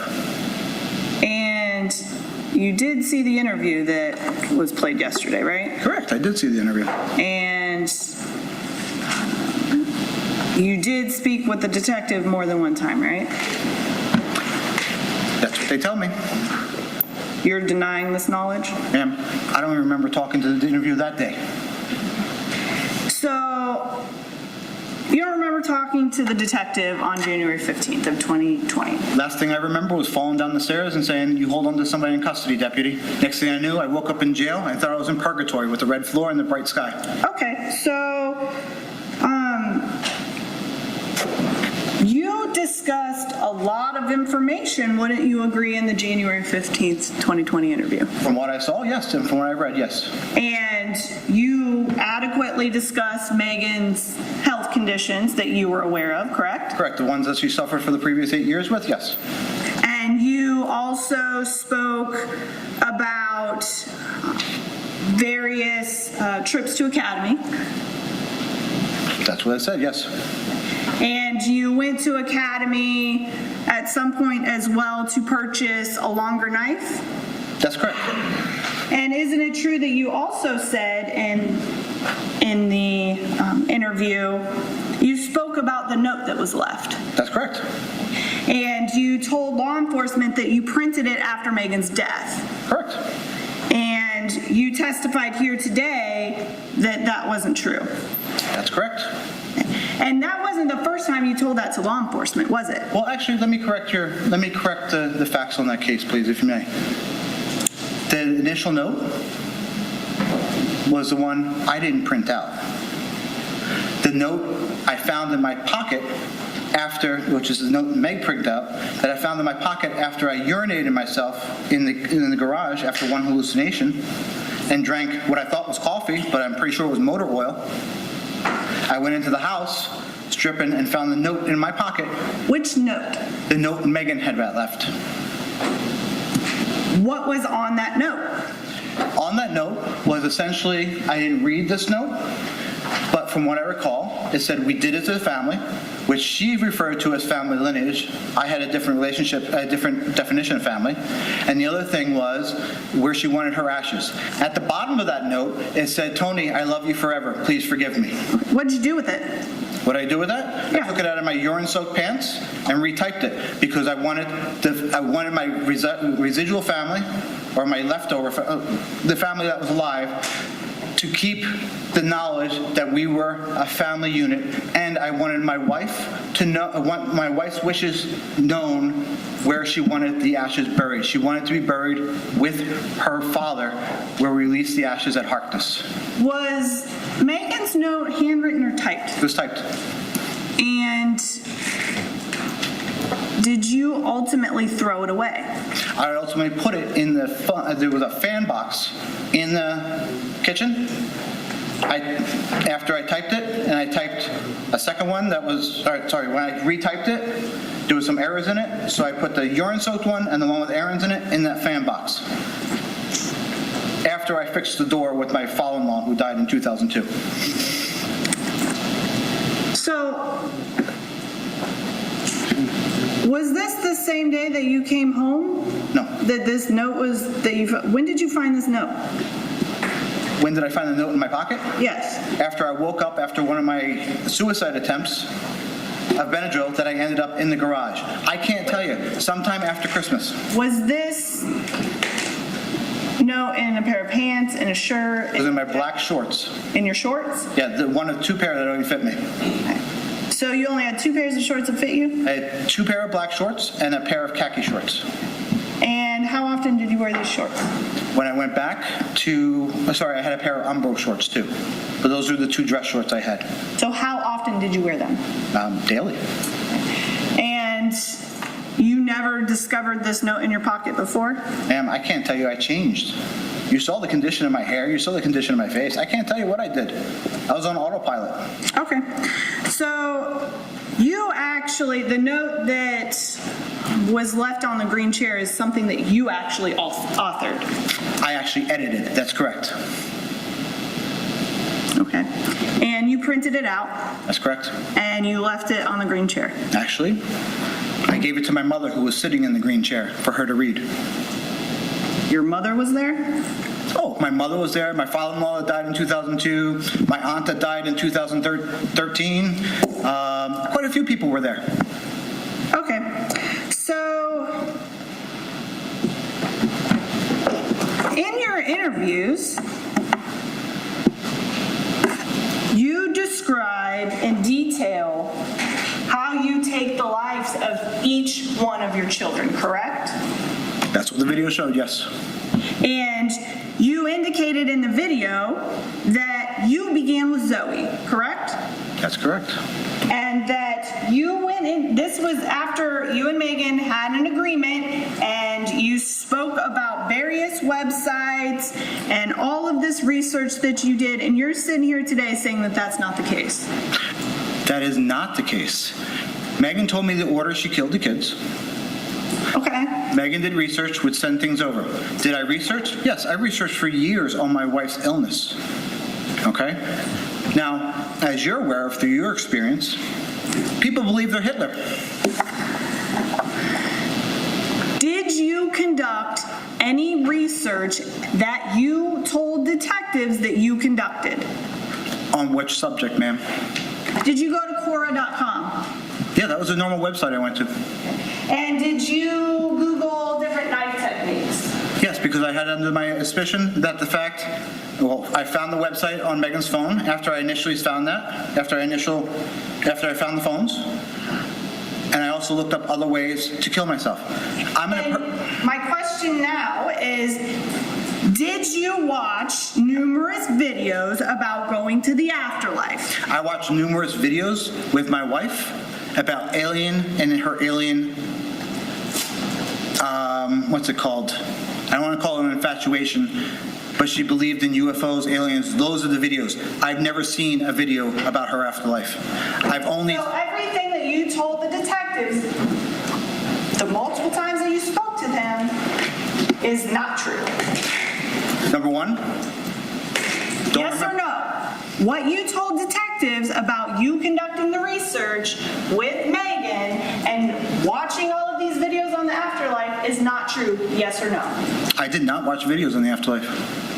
And is it true that the multiple times that you spoke to detectives, that you told detectives that you went into Zoe's room, you gathered the courage, and you rolled over on top of your daughter until she suffocated? Isn't that what you told law enforcement? Is this a yes or no question, or do you want the answer? Yes or no question. That is what the video, yes, showed. And your testimony here today is that Megan did it. Megan killed Zoe.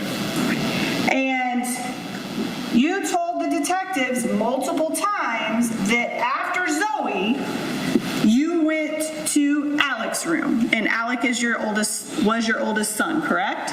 That's correct.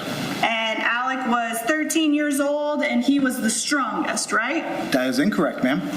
Who is the strongest? Tyler is downstairs. Okay, so you go to Alek's room next because Alek's upstairs. That's correct. Right? And you told law enforcement on multiple occasions that you went into Alek's room and you stabbed Alek and you suffocated Alek. Isn't that correct? That's partially correct. And isn't it true that you initially told law enforcement multiple times that Megan was in there during that killing? That's what the video showed, yes. And isn't it true that you also told law enforcement that Megan took part in the killing? That's what the video showed. That's correct. And that, in fact, Megan held Alek's legs down while you suffocated Alek? That's what the video showed. That's correct. And your testimony today is that that is not true? My testimony today is the fact that Megan killed her kids and killed herself. Okay. So, next, you told law enforcement that you went to Tyler's room. No. Well, actually, went to not the library. Tyler's room. You went to the library. That's correct. Right? And that you had to be fast when you killed Tyler, correct? Most definitely. He was the fastest and strongest kid. So he's the fastest and strongest kid, and you told law enforcement that you were afraid he was gonna get away, right? That's what Meg told me, yes. That's not my question. You told law enforcement multiple times that Tyler was fast and he was... You saw the video, and you saw the video also of saying I said things that have been proven incorrect. That's not responsive to my question. Actually, it is. But yes or no? You didn't say yes or no, ma'am. Yes or no? Thank you. Did you tell law enforcement that you had to kill Tyler quickly because he was the fastest? That's what I told you, law enforcement. That is correct. And you also told law enforcement, yes or no, that Megan had to stand on the other side of the door just in case. That's what the video showed. And after you were done with Tyler, you and Megan go upstairs, or you meet Megan in the master bedroom, and you console yourselves, right? Yes or no? That's what the video showed. And you actually told this to law enforcement multiple times. It's not just what the video told, correct? Ma'am, video, that's what I said. I don't remember anything after I left the house till I got to jail. So I'm refuting, I'm going on your premise that that video is correct. Okay. Well, that is you in the video, right? It's a sickly version of me, yes. It's an emotionally disturbed video of me, yes. And that's you talking, right? That is me talking, that's correct. Okay. Thank God I didn't tell you I assassinated There's Kennedy. no question. So after that, you tell law enforcement, yes or no, that you and Megan get Breezy, the dog, to come up onto the bed, correct? That's what the video showed. And that at that point in time, you suffocated Breezy and took Breezy's life. That's what the video showed. The truth of the matter is, the only thing I saw... There's no question. You didn't answer yes or no, so I said no. So, yes or no, it was after this that you told law enforcement that Megan decided that she had to go next and she stabbed herself, right? I don't know the rules to this question, ma'am. Can you repeat it, please? Sure. Yes or no, the next thing that you told law enforcement happened was that Megan needed to kill herself and she stabbed herself, right? By what the video showed? Yes. Okay. And you were present or at home when Megan stabbed herself 2 times. Correct. And that you tried to, you actually testified in the video and you told law enforcement that you tried to help Megan bleed out more quickly by doing these different physical therapy techniques. I didn't see that in the video, ma'am. So you didn't tell law enforcement that? Ma'am, you're asking me on the video what I said. Did you tell law enforcement? Which point? At any point, did you tell law enforcement that you tried to help Megan bleed quickly so that she would die by doing your physical therapy techniques? Can I tell you what I told the law enforcement by the transcripts that have been provided for me? What'd you tell law enforcement? I told them I provided myofascial release to help facilitate blood flow. It's a technique that you do not do. It's a technique that I did over her liver to help her with digestive issues. You do not do myofascial release to help blood flow. It doesn't help blood flow. Okay.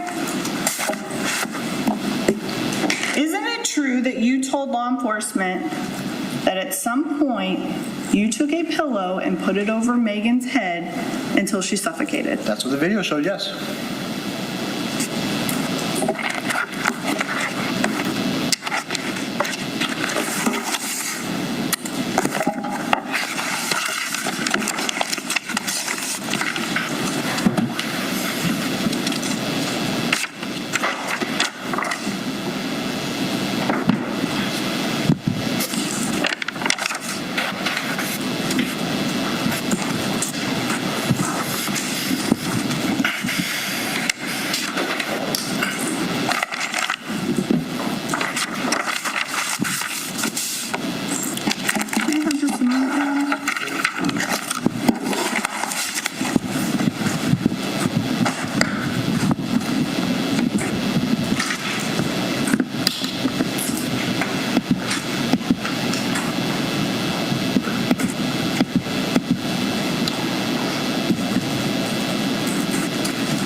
birthday?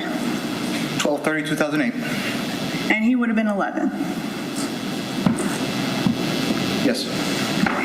And based upon your testimony and the statements that you made to law enforcement, he was dead before his birthday, right? Yeah, before Christmas, that's correct. And did Tyler get like birthday cards or anything from family? Sure. They're very good at that. You don't remember? There's a lot I don't remember, ma'am. Do you remember cashing a check that was for Tyler's birthday?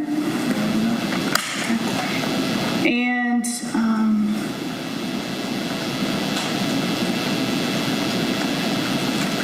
I have no further question. Thank you. Be direct.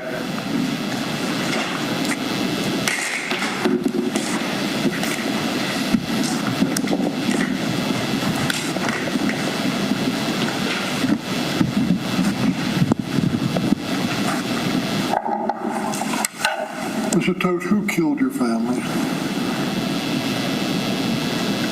My wife killed her kids. And you were not involved?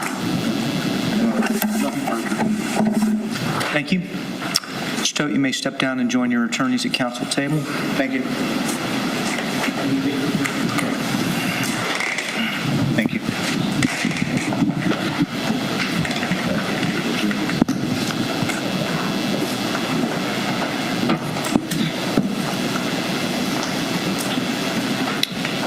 Thank you, sir.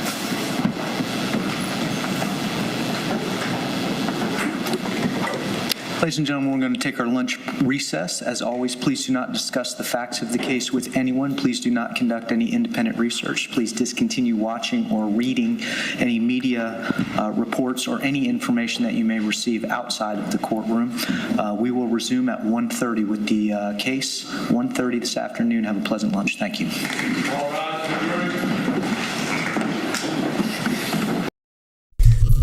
Yeah, so that was direct, cross, and then redirect. All right, so which version do you believe more? His interview or his testimony? All right, clearly you guys, you believe his interview. 55 votes. Good job. All right, so the other one was, the other poll I should say we had was, which ego testimony was more cringe? Anthony Todt, 46%, Robert Tellis, 37%, Sarah Boone, 17%, Nancy Brophy got 0. Dwayne, I put that up for you. No votes for Nancy. I think I voted for Sarah, but after watching this one, he's pretty cringe. That was pretty like, what are you doing? He was definitely, his ego was pretty, and don't forget Ali Abulaban, he had some pretty cringe moments there too. All right, let's get to defense closing. Oh, stop it. Really? You hear her, right? What? Why? Be nice. All right. Yeah, wow, I was not expecting that. Dude, what are you doing? They're little kittens. Just stop. All right.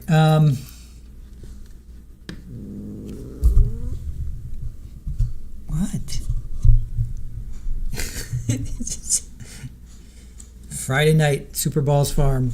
She's not happy as she slinks by. All right.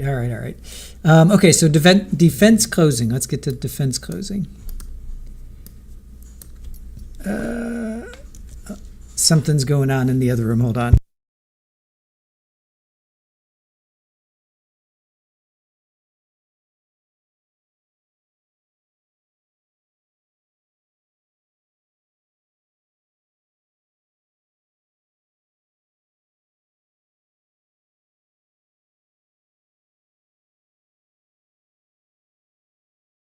Okay, never a dull moment. Super Balls Farm.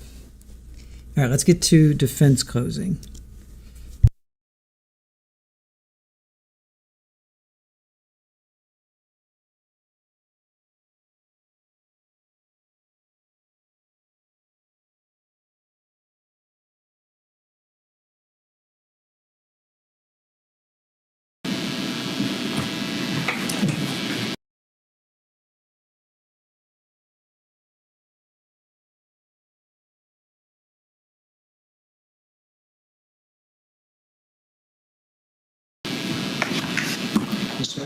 Yes, Judge. You need a minute? May it please court, counsel, members of the jury. Good morning, and thank you. Thank you for the sacrifice of your time. Thank you for the attention that you've paid throughout the course of this trial. You've sat through several days of testimony, several days of evidence, and now based off that evidence, the state is asking for a conviction. But not the defense. No, we're asking that you take all the evidence, all the testimony into consideration, and return a verdict that is based off that evidence, that's based off that testimony, a verdict of not guilty. You've heard a lot, you've seen a lot, but you also haven't heard a lot, and you also haven't seen a lot. There are holes, there are gaps, and there's reasonable doubt. Now, the things that you're left with here, the things that weren't done and what doesn't make sense, that gives rise to reasonable doubt. During jury selection last week, you heard that, and you've heard throughout the presentation of the case, and you have those jury instructions that Judge Carson was going over, that the state, because they're bringing these charges, they have the burden of proof. They have the burden to prove the case beyond and to the exclusion of a reasonable doubt. Now, that burden of proof not only applies to the case as a whole, but it applies to each of the charges that Mr. Todt sits here for today, for the deaths of each member of his family as well as the family dog. Now, members of the jury, the state hasn't met that burden. You've heard the evidence, you've heard the testimony, and the evidence and testimony that has been presented throughout the several days of testimony have not proven the case beyond a reasonable doubt. Now, a reasonable doubt is not a mere possible, speculative, imaginary, or forced doubt. A reasonable doubt is a doubt to which a reason can be attached, and we have that here. Not in an insensitive sort of way, but in a way that's the truth. Now, the judge instructed you on the elements, and you have those instructions with you. Now, when it comes to a reasonable doubt, it can come from the evidence, a lack of evidence, or even a conflict in the evidence. And specifically, the definition for the reasonable doubt that's in the jury instructions is that it's not a mere possible, speculative, imaginary, or forced doubt. However, if after considering and weighing all the evidence, there's not an abiding conviction of guilt, or if it wavers and vacillates, then the charge has not been proven beyond a reasonable doubt, and the state hasn't met their burden, so you would have to find Mr. Todt not guilty. Now, like I said, a reasonable doubt, it can come from the evidence, it can come from a lack of evidence, it can even come from the conflicts in the evidence. And I'm going to take time to kind of go through each of them and show you where I believe, or where the defense believes that there can be a reasonable doubt. Now, you've heard from several witnesses throughout the course of this trial, and you've heard from Mr. Todt as well. And in some regard, each of those witnesses in some way has some interest in this case. And that's one of the factors that you can look at in determining credibility. Now, we've heard from law enforcement, we've heard from medical personnel, we've heard from toxicologists and forensic technicians, those who are alleging the charges, who are part of the state, who are bringing the charges. Now, this case is ultimately a product of their work, their investigation, and their analysis. And they're asking for and seeking a conviction, but what they want and what the evidence has shown, they're two different things. The state hasn't met their burden throughout the days of testimony, and you've heard as well from Mr. Todt, both in the interview as well as in him testifying yesterday throughout the case. Now, you also heard when we talked about that Mr. Todt has the absolute right to remain silent. He has the right not to talk, not to testify, but he chose to do that. Now, in looking at the evidence, let's turn first to there. Now, one thing that the state said, and I'm going to agree with them, they said that the defense is going to harp on the medical examiner's report regarding the blood. And that's right, because that's one of the places that you can find a reasonable doubt in the evidence. So in terms of the medical examiner, Dr. Nara. Now, Dr. Nara indicated that she did the autopsies for each of the members of the family, starting first with Zoe. And she indicated that in terms of all of the members of the family, there was that Benadryl. And that she couldn't identify or specify that it was or was not a cause of the death. She indicated that there was the homicidal violence of unspecified means that also was in connection with that Benadryl. Now, she wasn't able to determine if there was smothering or if there was a strangulation or anything of that nature in terms of each member of the family. So if the medical examiner can't rule out and give you the true cause of death, that goes towards reasonable doubt. Now, in terms of Alek, she also indicated that homicidal violence of unspecified means with the diphenhydramine, the Benadryl. In Tyler, she also indicated the same thing. And even in Megan. Now, in Megan, in addition to the dihydromonothing, she also indicated that there were stab wounds. Now, in terms of Zoe, Alex, and Tyler, she indicated that while there were stab wounds, there was no hemorrhaging in the abdominal cavity, which means that the stab wounds were post-mortem. Now, in terms of Megan, there were the 2 wounds. They were about 8 inches deep and about 1/4 of an inch apart. Now, she indicated that there was hemorrhage inside of Megan's abdominal cavity and that there was clotted blood in the soft tissue. And she indicates that those indicate that the injuries were sustained while she was alive. Now, she also indicates that in terms of Megan, in addition to the Benadryl, that there also was some ethanol, some alcohol potentially. Now,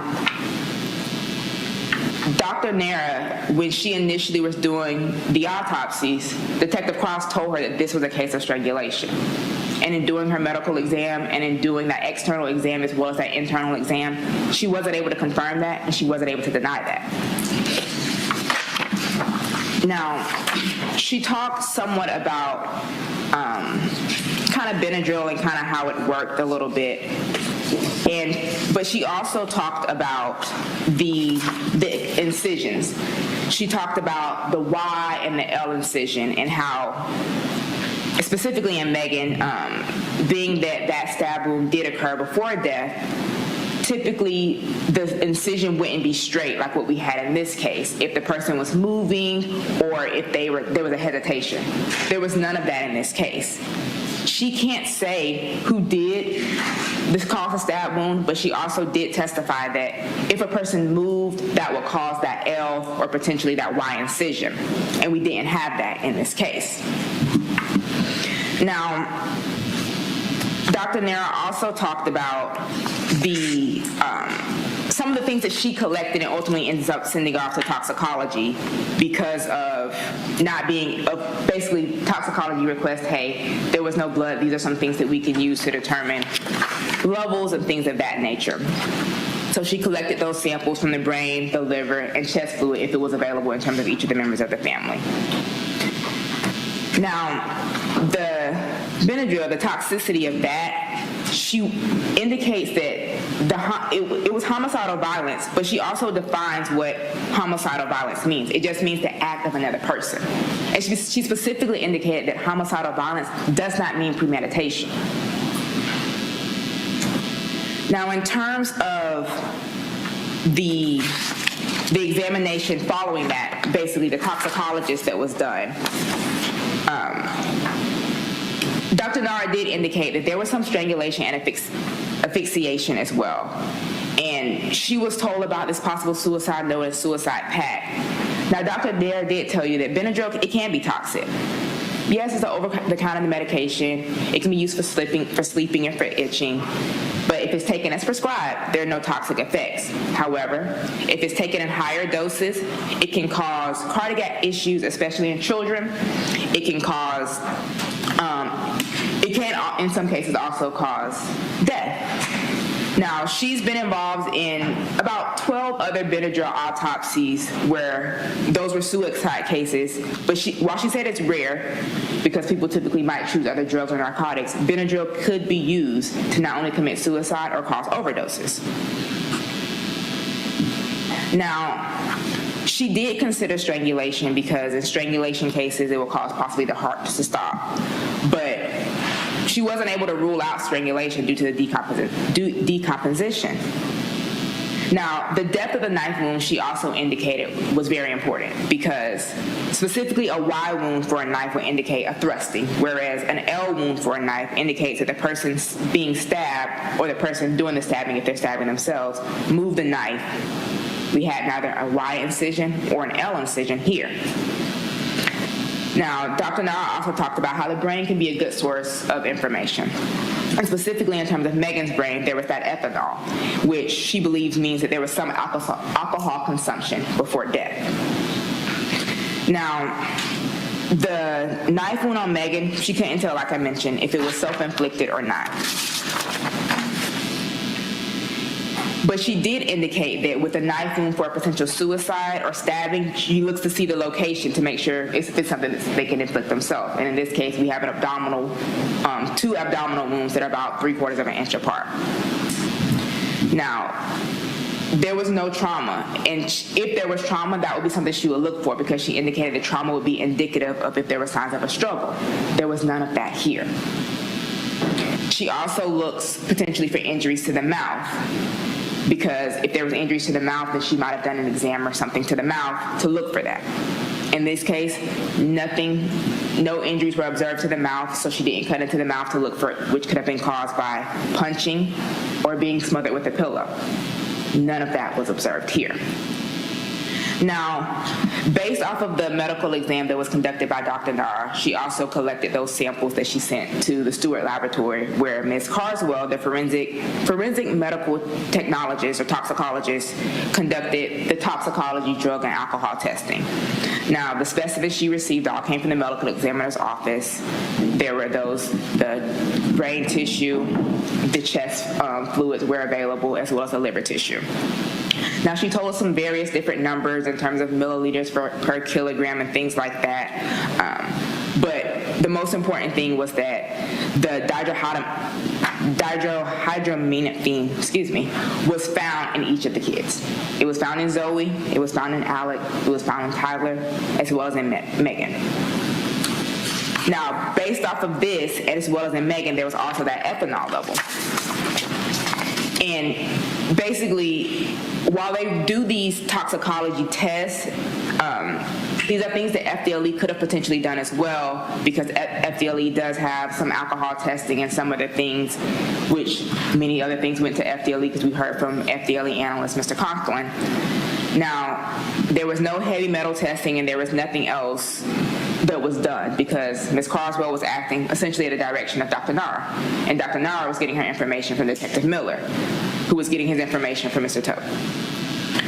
Now, we also heard from Dr. Stern, who was the veterinarian, and he talked about the necropsy, or now the medical change is changing to autopsy as well for animals, to the autopsy that he conducted on the canine. Now, he indicated that the canine was severely decomposed, but he also indicated that there was a dental disease and a collapsing of the trachea within the canine, within Breezy, that was found. And Dr. Stern couldn't tell you how Breezy died. He couldn't indicate a strangulation. He couldn't indicate a suffocation. And while there was a wound, he can't say that that wound was a stab wound. Based off the position in which Breezy was found, he indicated because of her being upside down, that could have easily been just a cause of decompensation. We also heard from the forensic toxicologist, Dr. Goldberger. Now, he deals with this Benadryl toxicity on a regular basis. Essentially, his whole practice at University of Florida and the autopsies that he does is specifically on Benadryl toxicity. Now, he looks at toxicity, he looks at overdose, he looks as well at fatality. Now, in each of the brain and the liver tissues that were tested, it was found to be present. We heard that from Dr. Nair, we heard that from Ms. Carswell as well, and then we also heard it from Dr. Goldberger. Now, in his examination, this is what he does primarily on a day-to-day basis, like he said, pretty much all day, every day, whether it's doing research or doing actual testing, he's dealing with Benadryl toxicity all day, every day. And he has been for several years. Now, he indicated that he can't say that it was or that it wasn't the toxicological cause of death. He indicates that the levels were remarkable, which means that they weren't insignificant, they weren't incidental. There's something to note, there's something to look for. They were remarkable, which indicates it's a higher level, it's abnormal, it's not a normal amount. Now, there was a finding of toxicity in each of the kids and as well as in Megan. Now, we have the medical examiner who can't say that strangulation or suffocation was or wasn't the cause of death. We have Dr. Goldberger who can't say that Benadryl was or wasn't a cause of death. So while we have an unnatural death, we can't even say what caused the death. So yes, the state is right. The defense is going to focus on that because that gives rise to reasonable doubt. That means they haven't proven the case beyond and to the exclusion of a reasonable doubt. Now, even in terms of Breezy, I know we don't necessarily have Benadryl levels or anything like that in terms of her, but that's still something that you can look at. Dr. Stern, the veterinarian, can't say what the cause of her death was either. Now, we also heard from several different law enforcement officers who arrived to the scene following well-being checks and things of that nature. Now, specifically on the day in which they made contact with Mr. Todt, they indicated that they didn't knock on the door, they just walked in. And when they walk in, they see him at the top of the stairs. And he's shaking, mumbling, incoherent, kind of stumbling as he makes his way down the stairs to ultimately talk to them for several minutes. He says he thinks Megan's upstairs sleeping and things like that. Now, he sits on the bottom stair, which is an interesting point because he sits on this bottom stair, and we saw that in the body cam video. But then later, the forensic technician, Ms. Seda, does a walkthrough of the house and finds evidence, specifically finds a receipt on this same bottom stair where Mr. Todt sat for a minute or two and talked to these various officers before he was taken away to the hospital and everything. We also heard, in addition, from these various officers who initially observed Mr. Todt at the time that they arrived to that house on the 13th and made contact with him before the bodies were ultimately discovered.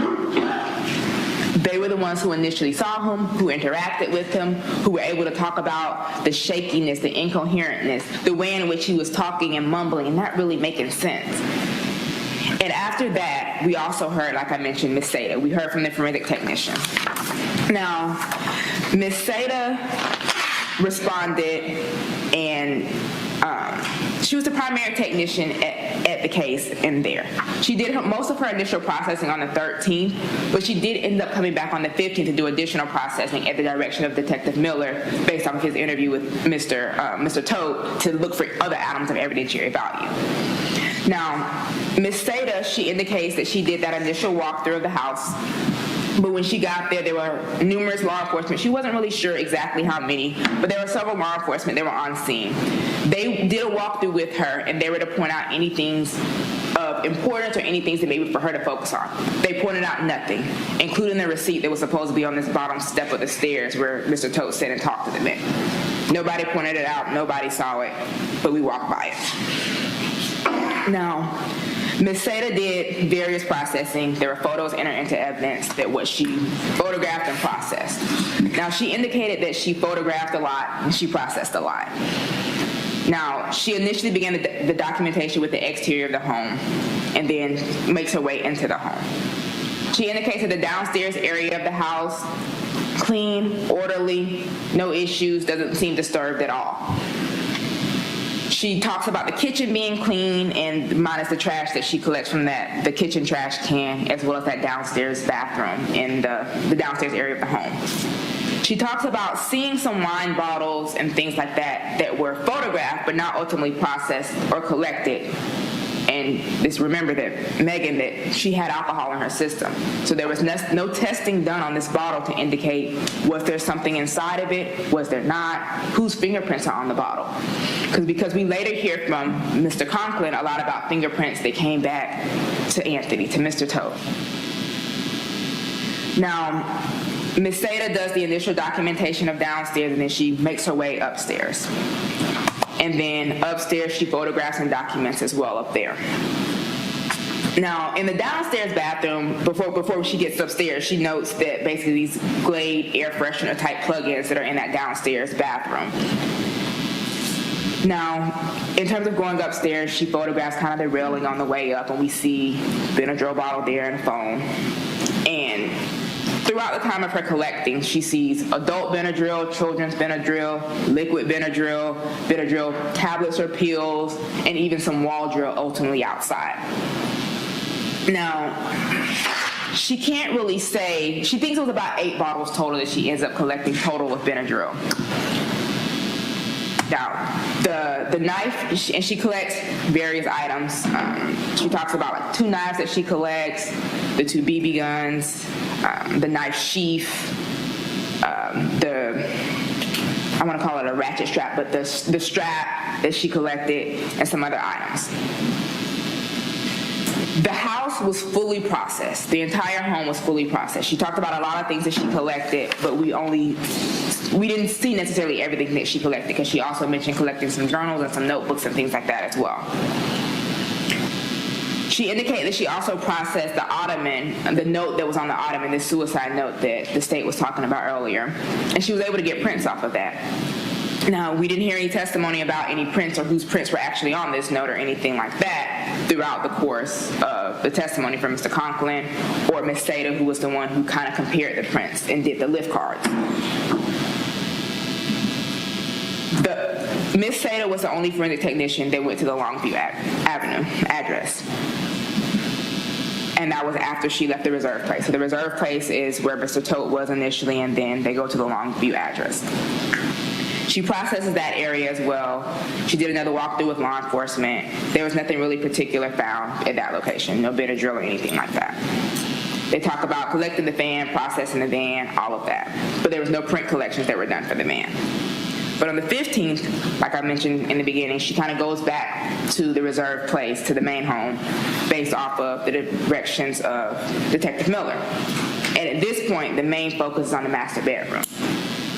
And at this point, based off of the interview, the detective is like, hey, look for these zip ties, look for this knife, look for, the red strap, these different things. Look for these BB guns, things like that. Now, we hear a lot about things that were collected, and the detective makes a point of pointing out and asking Mr. Todt, like, where did you get this from? Where did you get that from? What's the passcode for this? Which device were you using to search for it? Now, that leads to lack of evidence. We hear him ask him all this questions, but we don't hear anything that Detective Miller does with this information. We don't see any phone searches. We don't see any Google searches. We don't see anything. The state talks about premeditation, how he planned this, but there's been no evidence or documentation to prove it.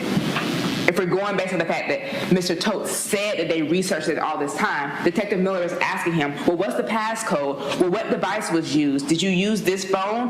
Where did you find this at? When did you go do this? We see nothing to back up any work that Detective Miller did to corroborate this information. Detective Miller took Mr. Todt at his word and decided, hey, my job is done. But deciding that your job is done doesn't mean that the state has proven the case beyond a reasonable doubt. What was done and what wasn't done gives rise to reasonable doubt. The blood on the knife, I think it was the black and green, the buck knife. The blood on the knife was collected, but I don't believe they indicated it was tested. And the state talks about, they made a point of pointing out this bleach bottle. Ms. Sada said there was no indication to indicate that the bleach bottle was used, that no cleanup was attempted to be done, or anything like that. Ms. Sada also indicated once again that the downstairs area was clean. There was no blood on the stairs leading upstairs. There was no blood downstairs in that library nook room. There was nothing down there.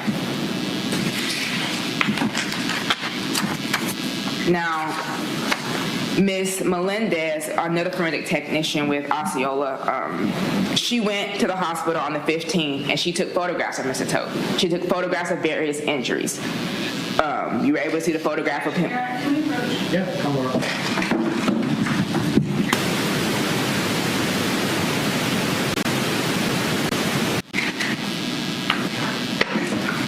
Ms. Melendez made contact with Mr. Todt at the sheriff's office following his release from the hospital while he still had those EKG, ECG nodes on his chest and his abdomen.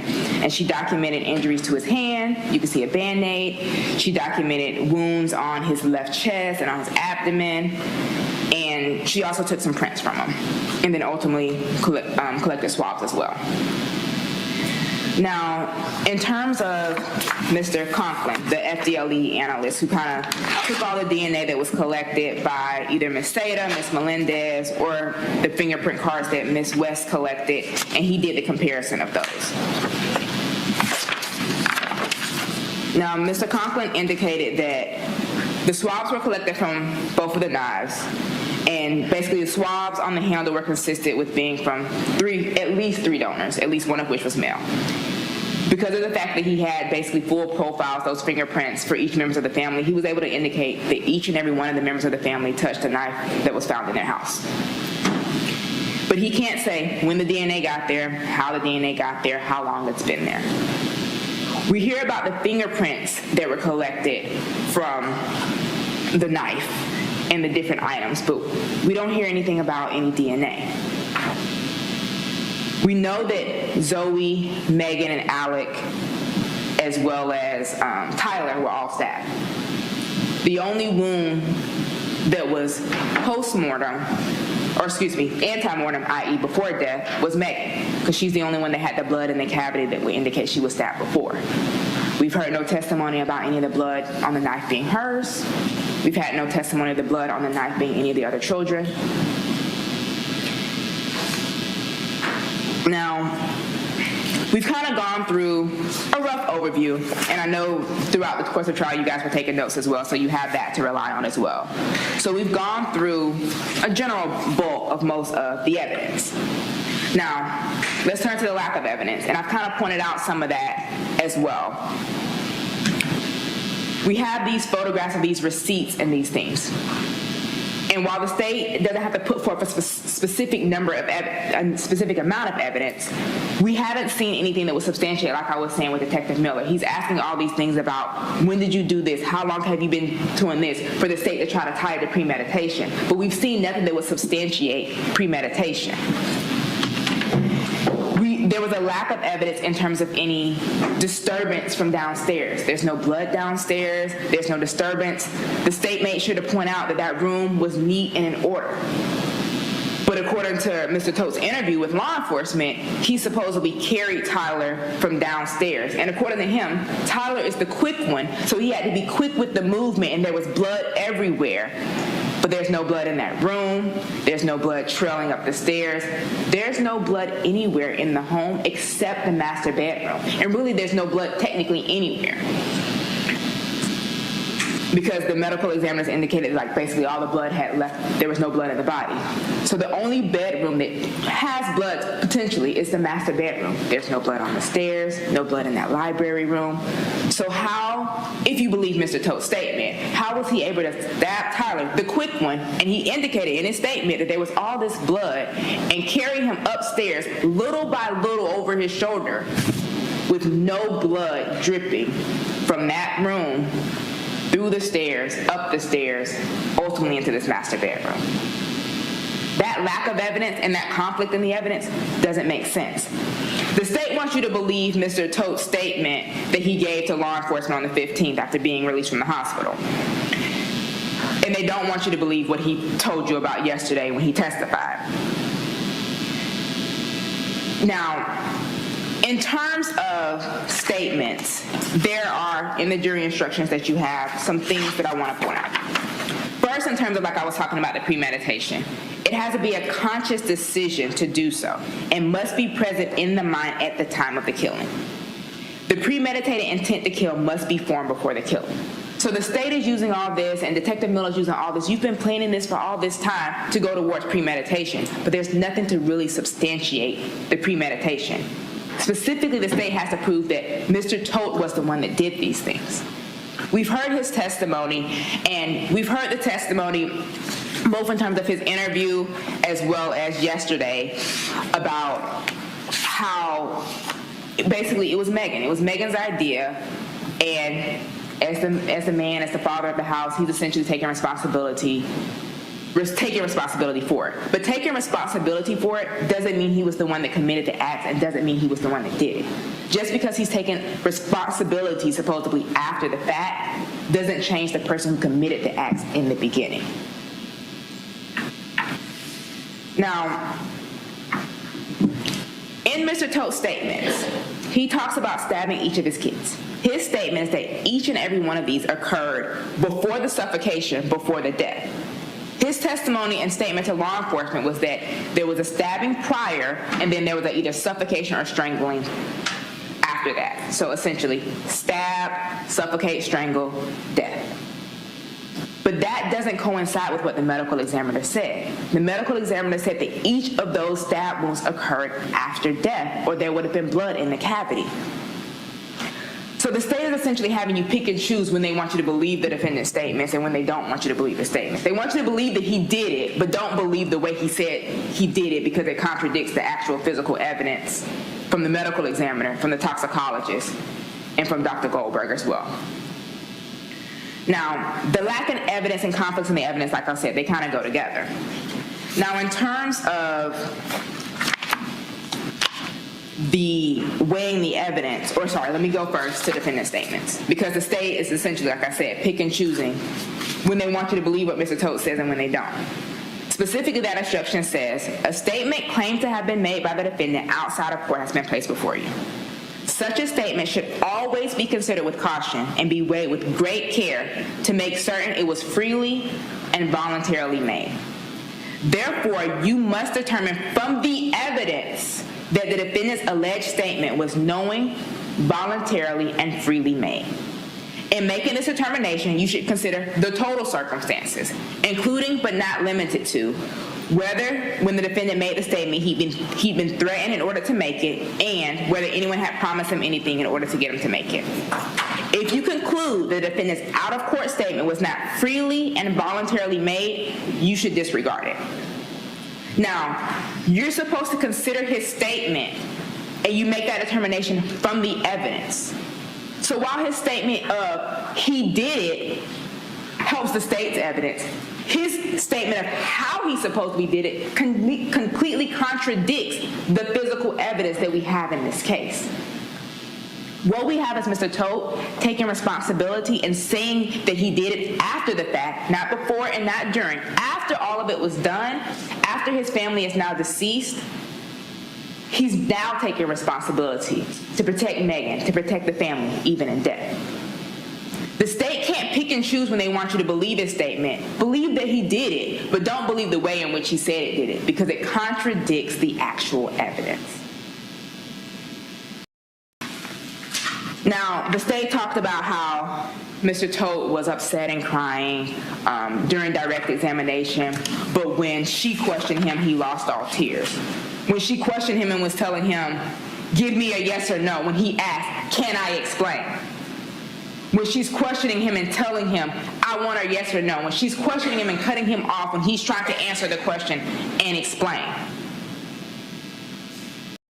He told you he's waited 2 years to be able to tell his story and to be able to talk. And now she's cutting him off and not allowing him to do so when he's trying to answer the question.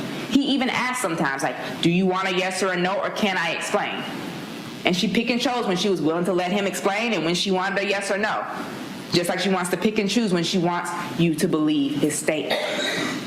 Now, we've talked about the evidence, we've talked about the lack of evidence, we've talked about the conflicts in the evidence.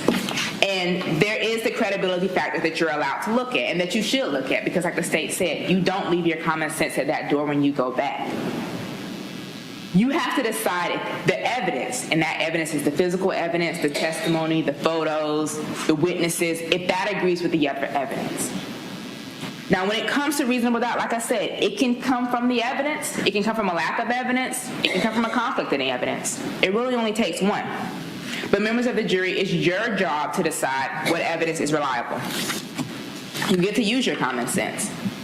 And one of the things that you should consider in weighing the evidence and determining the credibility of the witnesses and the testimony is, does the testimony agree with the other testimony and that other evidence? Mr. Todt's statement does not agree with the evidence of the medical examiner. It does not agree with the evidence of the toxicologist. It does not agree with the evidence of the forensic personnel. Now, in terms of Mr. Todt's testimony, both in the form of his statement and the form of his testimony that we've heard in court, there was contradictions. He explained yesterday why he took responsibility, why he said it, he kind of explained the progression of him and Megan's relationship from the meeting through marriage, through kids, and the various ups and downs they've kind of gone through. Now, does that evidence and testimony agree with the evidence and testimony that was presented from Dr. Nair, from Ms. Carswell, from Dr. Stern, from Dr. Goldberger? It doesn't. The state is required to prove each and every element of the crime charge beyond a reasonable doubt. That's something that we submit to you they haven't been able to do.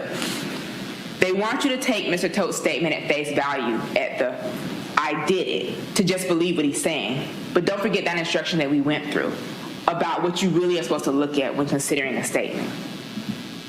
The evidence, the proof, and the testimony presented here throughout the course of the trial has not proven beyond a reasonable doubt that Mr. Todt was the one that did these things. And there was also the instruction that was given about principle, essentially where the state's saying that if Mr. Todt was acting with Megan or at her direction, that he still can be convicted. But his testimony is that Megan did it all. He wasn't acting in her direction. He wasn't acting with her or in concert with her. He came home to his kids being dead. His wife was alive, but essentially dying. Stabbed herself in front of him and everything. The evidence and testimony has not been able to prove beyond a reasonable doubt that Mr. Todt was the one that did these things. The evidence and testimony shows that, okay, the DNA on the knife handle was everyone in the houses. But the blood on the knife, we don't know who it belongs to. It could have been Zoe, it could have been Tyler, it could have been Alex, it could have been Megan. That's all reasonable doubt. If it could have been, that means the state hasn't proven their case beyond a reasonable doubt. That's what you have, and I submit to you that based off of what's been presented, you won't have an abiding conviction of guilt. Yes, I understand that it might not be convenient to say it was Megan because she's not here to tell the story or anything. But to come home and to find your kids and to have to watch your wife kill herself in front of you is also not an easy thing to have to do. And it's because of this that we ask you to return the only verdict which speaks to the evidence, which speaks to the testimony that has been presented throughout the course of the testimony, a verdict finding Mr. Todt not guilty. Now, members of the jury, when I sit down, the state's going to get back up here because they have the burden of proof, so they get the last word. And while listening to them, think to yourself, because I don't get a chance to get back up here and to counter any of it, what will Ms. Smith say to that? What will Ms. Smith tell me to think about in terms of that? For each and everything the state's going to get up here and attempt to convince you of, think to yourself, what would defense say? What will Ms. Smith say to that? The state hasn't met their burden. They won't be able to fit the actual facts into the testimony and evidence presented here today. They won't be able to fit Mr. Todt's actual statements into what the true evidence and the testimony that was presented was throughout this case. And I submit to you, members of the jury, that they won't be able to fit the facts into the elements, which is why you must return the only verdict which speaks to the evidence and the testimony that has been presented over the course of the trial. A verdict of not guilty in terms of the murder of Zoe Todt, a verdict of not guilty in terms of the murder of Tyler Todt, a verdict of not guilty of the murder in terms of Megan Todt, a verdict of not guilty in terms of Alexander Todt, and a verdict of not guilty of animal cruelty. Thank you. Thank you, Ms. Smith.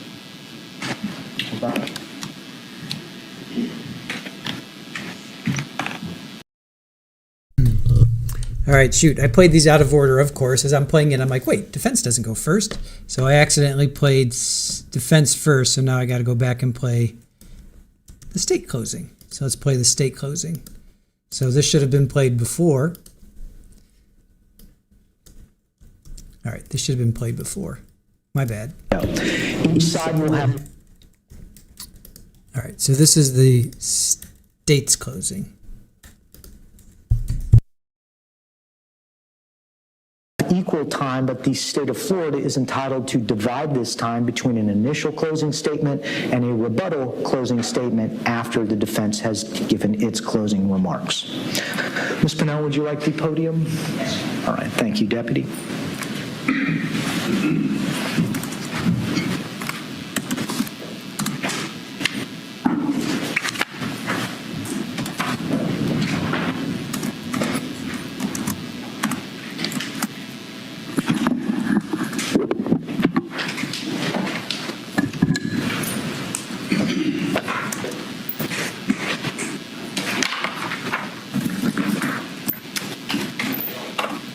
Everybody.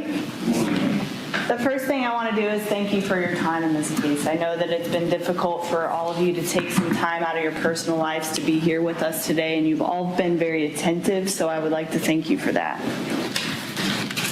The reason why we're here today is control. The defendant wanted control. You heard that December of 2019 started out like every other December for Zoe, Alek, and Tyler. They had a concert on December 6th that they went to. They had an awards banquet on December 14th that they went to. And then everything changed. Sometime between December 14th and December 18th, the defendant took each one of their lives. You heard testimony from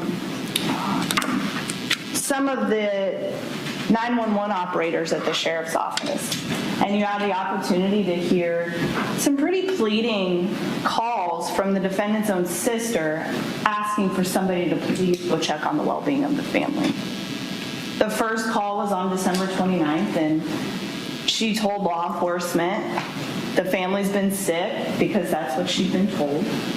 They couldn't speak to the family during Christmas because they had the flu. What you learned later is that that was the defendant telling the family that everybody was sick.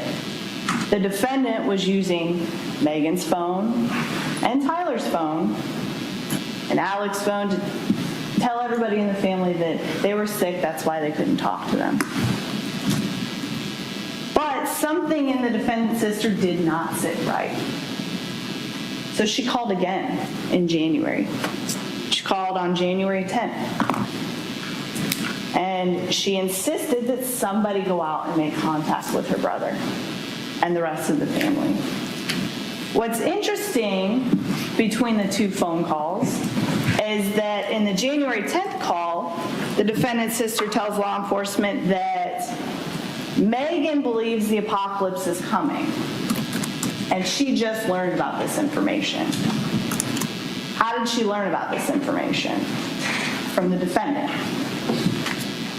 Because we already know Megan's dead. So, you heard from law enforcement. Law enforcement tried to make contact with the family. Law enforcement went to both addresses, knocked on the doors, the blinds were closed. The defendant had conveniently parked the family van in front of a different building at the apartment on Longview Avenue. The defendant had started using cash and had continued to check the mail to make sure that nothing suspicious was going to lead somebody to the residence.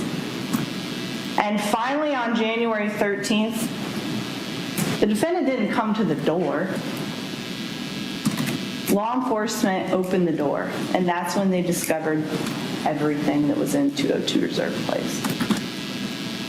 And even when law enforcement is there, the defendant is still trying to be deceptive because he needs to keep control.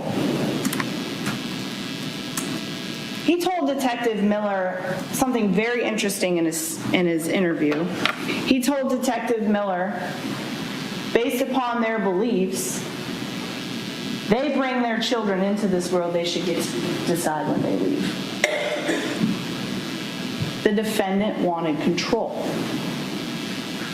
The defendant wanted control over the lives of his kids and of the life of Megan. And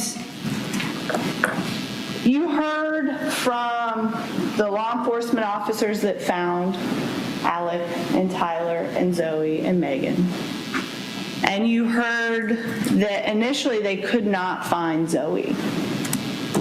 Could not find Zoe. Ultimately, they found her after looking through the house for 4 or 5 minutes. The defendant at the bottom of the stairs. I don't know when the last time I saw her. I think she went with you. Oh, maybe you should check the garage. The kids went to a sleepover. Megan's upstairs sleeping. The entire time, the defendant is trying to be deceptive. The defendant tells law enforcement also that he was intentionally deceptive with his family so that he could finish what he started.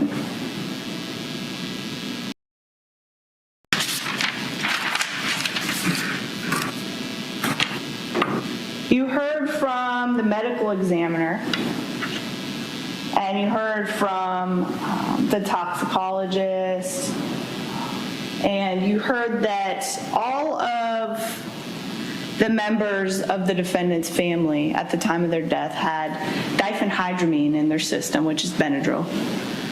You heard that smothering could not be ruled out because of the state of the bodies.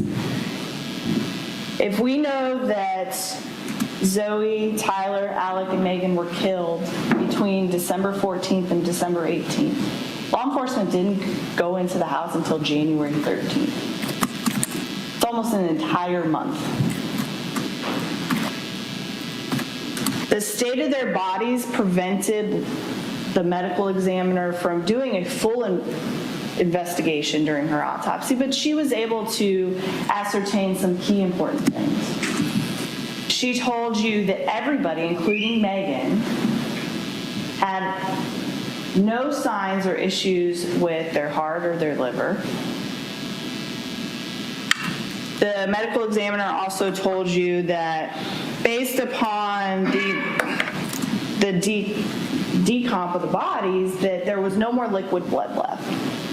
And the boys both had stab wounds, but she didn't see any signs of hemorrhaging, which indicated to her that the stab wounds likely occurred after the death. And the defense attorney is going to get up here, and that is going to be the key point. You can't believe what Anthony Todt told law enforcement in the interview that you saw, because he said and was adamant that he stabbed the children before they died. And the medical examiner got up here and said the stab wounds were post-mortem. And that's why you can't believe Anthony Todt's statement to law enforcement. But how the defendant describes going into each child's room and killing each of his children is consistent with all of the evidence that was found on scene. It's consistent with, the only inconsistency is the stab wound when it occurred. Everybody's in agreement that there's a stab wound. And the defendant's adamant that they didn't die from a stab wound, they died from suffocation. So what you need to do is really look at the defendant's interview. The defendant very clearly describes how these murders happened. The defendant doesn't remember when they happened, just that they happened sometime before Christmas. That's what his interview said. Now we have some receipts and him knowing that, okay, well, I bought these BB guns after they were dead. So there's a receipt from Academy showing that from December 18th. We know that they were alive on December 14th because of their holiday banquet. The defendant is very meticulous and describes more than one time the order in which each of his children was killed, the manner in which each one of his children was killed, and what he did afterwards. So the defendant told you in his interview, you had the opportunity to see, that after doing some research about the afterlife and considering the fact that Megan was so sick. Megan's so sick, she can't get out of bed.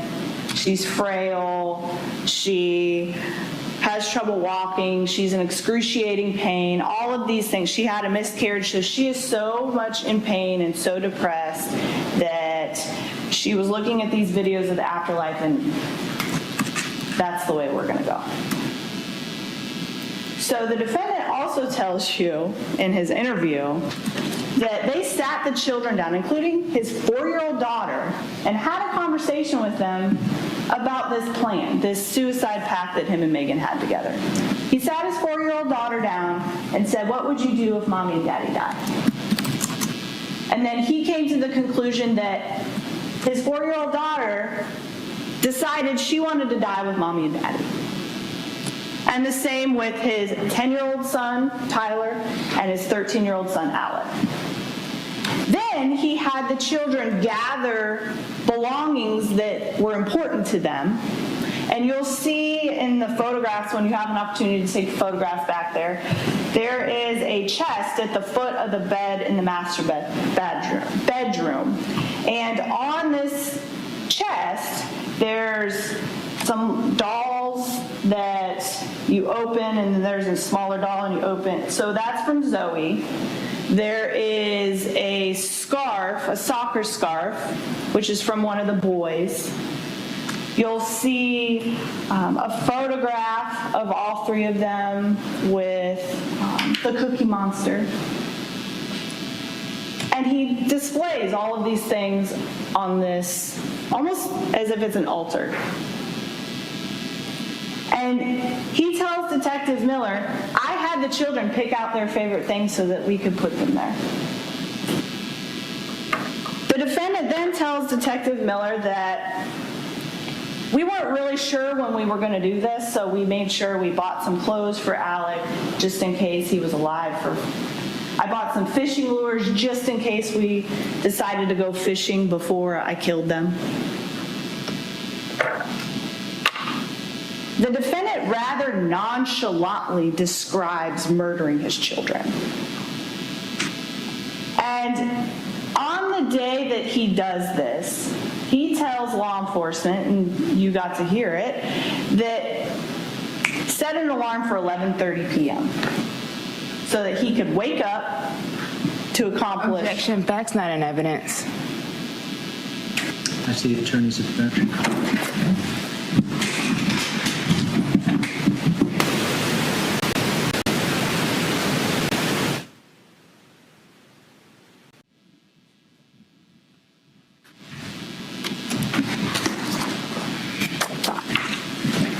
Specifically, the defendant said, woke up at 11:30 at night. We set the alarm for 11:30 at night and got up out of bed, and it was Zoe first.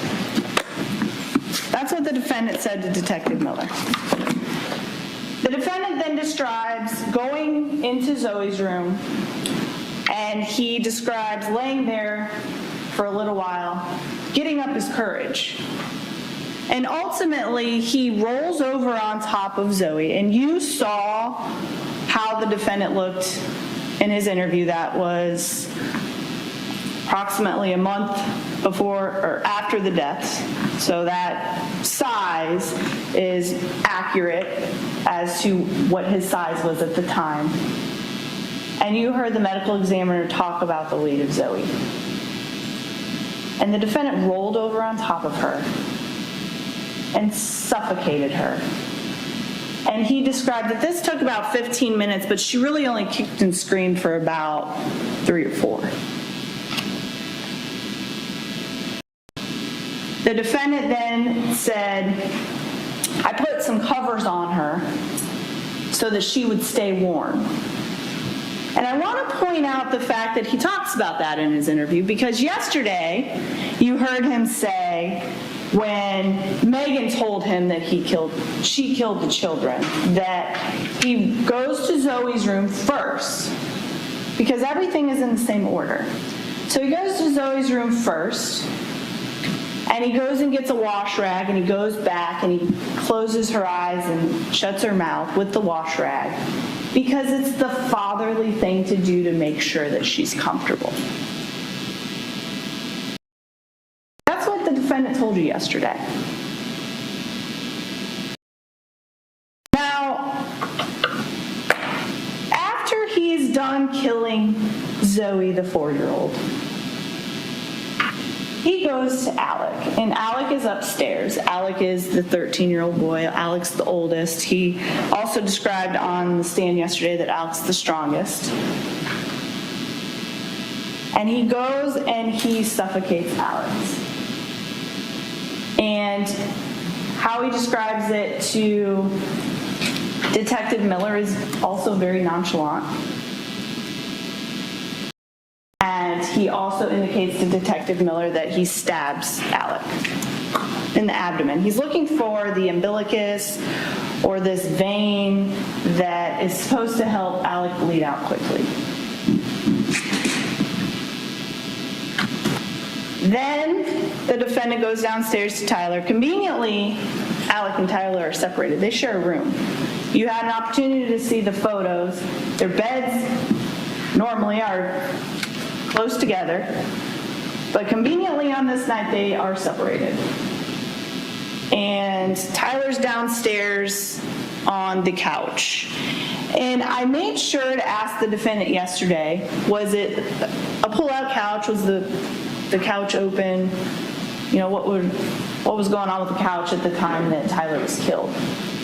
So not only did the defendant go in there and suffocate Tyler and stab Tyler's body, but the defendant, after he moved Tyler, took the time to put the couch back, put all the cushions back on the couch, make sure everything was all organized and put away. There was a stuffed animal sitting on the couch. It looked undisturbed. Now, then after all the children are dead, the defendant decides, with Megan, according to his statement, that he's going to kill Breezy.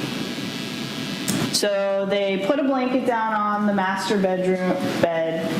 They call the dog up onto the bed, and the defendant grabs the dog's snout and suffocates the dog and kills the dog.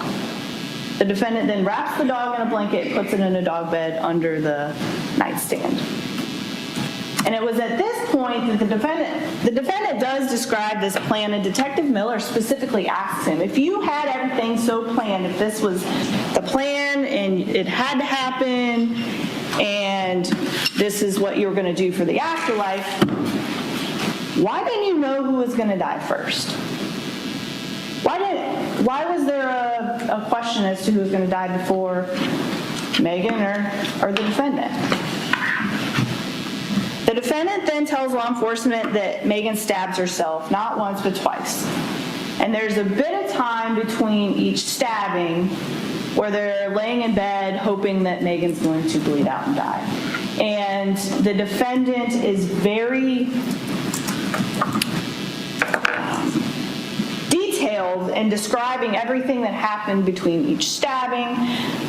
The defendant says that Megan was getting aggravated because it wasn't working.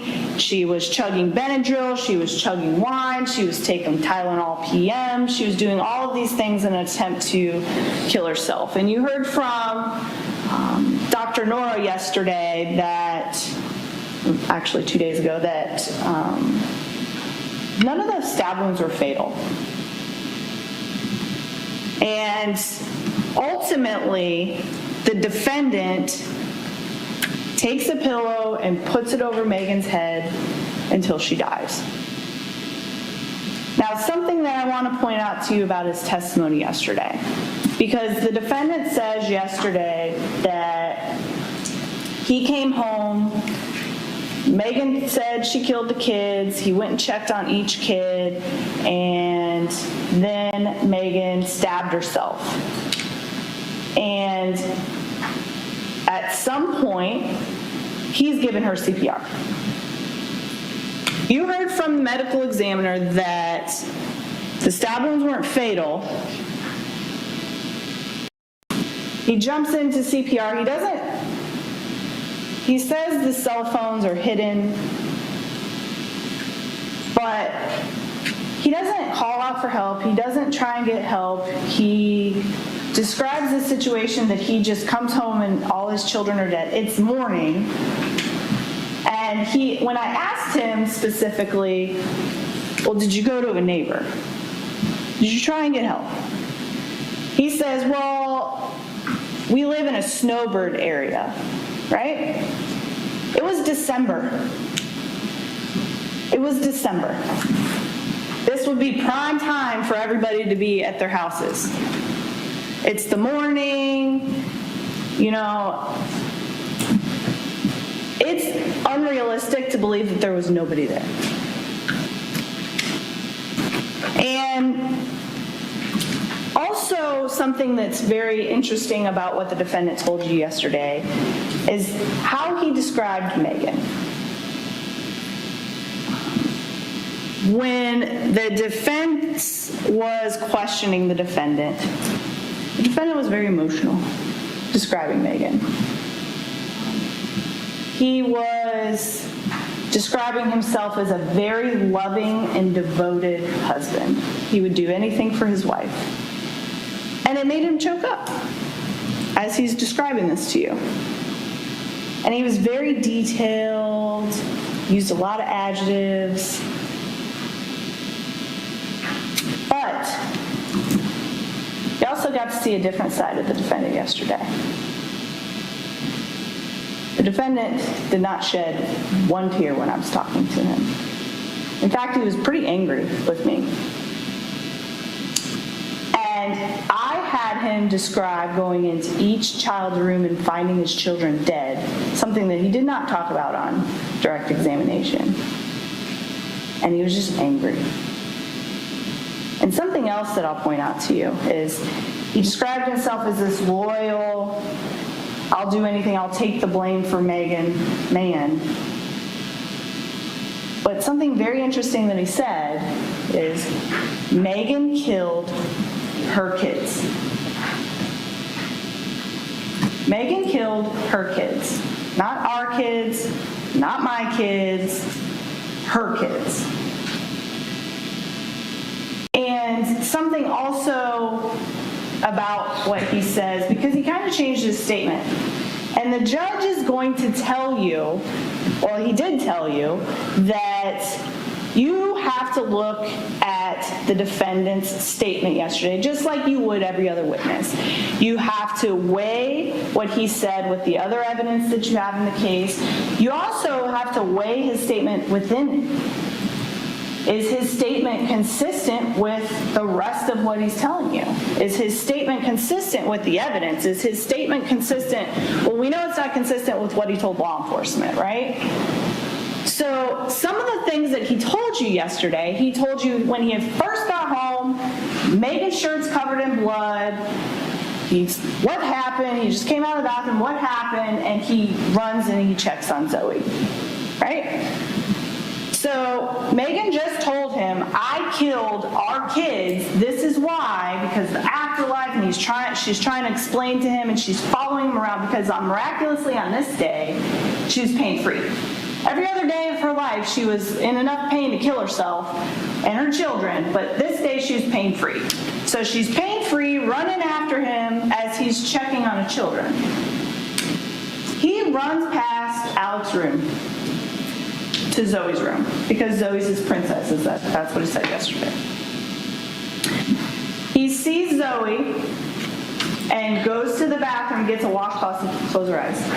Meanwhile, he's been told his other two children are dead. He doesn't go from child to child to child. He takes the time, he goes to the bathroom, gets a washcloth, wets the washcloth. He tells you yesterday, well, I didn't have a chance to wet the washcloth between each one. Does that make sense to you? Something that's great about being a juror is you don't have to check your common sense at the door when you come in. You get to bring it back with you in deliberation, or you get to bring it in here. And the defendant says after all this, Megan's following him around and he tells her, I just want you to get help. I'll take the blame. I just want you to get help. Because he's got to explain why he told law enforcement he did it. So I'll take the blame. And then after she stabs herself and he tries CPR, then that's when he yells out the window, but nobody answers. The defendant sat in that house for over 3 weeks with his dead family. The defendant, although he denied it yesterday, told law enforcement he went to Sarasota after they died. He's going to Academy. He's going to Publix. He's going to CVS. He's going to Walgreens. He's going to all these places, using cash at all these places. He's checking the mail. He's pulling in packages. And his family he had moved them all to the same room. He put rosaries in all of their hands. He covered them all up with blankets. He's also putting a lot of plug-ins. There's candles in the trash. There's air purifiers that are stacked in this room. And he is living in this bedroom with his dead family. And he tells you, the whole time, I was just trying to get the courage to kill myself. He had the courage to kill his 4-year-old daughter. So he tries hanging, and you saw a picture of the ratchet strap. He tries zip ties that he tied around his neck, that he cut off, that he conveniently left out in the open. He tries BB guns. He tries Benadryl. He tries all these different ways to kill himself for 3 weeks. And he also takes the time to write a typed note to leave it in case, and you'll get it. You didn't get to read it in here, but you'll get a chance to read it when you deliberate because the note's in evidence, so you'll get a chance to look at it.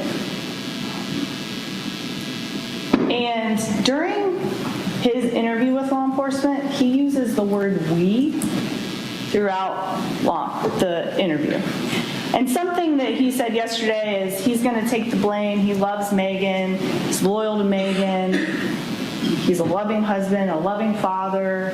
You know, he takes every opportunity to play with his kids because he doesn't know, when will be the last opportunity. He included Megan on everything he told law enforcement. It wasn't, I take the blame, she didn't do anything. They did it together, is what he tells law enforcement. He is the one that carried out the killings, but she's in the doorway encouraging him.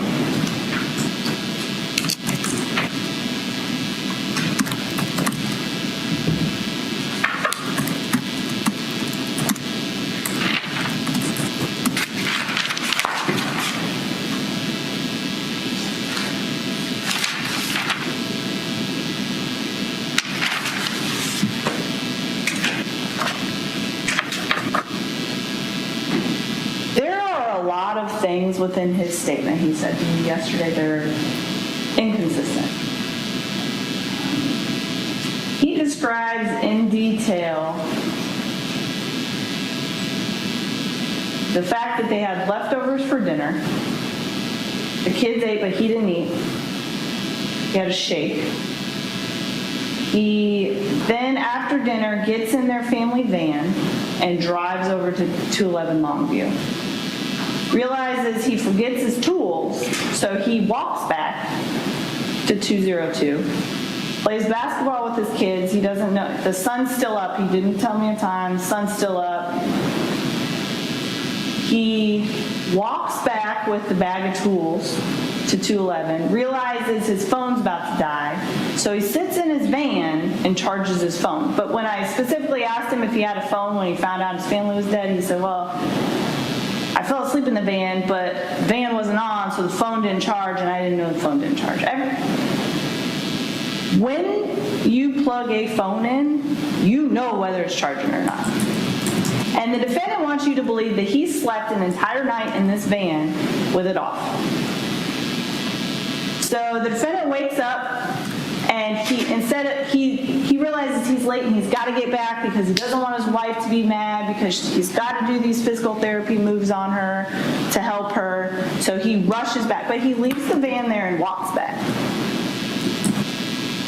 And he goes in the house, and that's when he discovers all of this thing. And something else that you can consider is whether the witness was straightforward in answering attorney's questions. The defendant, I told you, we're here because the defendant wants control. The defendant tried to control everything yesterday, too. I would ask a question, the defendant would give an answer that he wanted to give, and then we would have, it's a yes or no question, and there was a lot of back and forth between both of us. The defendant was trying to ask me questions. He wants control.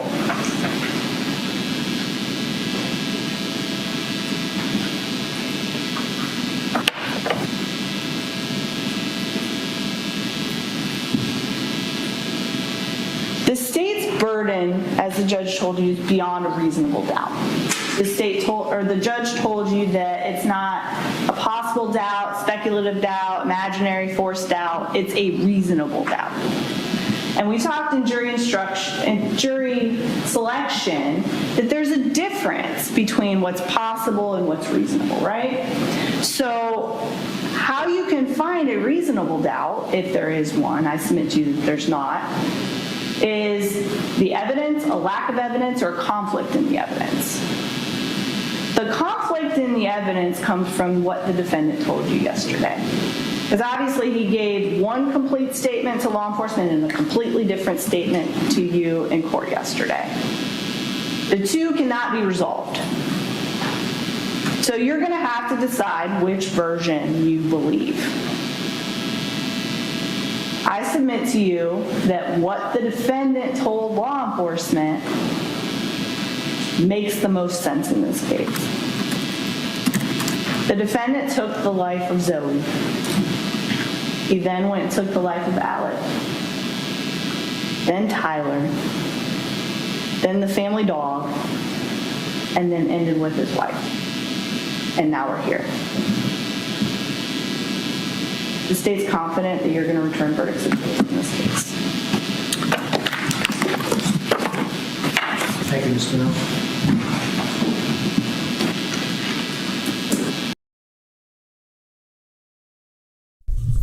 All right, so we're going to go a little out of order. So that was the state's closing, then we heard the defense. So now we have to go back and hear the state's rebuttal. We're getting to the verdict, don't worry. There's been some talk about doing an all-night stream. So why not, right? Of Tyler Todt, a verdict of not guilty for the murder in terms of Megan Todt, a verdict of not guilty in terms of Alexander Todt, and a verdict of not guilty of animal cruelty. Thank you. Thank you, Ms. Smith.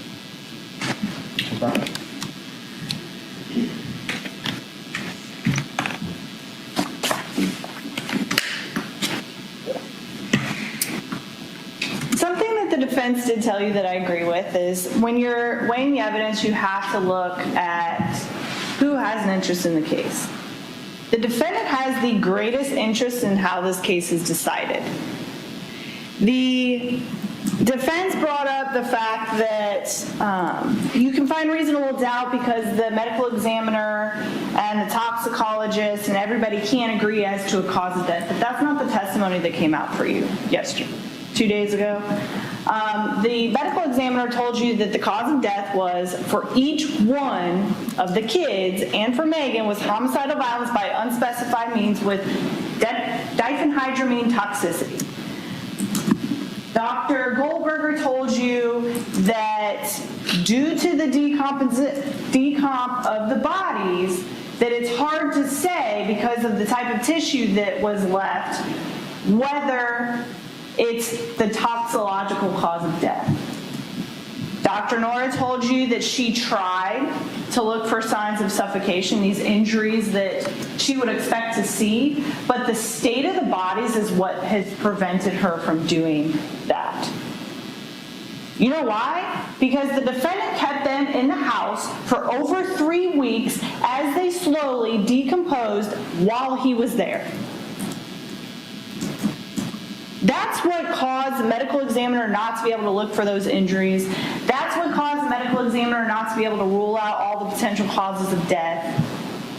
But she told you that the cause of death for Zoe, the 4-year-old, was homicidal violence by unspecified means. Tyler, who was 10 at the time of his death, same thing. Alek, 13, same thing. Megan, same thing. The vet, Dr. Stern, told you that the dog didn't die from natural causes, but again, they couldn't rule out suffocation because of the state of the body of the dog. Defendant wanted control. This defense also talked to you a lot about premeditation and how the state hasn't proven premeditation, but one thing that you need to understand about premeditation, that premeditation can be formed in an instant. When you look at your arm and there's a mosquito on your arm and you decide to go like this, that's premeditation. You could have went like this, or you could have went like that. Premeditation doesn't have to be what you see in the TVs where it's this elaborate plan. Although we have that here. The defendant told you that he's been planning this and looking at all of these videos since before Halloween. Now, the fact that you don't have the evidence of, well, this is the defendant's phone, he went and he looked at this website, and this is Megan's phone, she went, look at what you have. You have the children all positioned in the master bedroom. You have Megan in the master bedroom, you have the dog in the master bedroom, you have this altar in the master bedroom. You have rosaries in each one of their hands. And you know who's alive in the house? The defendant.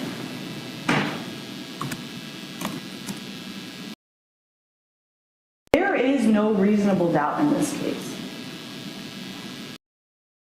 The defendant's statement to law enforcement, yes, you have to decide whether it's freely and voluntarily and knowingly made. You have to make that decision. But there's absolutely no evidence that the defendant was threatened or forced to make any statement to law enforcement. In fact, the defendant is eager. He tells Detective Meller, hold on, I want to make sure that I get this right. I did it, just get this over with. There is no reason not to consider the defendant's statement. The fact that Dr. Nora testified that she didn't find blood in the abdominal cavity of Alek or Tyler, I want you to also think there was no blood, liquid blood in either anybody's body because of the state that they were in.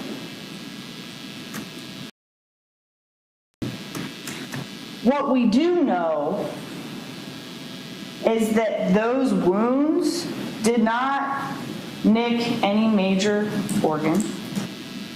What we do know is that the defendant told you how they died. He said for Alek, he was behind Alek and reached his hand around until Alek died. And he said that he had to put a pillow between the back of Alek's head and his face so that Alek didn't headbutt him. You heard him describe how Tyler died and how they had to be quick so that Tyler didn't warn the neighbors that apparently weren't there as of yesterday. So Tyler didn't warn the neighbors because he was fast and they were afraid he was going to get away. There is no reasonable doubt in this case. And the state's confident that you're going to convict the defendant for the crimes that he committed. Ladies and gentlemen, we're going to take a 5-minute recess. Please do not discuss the facts of the case with anyone. Please do not conduct any independent research. All right.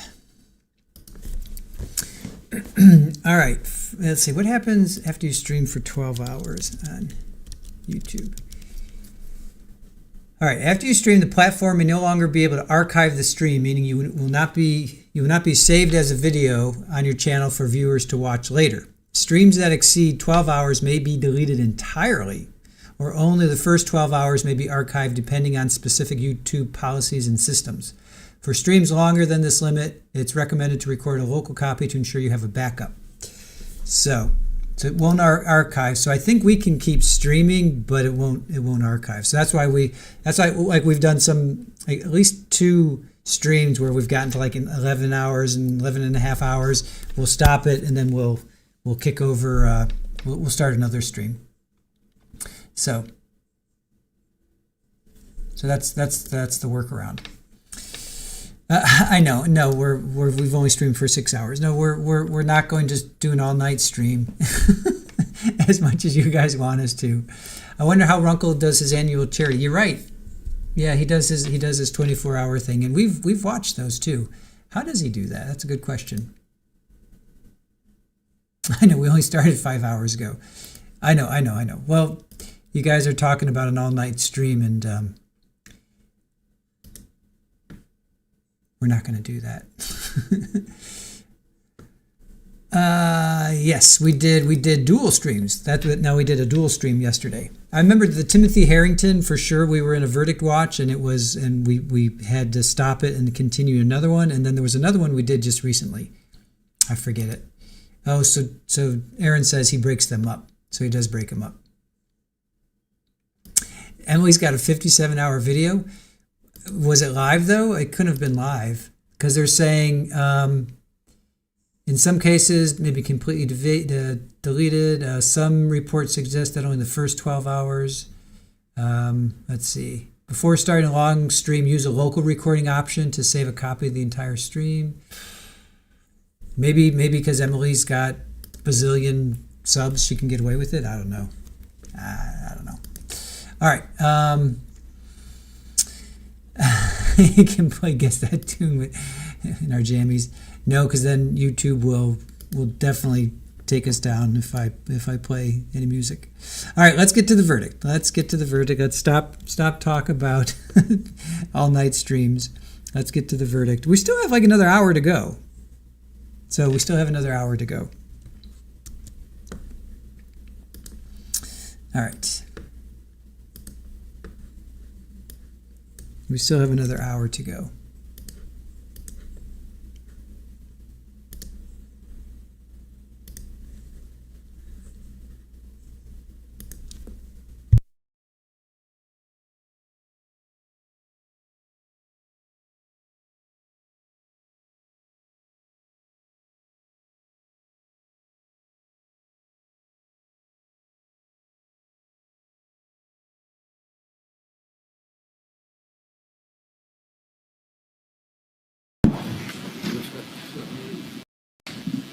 The court has been made aware that the jury has indicated they have reached a verdict. I understand this is an emotional case. If anyone feels that they may have an emotional response to the jury's verdict that is in any way disruptive, I'll ask you to take a moment of reflection and remove yourself from the courtroom prior to any verdict being published. Defense, is there anything we need to talk about before returning the jury? No, sir, we're ready for the verdicts. Thank you. Let's return the jury, please.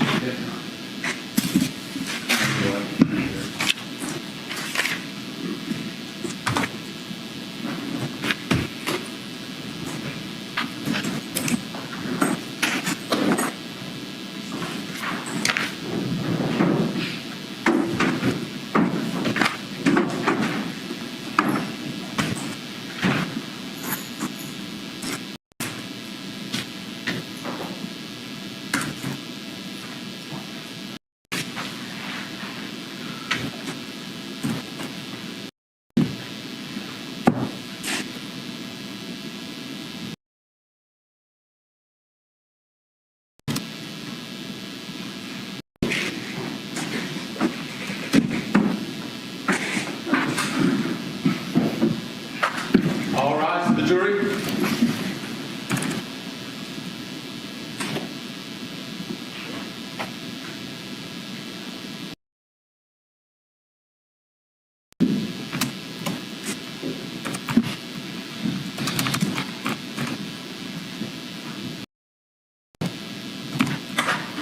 You may be seated. Thank you.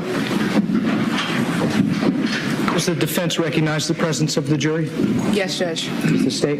Yes, Your Members of the jury, the court has been made aware that the jury has reached a verdict. Madam Foreperson, has the jury reached a unanimous verdict? Yes, Your Honor. If you'll please give those forms of verdict to the court deputy.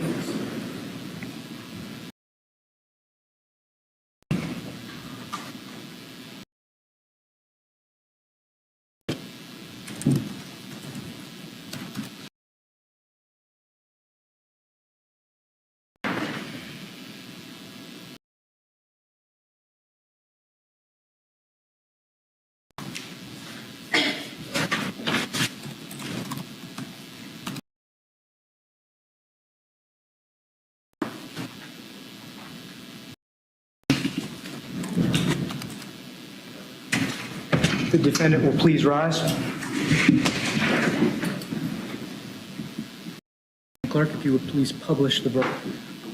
In the Circuit Court of the 9th Judicial Circuit in and for Osceola County, Florida, case number 2020 CF 149. State of Florida versus Anthony John Todt. Verdict as to count 1. We, the jury, find the defendant guilty of first-degree murder as charged in the indictment. Verdict as to count 2. We, the jury, find the defendant guilty of first-degree murder as charged in the indictment. Verdict as to count 3. We, the jury, find the defendant guilty of first-degree murder as charged in the indictment. Verdict as to count 4. We, the jury, find the defendant guilty of first-degree murder as charged in the indictment. Verdict as to count 5. We, the jury, find the defendant guilty of cruelty to animals. So say we all, dated at Kissimmee, Osceola, Florida, Osceola County, Florida, on the 14th of April, 2020. You may be seated. Does either side wish for the jury to be polled? Yes, Your Honor. Madam Clerk, if you would please poll the jury by juror number. Juror number 78, are these your verdicts? Yes. Juror number 75, are these your verdict? Yes, ma'am. Juror number 74, are these your verdict? Yes. Juror number 73, are these your verdict? Yes, ma'am. Juror number 71, are these your verdicts? Yes. Juror number 66, are these your verdicts? Yes. Juror number 53, are these your verdicts? Juror number 42, are these your verdicts? Yes, ma'am. Juror number 29, are these your verdicts? Juror number 8, are these your verdicts? Yes. Juror number 5, are these your verdicts? Yes, ma'am. Juror number 4, are these your verdicts? Yes. The jury is unanimous. Ladies and gentlemen, I thank you for your time and consideration in this case. I also wish to advise you of the special privileges that are enjoyed by all jurors. No juror can ever be required to talk about the discussions that occurred in the jury room except by court order.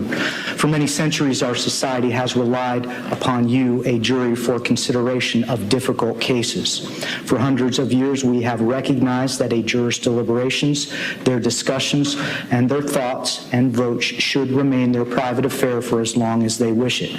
Therefore, the law gives you the unique privilege not to speak about your jury's work. Although at this point you are discharged with our thanks for your 6 days of jury service and are at liberty to speak with anyone you choose about your deliberations. You are also at liberty to refuse to discuss your deliberations with anyone you choose. A request to discuss your verdict or your deliberations may come from those who are curious, from the media, from elsewhere. It is entirely up to you whether you decide to preserve your right to privacy as a juror.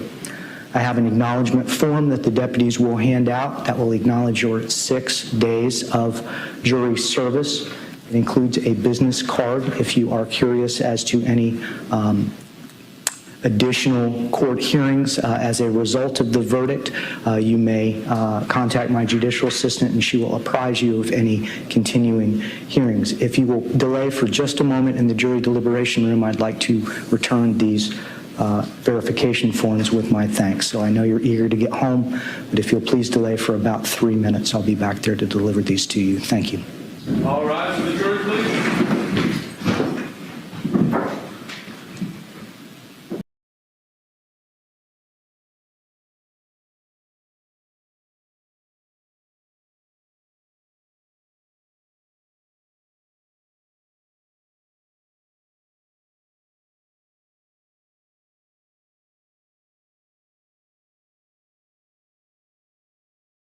Parties may be seated.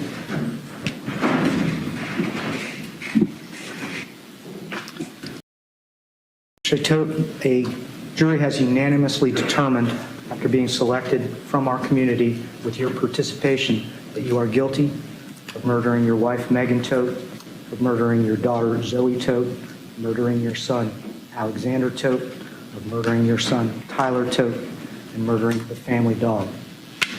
State, you anticipate a sentencing hearing wherein the family will be allowed to give a statement. Your Honor, I know that Ms. Kopko is here from Connecticut and she does heard by the court. Are there any additional family members that wish to give a statement? All right, thank you. Defense, is Mr. Todt entitled to a pre-sentence investigation? He would be, Judge, but given the circumstances and the only punishments allowed by these verdicts, we think that that's not necessary. Thank you.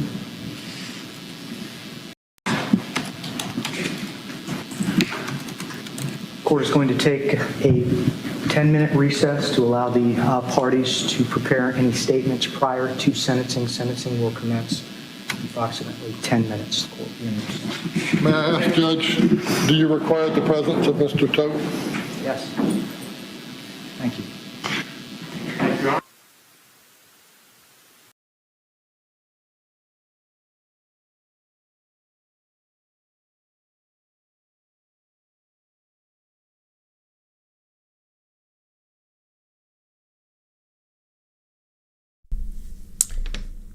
Huh. Well, I'm confused because I have another clip for sentencing.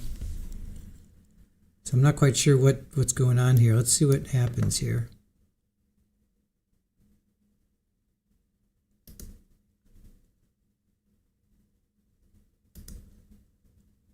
They have another clip. Okay, so they're going to take him out. All right. All right, so they're going to take him out. All right, that's what that is. And then they get to sentencing. All right. All right, let me get to sentencing. Should I read what the juror said now or wait till after sentencing? Do you want me to wait? There was one juror that spoke out. Can I read it now? I'll go ahead and read it now. All right. So juror describes deliberations at Todt murder trial.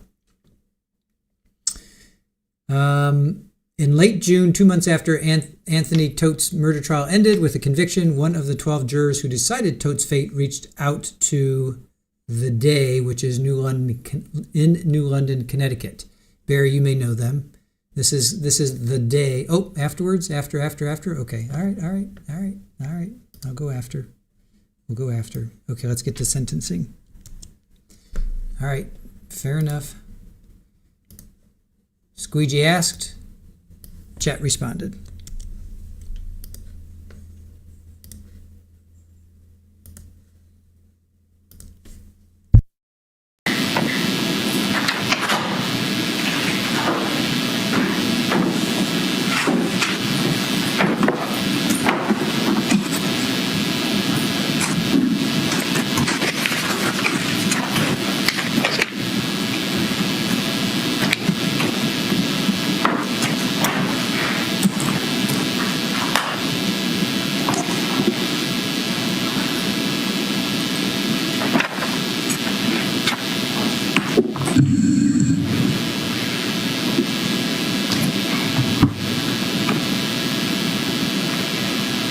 Case of the State of Florida versus Anthony John Todt, 2020 CF 149, based on the jury's unanimous verdict as to all counts. The court will now proceed to sentencing. Does the state wish to present any testimony from the surviving victim's family?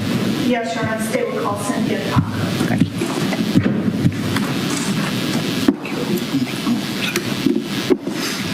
Thank you, Judge. I don't think she's sworn for this portion. No. Thank you, Judge, for hearing me. My name is Cynthia Kopko. I am Megan's aunt and godmother to all her children, Alexander, Tyler Bear, that's what I called them, and Princess Zoe and Breezy. I just want to say that Megan lived her life. She had lots of empathy for everyone. Thank you. Lots of empathy for everyone. She had a giving heart. If her neighbors were sick, she would make them soup and bring it over. The kids were very, very talented. They played the piano. They would go, for years, they would go to convalescent homes and play recitals for them on special holidays, and they were in a lot of musical staged things. And when Alek wanted to learn how to play the violin, as they were learning, and Tyler Bear wanted to learn to play the folk guitar, they would still bring those instruments and play them for the people in the convalescent homes while they were learning them after their piano playing. They were very much, I had so many neighbors in the condo tell me how wonderful the boys were and Megan was, and how the boys would babysit and walk their dogs when they were away, and they trusted them fully. Megan and the dog and the children would go on for several walks, and she was very much involved in the academy school that the children went to, and did lots and lots. She was a physical therapist too, and did lots of projects and how all the fingers work with the tendons, and she had made strings so they could see how our hands move for a learning experience. And, I got them a microscope because I'm a nurse, so they could see different things in the microscope. They were just fun-loving. And all the children, I just have to say something about the communities that were affected. All the children in celebration that they played with, they had a beautiful basketball hoop, which was donated to the children, and they're going to make a little monument thing out of it. The children would ask their fathers, "Are you going to kill me at some time? Do you think you're going to kill me?" Because the children Megan's kids were just so fun-loving and giving and loved all their friends, and they came to the house. They did all kinds of things together. Went in the little playground areas and climbed things and slid and played games. And that's a lot of trauma for a child to ask their father, "Are you going to kill me too?" So they have to deal with those things now, that community. He crushed my parents. To the children, my mother was the great-grandmother, and they just loved going over there. My mom is 95 years old, and we watched them grow up, and my father is 97. He has PTSD from World War II. Love the kids. They would take Megan and Tony on vacations just like family is family. But for a horrific tragedy like this to happen is a nightmare. It's been 2.5 years. I used to take Megan and the kids all on different vacations to Disneyland, and each child each year got to pick where they wanted to go, and we would go. We'd pack up and everything. Tony crushed his whole family by doing this. Everybody was mortified. We had a tough time dealing with it. I guess pretty much that's about it. But Megan was the gentlest person. She wouldn't even kill a bug, and she was just so kind, full of empathy. And I had warned Megan many times when we used to have things called girlfriend days, where it would be my mother, Megan, myself, and the kids, and we would say, "We're going out for the day, and we're going to get shoes for all the kids, and we'll have lunch." But Megan would get called, and she goes, "Oh, that's Tony." And I said, "Don't worry about it. We're in the middle of a conversation." 5 minutes later, he would call back again. And she said, "Oh my gosh." And then she would decline. And then he called me over and over. just to get a hold of us to see what we were doing, where we were. And I picked up my phone and I said, stop harassing us. We're having a girlfriend day. You'll be the first to know if we're having any trouble. You'll be the first one we call. So that we could enjoy our day. And April of 2019, I had a talk with Megan because Tony had put on tremendous amount of weight over, a short period of time. And I said, Megan, I'm worried about Tony because he's put on so much weight. I would love to offer him to get ultrasounds of his carotids to make sure there's no blockage, and also of his heart and the coronary arteries to make sure there's not plaque or anything. And he always complained about his legs hurting, so I said perhaps maybe he has a aortic aneurysm, which is like a weakening of the wall. Maybe he's not getting enough blood circulation, because when he would sit down, he would just totally fall asleep. I hope I'm not boring you. But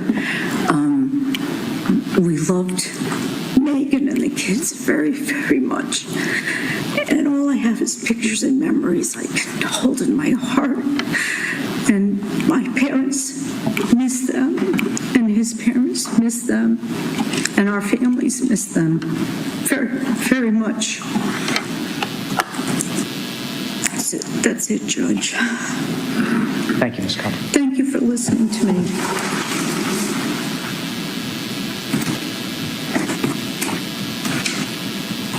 Any additional survivor family victim statements? No, yeah. Does the defense care to give any statements prior to sentencing?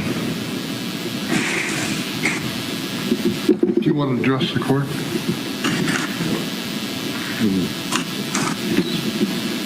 You want to address the court? Shall we come to the lectern? He can address the court from counsel table. You can just move the mic closer. He's welcome to stand.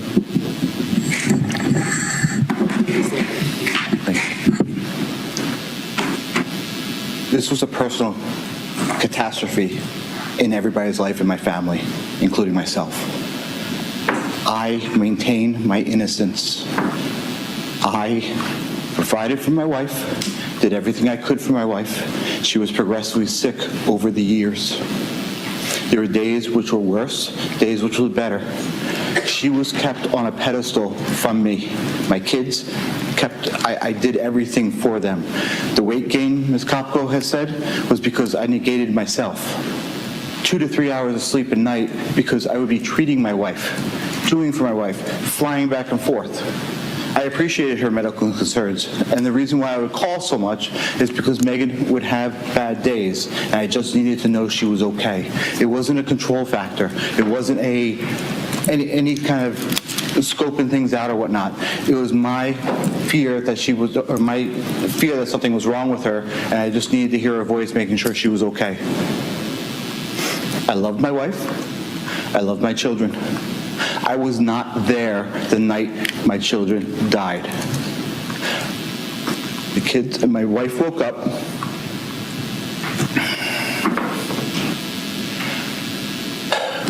Sorry.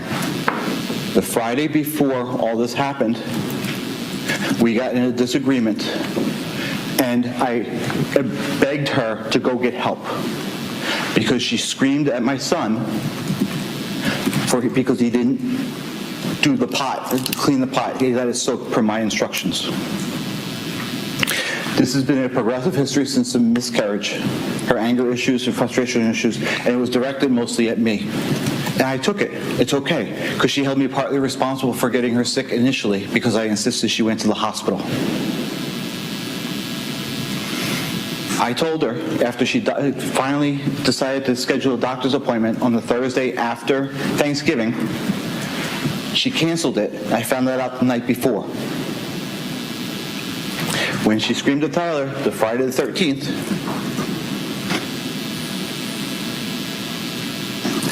I told her that she has to the end of the month to see a doctor because she went to the alternative and spiritual and all this other route. Or I would get her aunt and my sister involved.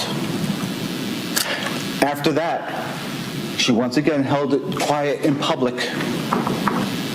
Okay? She was very good at keeping it from the public.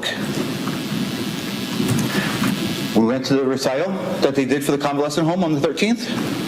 I was walking on eggshells.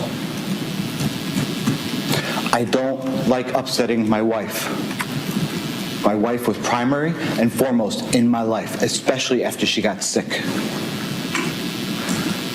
Finally, whatever day it was, and I apologize, I do not have the days because I was on a winter break. I went up to her one night and said, listen, I haven't treated you in a couple days. Just allow me to treat you. Allow me to work on you. And I tried a couple different techniques. As I was working, she was worried about me not loving her anymore. And I told her, no, the footprints. Remember the footprints poem? Sometimes you don't think I'm there, but I'm the one carrying you. I will do whatever you need to get ready. That's why I've supported you. She knew I didn't believe in this light and this other religion that she went into. But I supported her, because that's what a husband does. Everybody has a freedom to choose their own religions. Everybody has a freedom to choose their own acts. She fell asleep, very rested comfortably. I couldn't sleep. I went downstairs. Okay? Judge Carson doesn't have the authority to overturn the jury. No, I understand, but I need to let him know that everything was okay when she woke up the next morning. I kept the kids outside to keep her nice and stress-free. That's the only reason I left to go to the condo that night, because everything was good and there was an opportunity to get things done. As Ms. Kopko said, I fell asleep at a drop of a hat. I have this weight off my shoulders that my wife was feeling great. I went to charge the phone, and I fell asleep. I woke up afraid to be on eggshells or the doghouse again because we just reconciled. I ran back because I could not get the car started. It turns out my seat was too far back. And after that, everything happened. And I lived nothing but a nightmare. Every single suicide attempt, every single nightmare would come out. I relived every nightmare, would wake up and would see, I was like, oh, that's a nightmare, to see my family dead. I progressively tried to kill myself over and over and over again because I wanted to be with them. This altar they speak of was a homeschooling project from the week prior. That's all that was. There was no religious seance or anything whatsoever. It was nothing but a homeschooling project that made my wife happy because we were talking about Egyptian pharaoh and pyramids. That's all we were talking about and what they bring in the afterlife. This is not helping you from this progress on, so I encourage you to. I'm sorry. I love my wife. I love my kids. They were first and foremost in my life. I did not do this. I provided for my wife, provided for my kids, did everything I could. I understand the jury came back. I understand evidence wasn't heard. I don't remember that time, from the time I fell down the stairs to the time I woke up in the jail. I love my kids. I love my kids every day. It's only recently that I just stopped crying myself to sleep. My kids and my wife were everything to me. They were the center of my universe. When I came home, I was shattered. I appreciate you listening to me, sir, and I know you're in your situation. I did not do this. Thank you for listening to me, sir. Any additional witness or testimony? No, sir, Judge Carson. Thank you.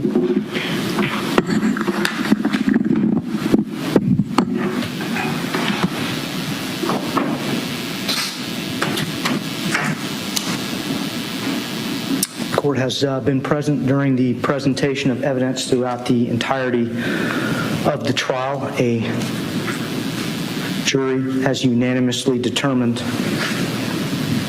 after listening to the evidence presented, that you, Anthony John Todt, are a destroyer of worlds, that you destroyed the world of your 4-year-old daughter, Zoe Elizabeth Todt, that you destroyed the world of your 10-year-old son, Tyler John Todt, that you destroyed the world of your 13-year-old son, Alexander John Todt, that you destroyed the world of your wife, Megan Denise Todt. The jury has unanimously determined that you murdered each of them with premeditation based on the evidence presented in this room.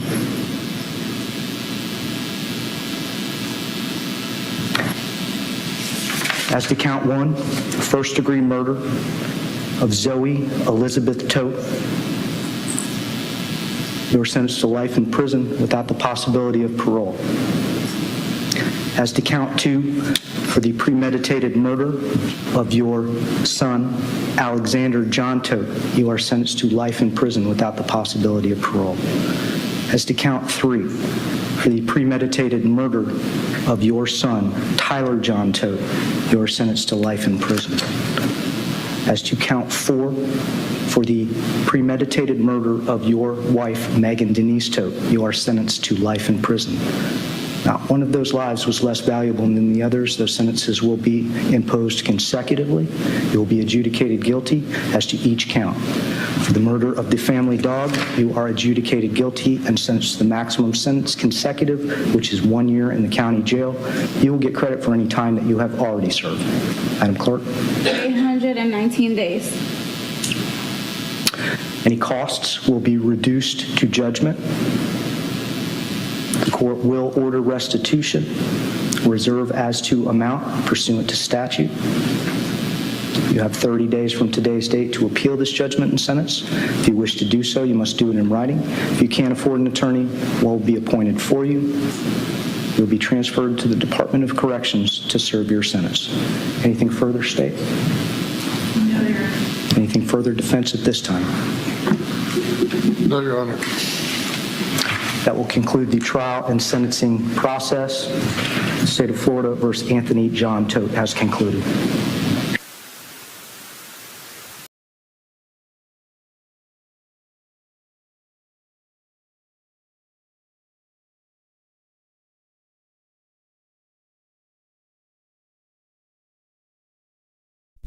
And off he goes. I am surprised that there is that. Oh wait, is there more? Oh wait, there's more. Hold on, there's more. I am surprised that the DP was not on the table. I mean, if anybody, we talk about this. If anybody, quote unquote, deserves that, it would be this person. But I don't know. I mean, how much more heinous does it need to get? Oh, okay. They're gonna book him. They're gonna book him. Yeah, I don't know why. I don't know why why it wasn't on the table. I looked it up, and they were talking about maybe the family didn't want it. Let's see. The state didn't give a single reason, but pretrial strategy, extended jury selection, additional expert testimony, years of appeals. The state could secure multiple life terms without parole.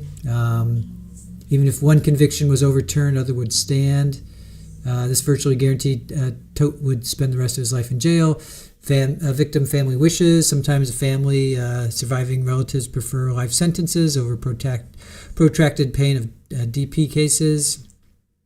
I don't know. They're not really saying a specific reason why they didn't go for it. But yeah. All right. Let me read while we're watching him get fingerprinted. All right, so juror describes deliberation at Todt murder trial.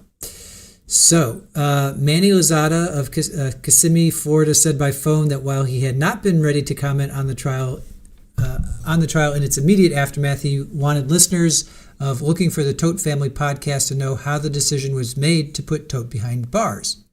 Lozada said he'd heard the podcast after the trial and was surprised at all the information not included in court, such as details about Todt's alleged healthcare fraud.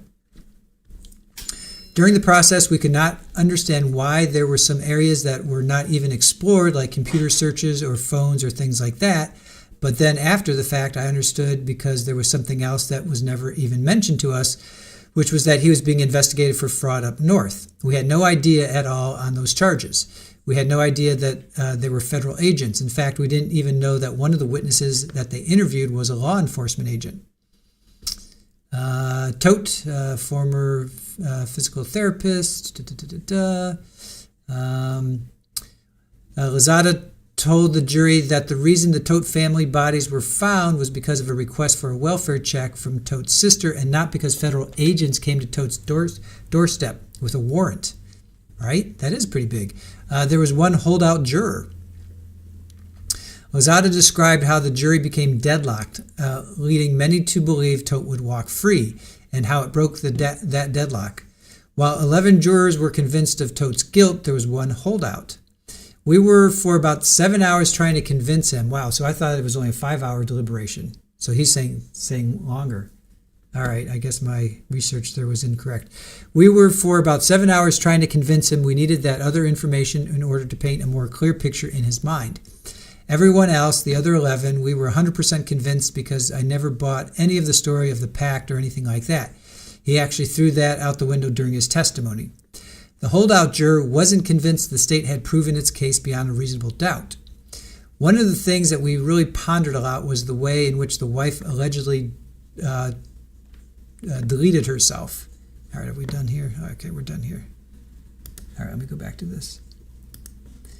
All right, and we can go to here.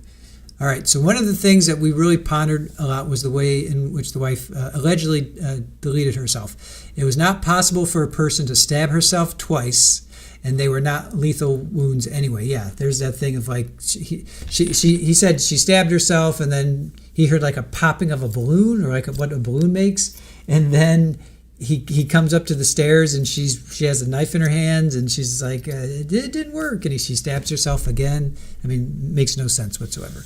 So, but again, the prosecution did not provide that overwhelming proof to us.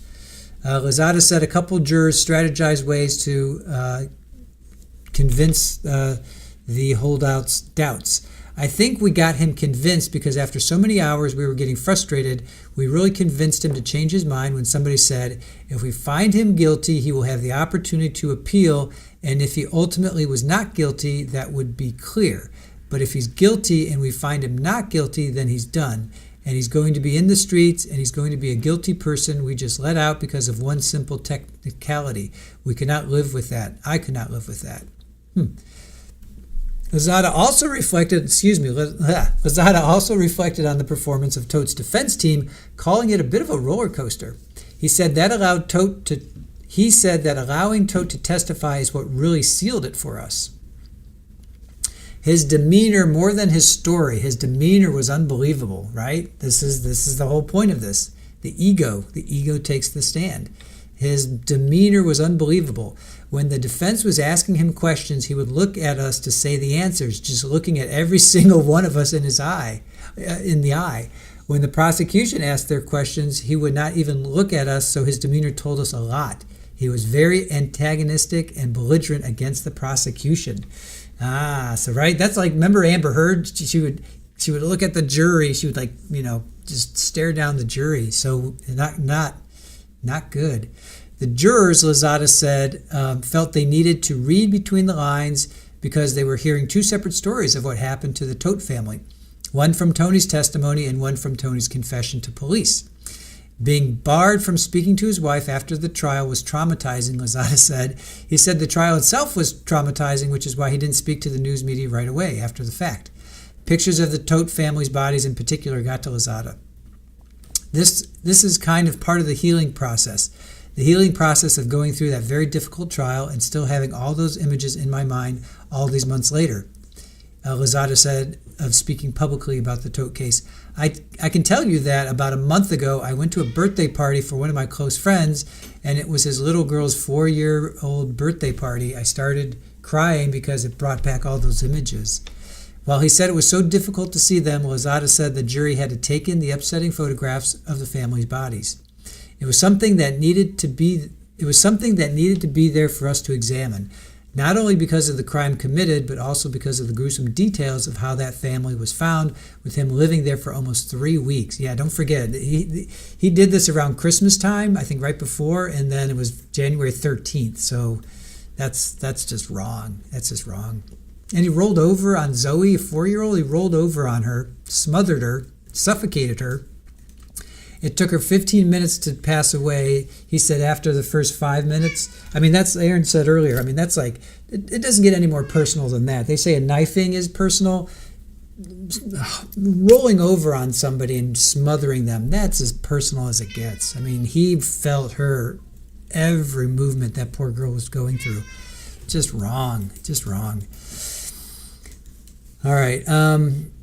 I think looking at those very graphic pictures made us paint a better picture of his demeanor. The matter of the fact, the me of the narcissistic way of presenting himself. There we go. There's the ego. Then going back to our room and looking at those pictures.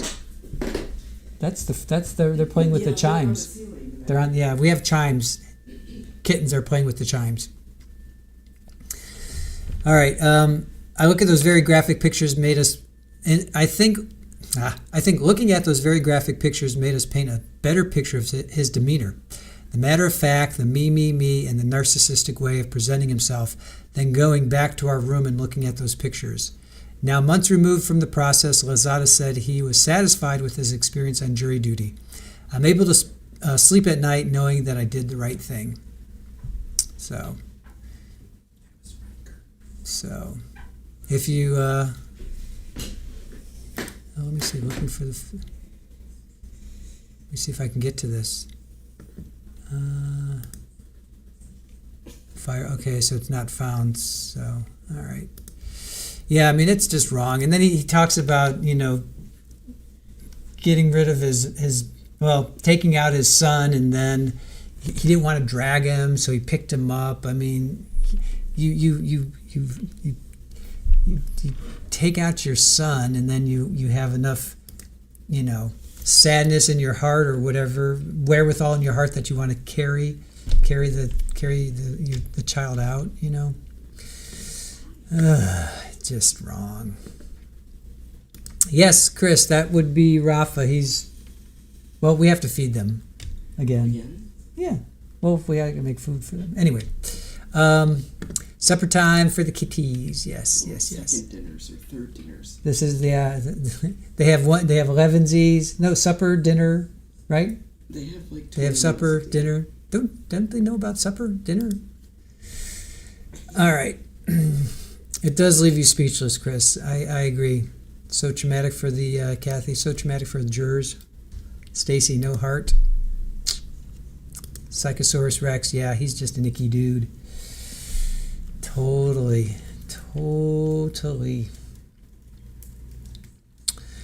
All right, you guys. Oh, I just kicked somebody. Sorry. Here, come here. Oh, come here. Doesn't want to. Come here. Let me. Oh, come here. Oh, there's Sid. Hi. All right. Come here, buddy. Oh, little fed. Oh, he's purring. He starts to purr immediately as soon as I pick him up. Oh, all right. Good boy. All right. All right, Dwayne, this one's for you. Super Ball. Oh, she's going to chill. She's like a big marshmallow. She's like a big pastry.